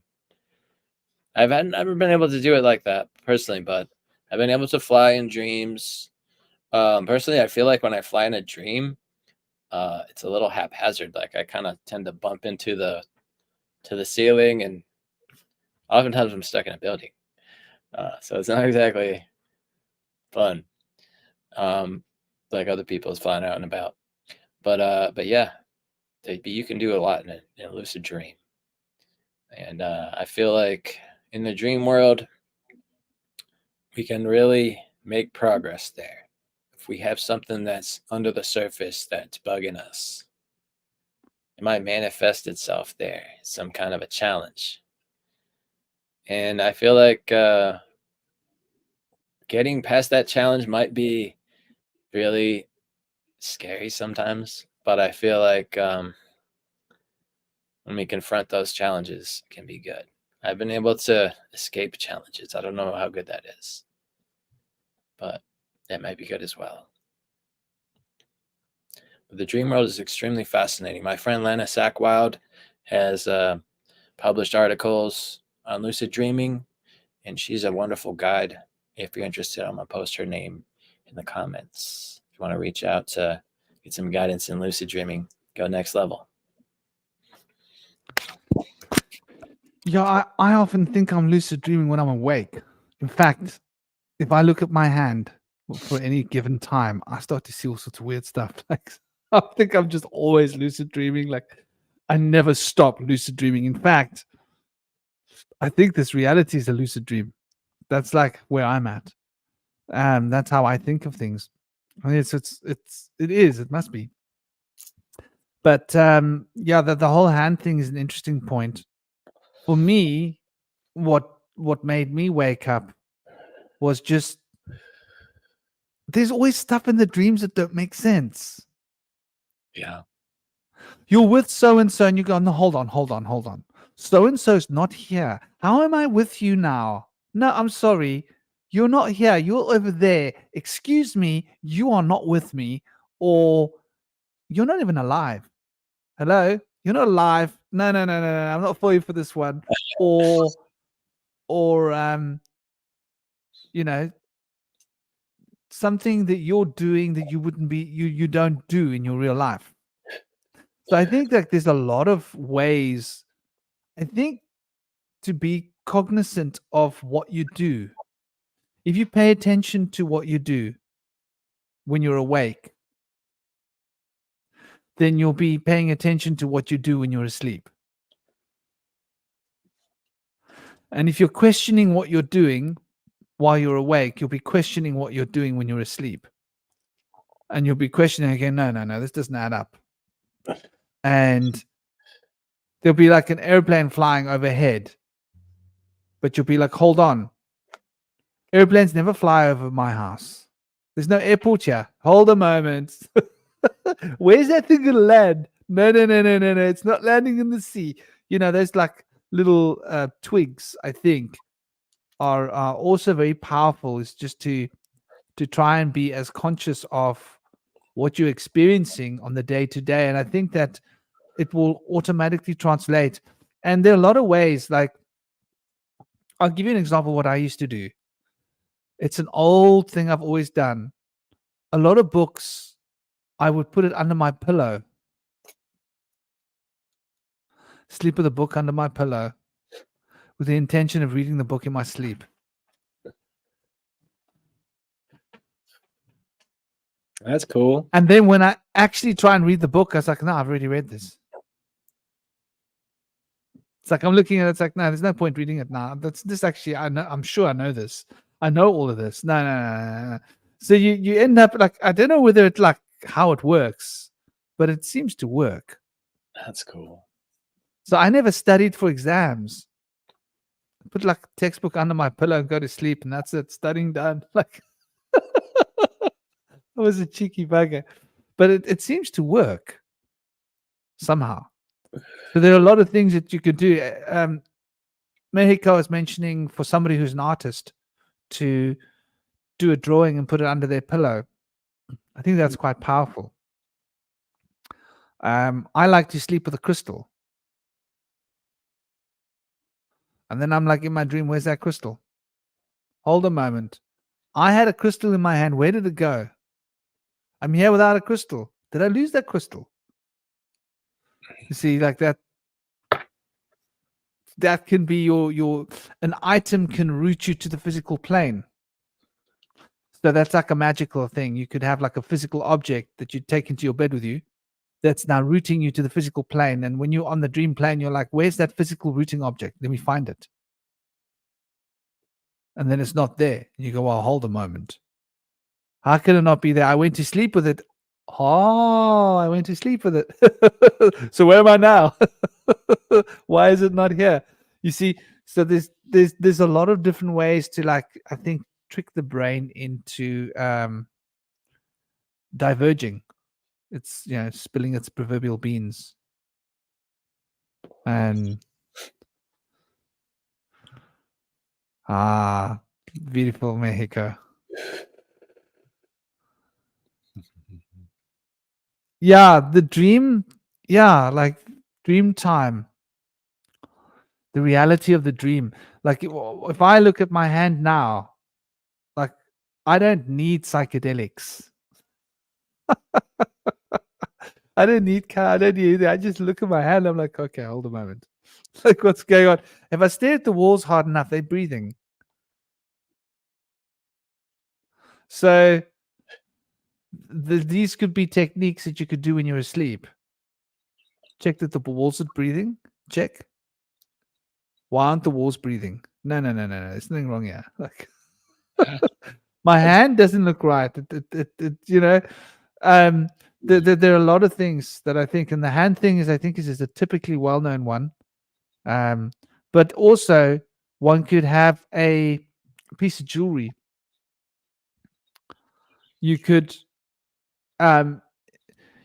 create a magical amulet, which is specifically designed to, or you could wear it with the intention of it bringing your dream into focus. And you could have it as a ring that you could turn the bezel one way when you want it to be on, active, and turn the bezel the other way when you want it to be off. And so the act of doing this is like a ritual then. Now you're aware that you're turning it in and you're like focusing inwards. Or turning it out could be like an act of turning it off. So like these are things that magicians have always done in the past. Having an item. So in that regard, building a dream catcher and having the dream catcher over you where you're sleeping, and then having a way that you can put something in the dream catcher, a specific crystal that you can, like a little holder you can change, right? And you can take a particular crystal, put a particular intention into it, put it into the dream catcher, get into bed and sleep. Just that little act will create a doorway for one's memory. So I think there are a lot of different ways of inducing dream awareness. And of course, then the most powerful one is to review your day. Run through your entire day backwards. So get into bed, and then go like, okay, in bed, and what did I do? Go backwards to the beginning of your day and resolve all of the information from your day so that your dream won't be caught up in this information. That way your dream will be like way out there abstract. And the way out there abstraction of the dream will then give you enough pointers and cues to go, hold on, this is too way out there. This is definitely a Hollywood production. And then that would be the clue that I think that one's looking for. Though I think that if you do the dream recall practice, I mean the day recall practice backwards, and you do it really well, you won't need to dream.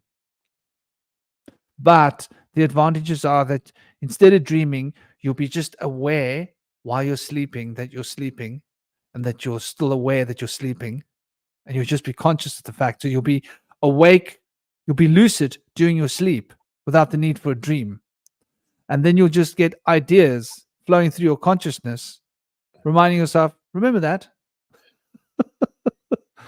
And, and sometimes that can be an awareness of something that will be, in other words, the information won't be coded into all sorts of crazy symbolism. It will just be a very rational idea that you remembered moving through your consciousness when you were asleep. But you don't allow it to become coded or changed by the pineal gland's activities, where it should get coded into an image and to be taken by the brain to be turned into a whole big symbolic picture house cinema production. It's like getting the script and just looking at the script instead of watching the play, if that makes sense. And so then you'll be able to zone in and take little pieces of information, and it can be quite a direct form of getting information lucidly while you're asleep. I don't know if you call that lucid dreaming, but that's just what I've noticed. And then one sleeps better. One wakes up well rested, and one doesn't need so many. What about people that play stuff over and over? Is that like kind of what you're talking about too? What, music? A recording of like some people talking about something you're trying to learn while you sleep. That's an interesting concept. I mean, that's obviously very powerful. Or they say you're supposed to record like a short clip that plays over and over while you sleep. I haven't done it, but I'm sure it would work if it's your own voice. Yeah, Bruce Lipton swears on that. And I think who you were talking about earlier, the guy that was working on physics, Nassim Haramein.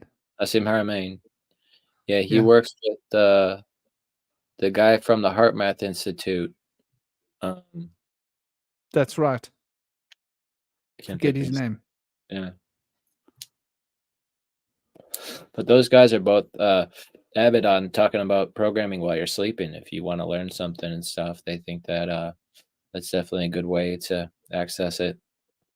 I think that's pretty interesting stuff. I feel like your mind's really more active than we think while we sleep. It's fascinating.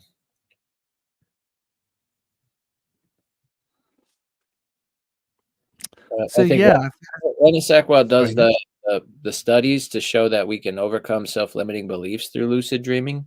So if you can envision in your dream that you're overcoming a boundary that you might have, like something that you didn't think you could do, you want to try to plan this out before you go to bed and try to go into that dream and overcome a challenge that's been keeping you back. She shows that in her studies, people have been able to do that in life and be able to step it up in their life to bring things to the next stage. I imagine that must be the case. I mean, one can do that with creative visualization as well. Yeah. Like there's an old occult practice where one would visualize oneself in a situation. and one would visualize oneself behaving in the manner that one wishes oneself to become. So if one wishes to become more compassionate, one would observe a situation and visualize oneself in that situation behaving in a more compassionate way. Or if one wants to improve one's memory, one would visualize oneself in a situation where one is remembering information and one's remembering well. And the more one does that, it's like a habit. Whatever it is that one can visualize that one's getting physically stronger as a sports person. In fact, Olympic athletes do this, and it works. Wow. So like what we're talking about is starting to get into that theta state of consciousness. Between the alpha and the theta state of consciousness, one starts to be able to creatively visualize things. And so that power to visualize is very powerful, and a dreamscape is a way for this visualization to be unlocked. Though if one's concentrating on visualizing, one can do it really at any point. One can be sitting on the toilet, visualizing oneself learning to do something that's challenging. Yeah. And so one can look, what time in my day am I not functional? I'm sitting on the bus stop waiting for a bus. I'm on the loo. If you add up all those minutes here, 2 minutes here, that's like 15, 20 minutes a day of creative visualization potential. And if one actually does creative visualizations in all those little moments, then that'll have like a huge empowering impact. And, so I think what you're saying is so on point, although I don't know about listening to words when you're sleeping, because you want to sleep well. No, I think there's something to be said about going into full beta sleep pattern.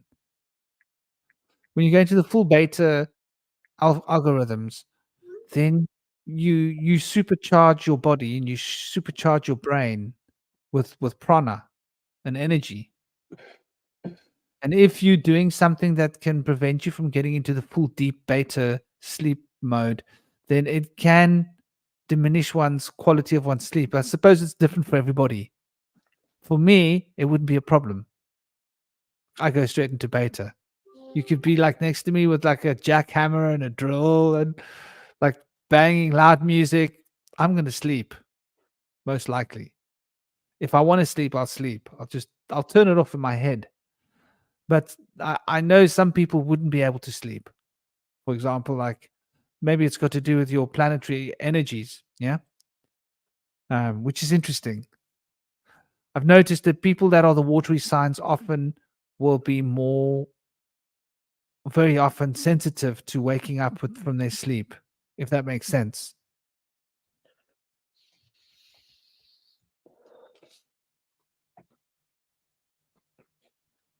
Yeah, I think air signs have a hard time with sleeping.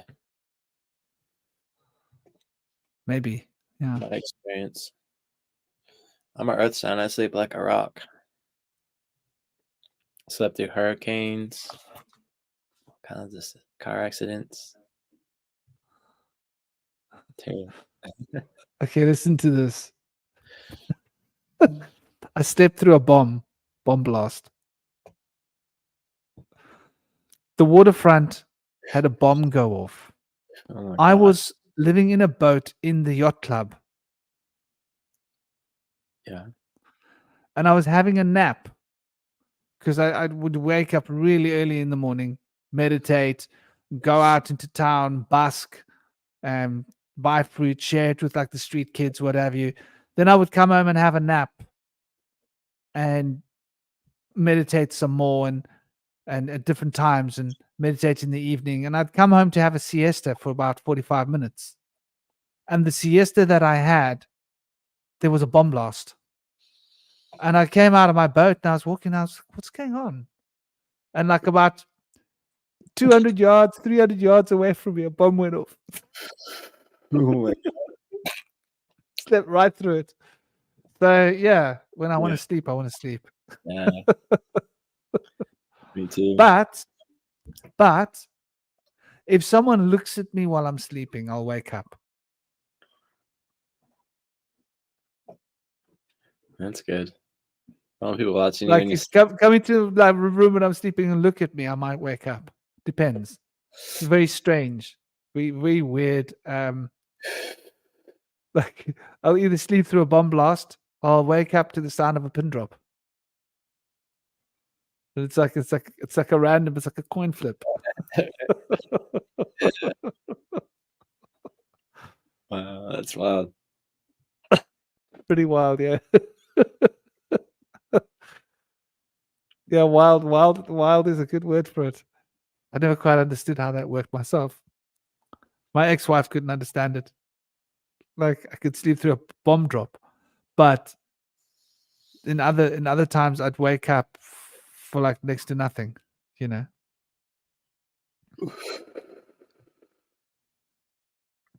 We die each night. We get born again each morning. Yeah, man. Well, thank you guys in the chat. It's been totally great having you guys here. And beautiful, shiny people in the chat have been bringing such wonderful conversation.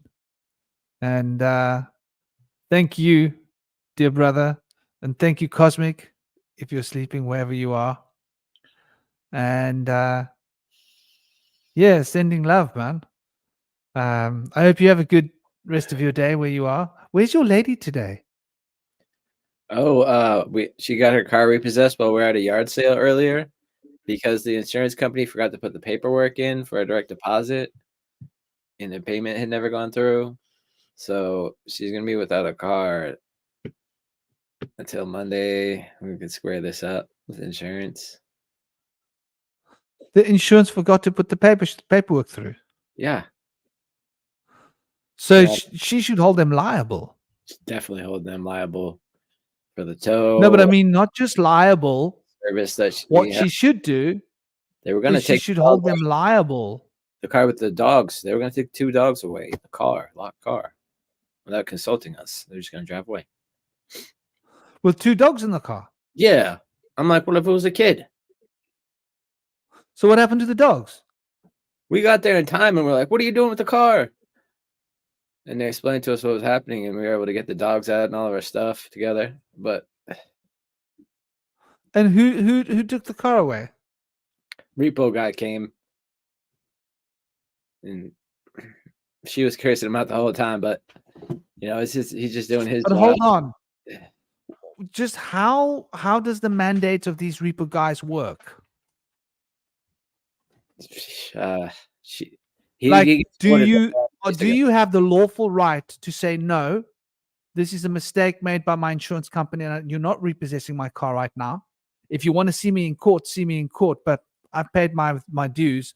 No, you don't have the right to take the car off at that point. Once he's got it, you can't touch the vehicle to take it off.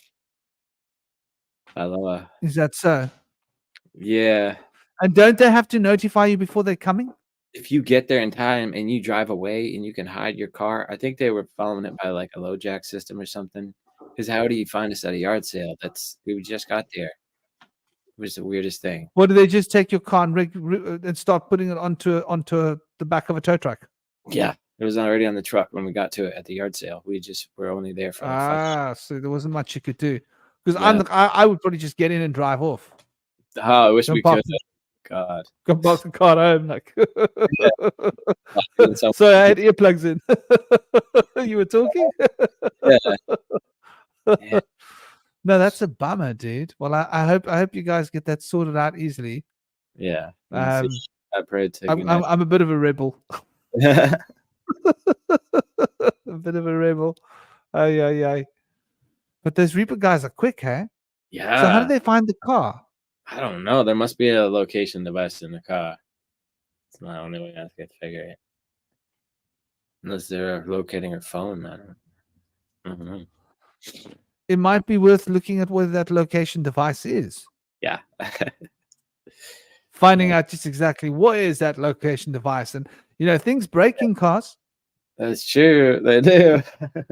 Oops. What do you mean the wire is disconnected? Yeah. I'm not a mechanic. Anyway. Anyway, that's just the naughty bush whisperer in me. I'm like, you're tracking my bloody car. Screw you. Who do you think you are? What right do you have to track me? I'm all for rights. Anyway, thank you all. It's been great. It's been awesome. Big love, big light, big peace to you all. Thank you, dear brother. Have an absolutely fabulous, excellent day, night, weekend. Don't forget to smile. Smile till it hurts. And yeah, let that contagious smile infect everybody you meet along the way. Much love. Om Shanti. Om Shanti. Blessed be.